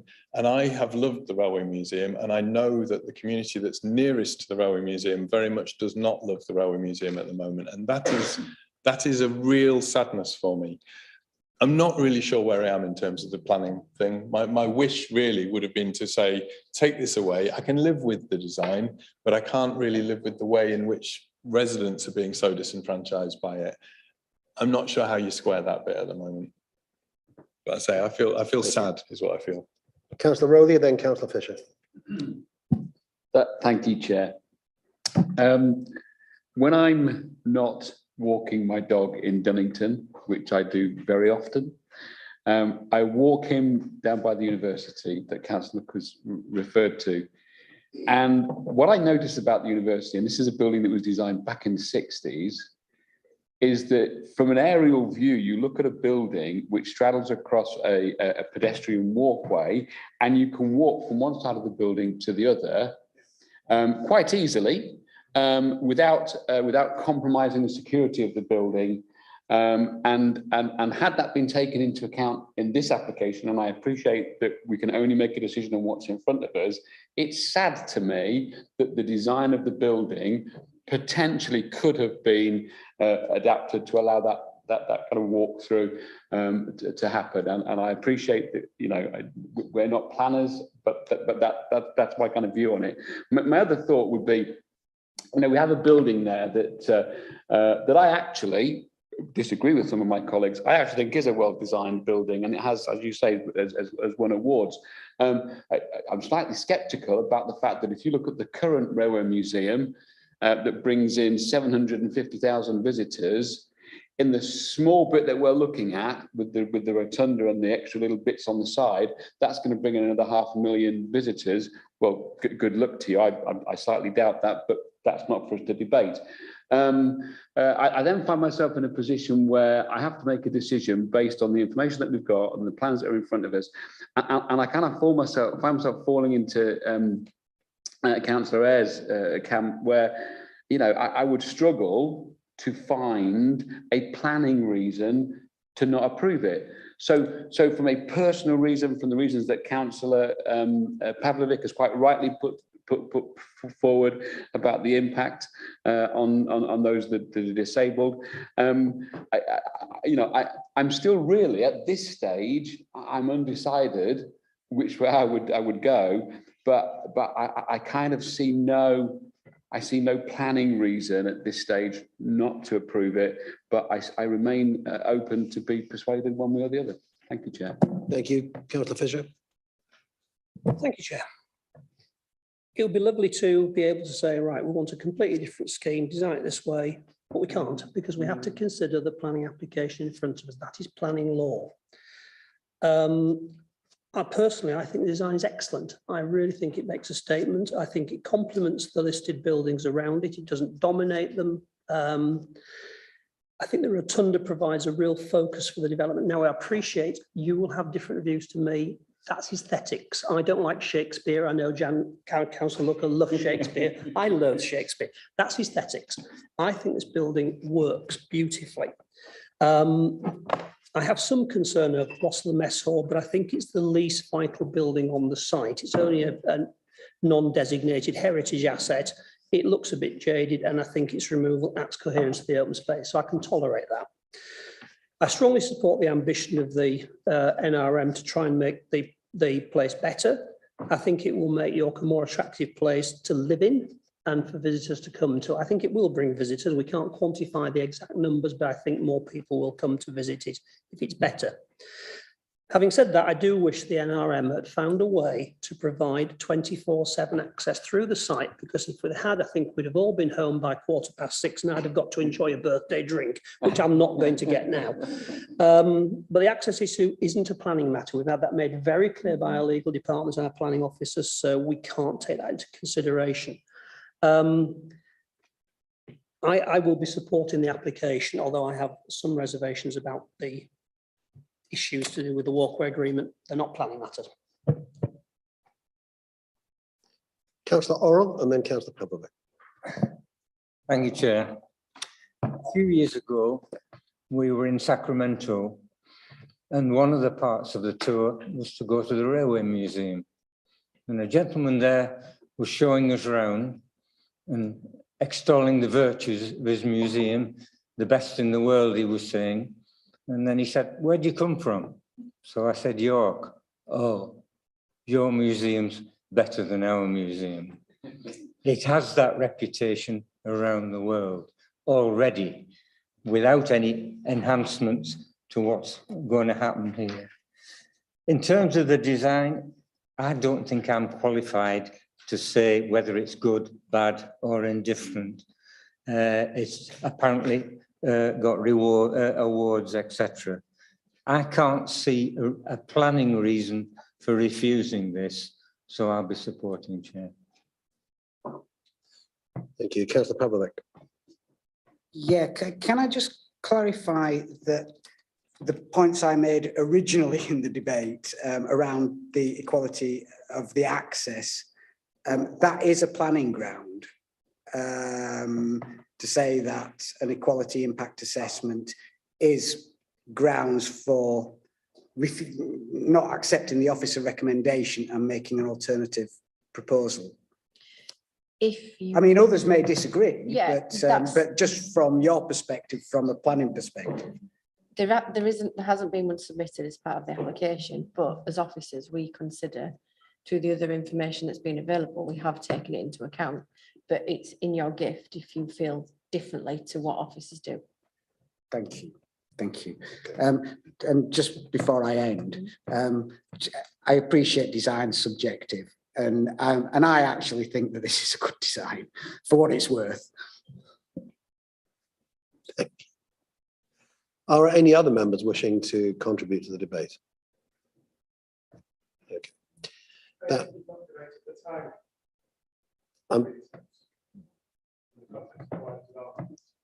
I'm sorry, there's no scope for a further exploration. I need at this point to move towards a vote. At the very start, Councillor Errol, at an early stage in the debate, I think you were indicating you would be willing to support this. Yeah, I'm still not sure given that what we the have moving to seconding begin businesses, that but if it needs moving, I'm happy to move it. Okay. Do we have someone who would be willing to second that? Councillor Fisher. Yes, I'll second it. Okay. Would you therefore, just so we're absolutely clear, clarify, Becky, what? Just have a point of clarification. I'm Please do. really sorry. Councillor Pavlovic, can I just, were you proposing? Okay, forgive me, sorry, no, you mentioned about the impact statement, the impact, the disability impact. So were you wanting to use that as a? I don't think you can. I don't think you could put that. I don't think you can approve the application with an amendment to wait for that, because I think that they might be incredibly relevant to whether the application is supported legally or not. So, right. so you're not proposing. So the first, no, I can't until we've had the vote. Okay. Chair, can I just put on record that I think that this new system is going to cause us problems because of exactly this kind of a point here, where if people don't necessarily feel that they can support an application yet, but feel that they can see a route through, because surely the MPPF, the point of it is you're supposed to find ways to get to a point of approval. And if a committee doesn't feel it's, well, but then that's a refusal, isn't it, potentially? No, because we then move on. So let's do that. He's just making. We, in fact, at the previous meeting that I chaired, we did exactly that. The we got there in the end. It doesn't feel constructive, I suppose this is. I know. We're finding our way with this. It's still early days. So we do have Councillor Fisher. I was just going to say, if you've got complaints about the new constitution, blame the chair and vice chair of audit and governance when it was drawn. Okay, we're not blaming anybody here. What I'm trying to do is move towards a vote. So we do have that proposed and seconded. Becky, if you could just be 100% clear for us what we would then be voting on. You're voting on the officer's recommendation to approve along with the conditions that are outlined in the case officer's report. And the update. Yes, and the update. Thank you, I think. Can I ask those who are in favour of that, please to indicate?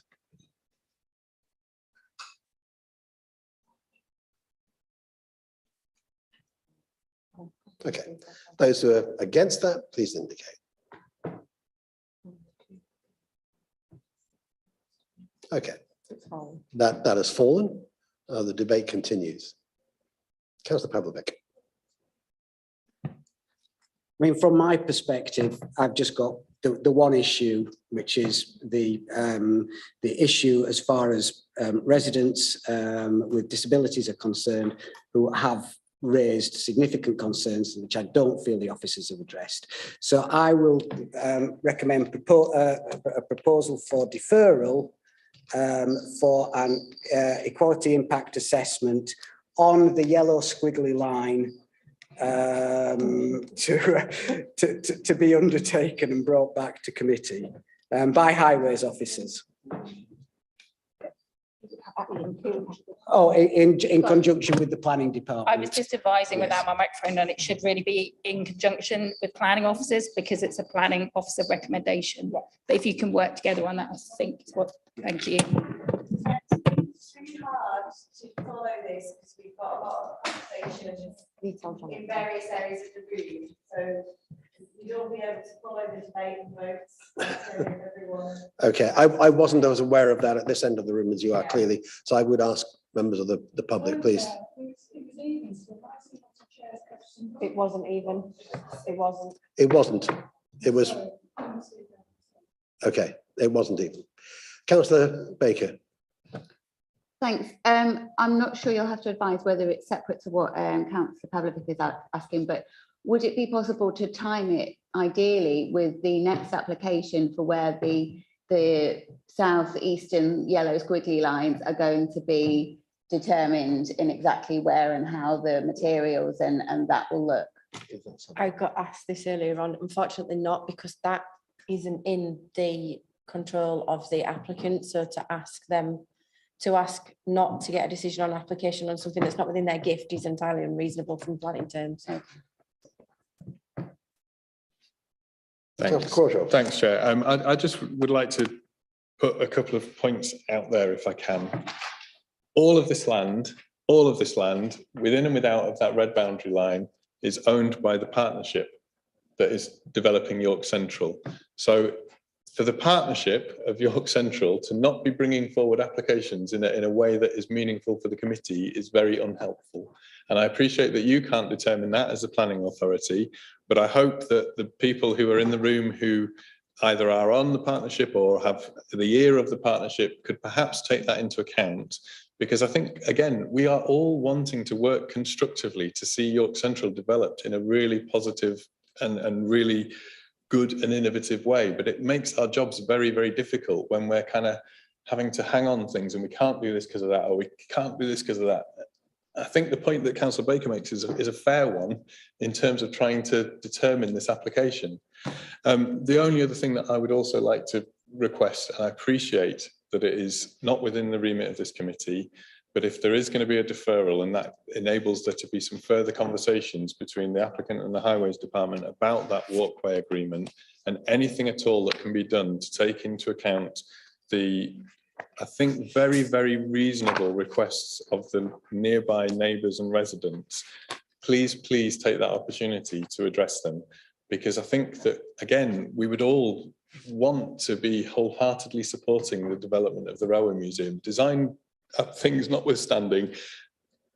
And so if there is a deferral, it perhaps gives a little opportunity to address some of those things. Sorry, just for me to come in here. And if you're saying that for that reason, I need you to be specific, because I don't think I can. I think you've that's told fine. me. I know, but I don't want it to come back next time and say, for example, that the walkway agreement hasn't changed, to say what we told you that. And I just want to be very clear from a planning point of view. Yes, that's the advice, But if you want to take that outside of the meeting and you want to take it up with highways officers, that would be the right thing to do, once you've deferred it on planning reasons. But I just don't want next time to come back. So I'm just merely taking the opportunity with Yeah. people in the room from all sides to just make that request, because we clearly haven't got to a point. That's been heard, I think. Yeah. Okay. Yeah. So, Councillor Eyre?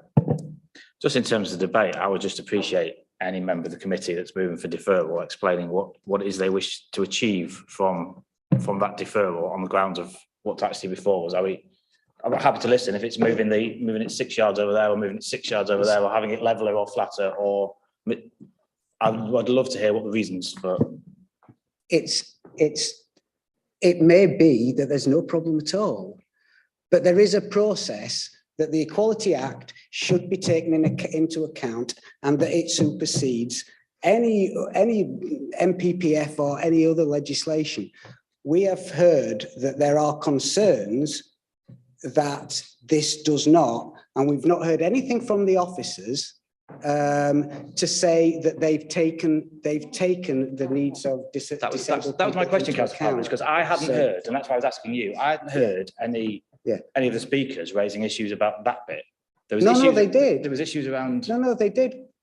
Honestly, Nigel, What did they raise? That's why I'm literally asking. What did they raise? What were the specific issues around from there to there that were raised? They raised the issue that it was a very unsafe feeling route for particularly women. Yeah.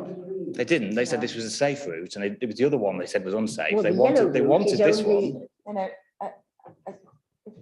if I can. Okay, Councillor Lomas, do you feel that you can clarify this? The public speakers, because I took notes. I did. Public speakers highlighted the fact that it's a longer way round. And you know, I think you yourself, Councillor Eyre, noted that it's a longer way round on the yellow squigglies. Than Leeman Road, yes, but that's agreed. Yeah. So they highlighted that it's a longer way round. There were issues around who might be able to use it. So people using specific mobility aids such as adapted bicycles might not be able to use this route. There were, bear with me while I look at it, there were concerns about blue badge spaces, the number on site, when other spaces that might be required by users of the museum are in shared car parks elsewhere on the site with no control. There was no equality impact assessment on the alternative routes. And while clearly some work has been done to put in a ramp instead of steps, I think that's the bare minimum. Some of the no, sorry, I think that was it regards to that particular aspect. On that point, we had clarification that class 3s would be allowed in except bicycles. That isn't going to change, so that's not going to change. So I There's no talked point- about adapted bicycles. Yeah, deferring is not going to allow class 3s to come through.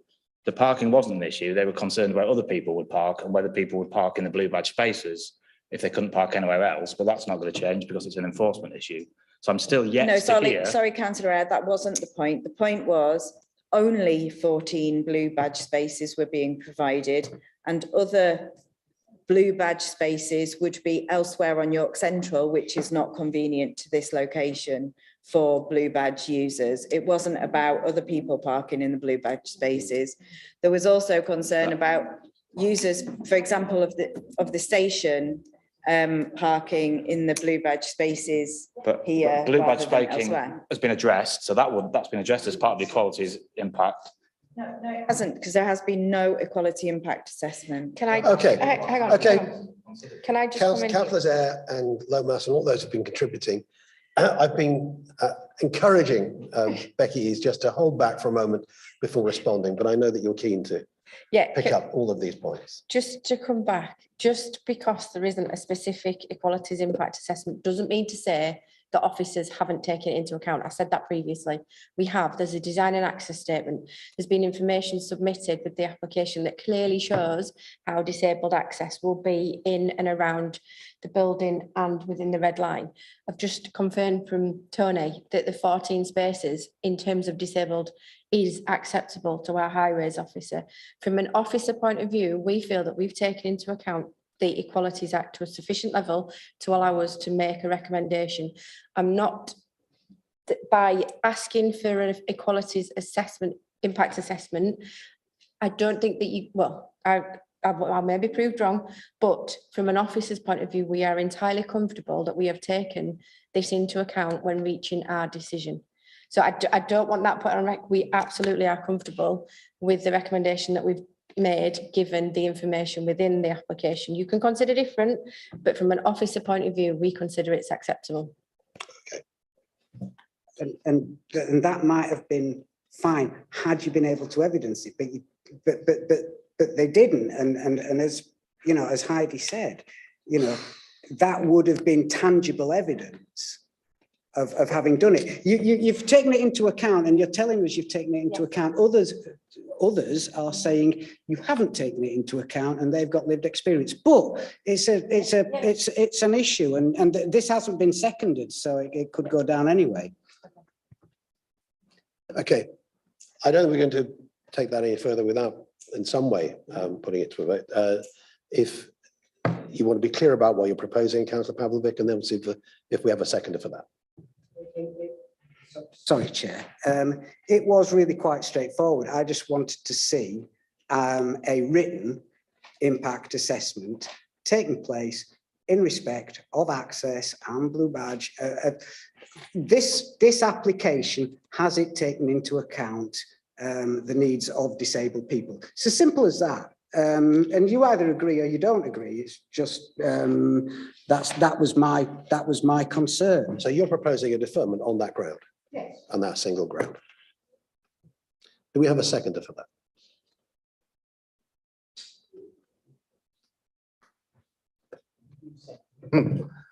Thank you. Yeah, Chair, on that basis, I'm happy to second. I have doubts, and therefore, which is why I voted the way I did. Okay. Barker. Then I don't think we need to be any clearer about that. I've got it, yeah. Okay. Given that has been proposed and seconded, who would like to express that they are voting to support what has been proposed?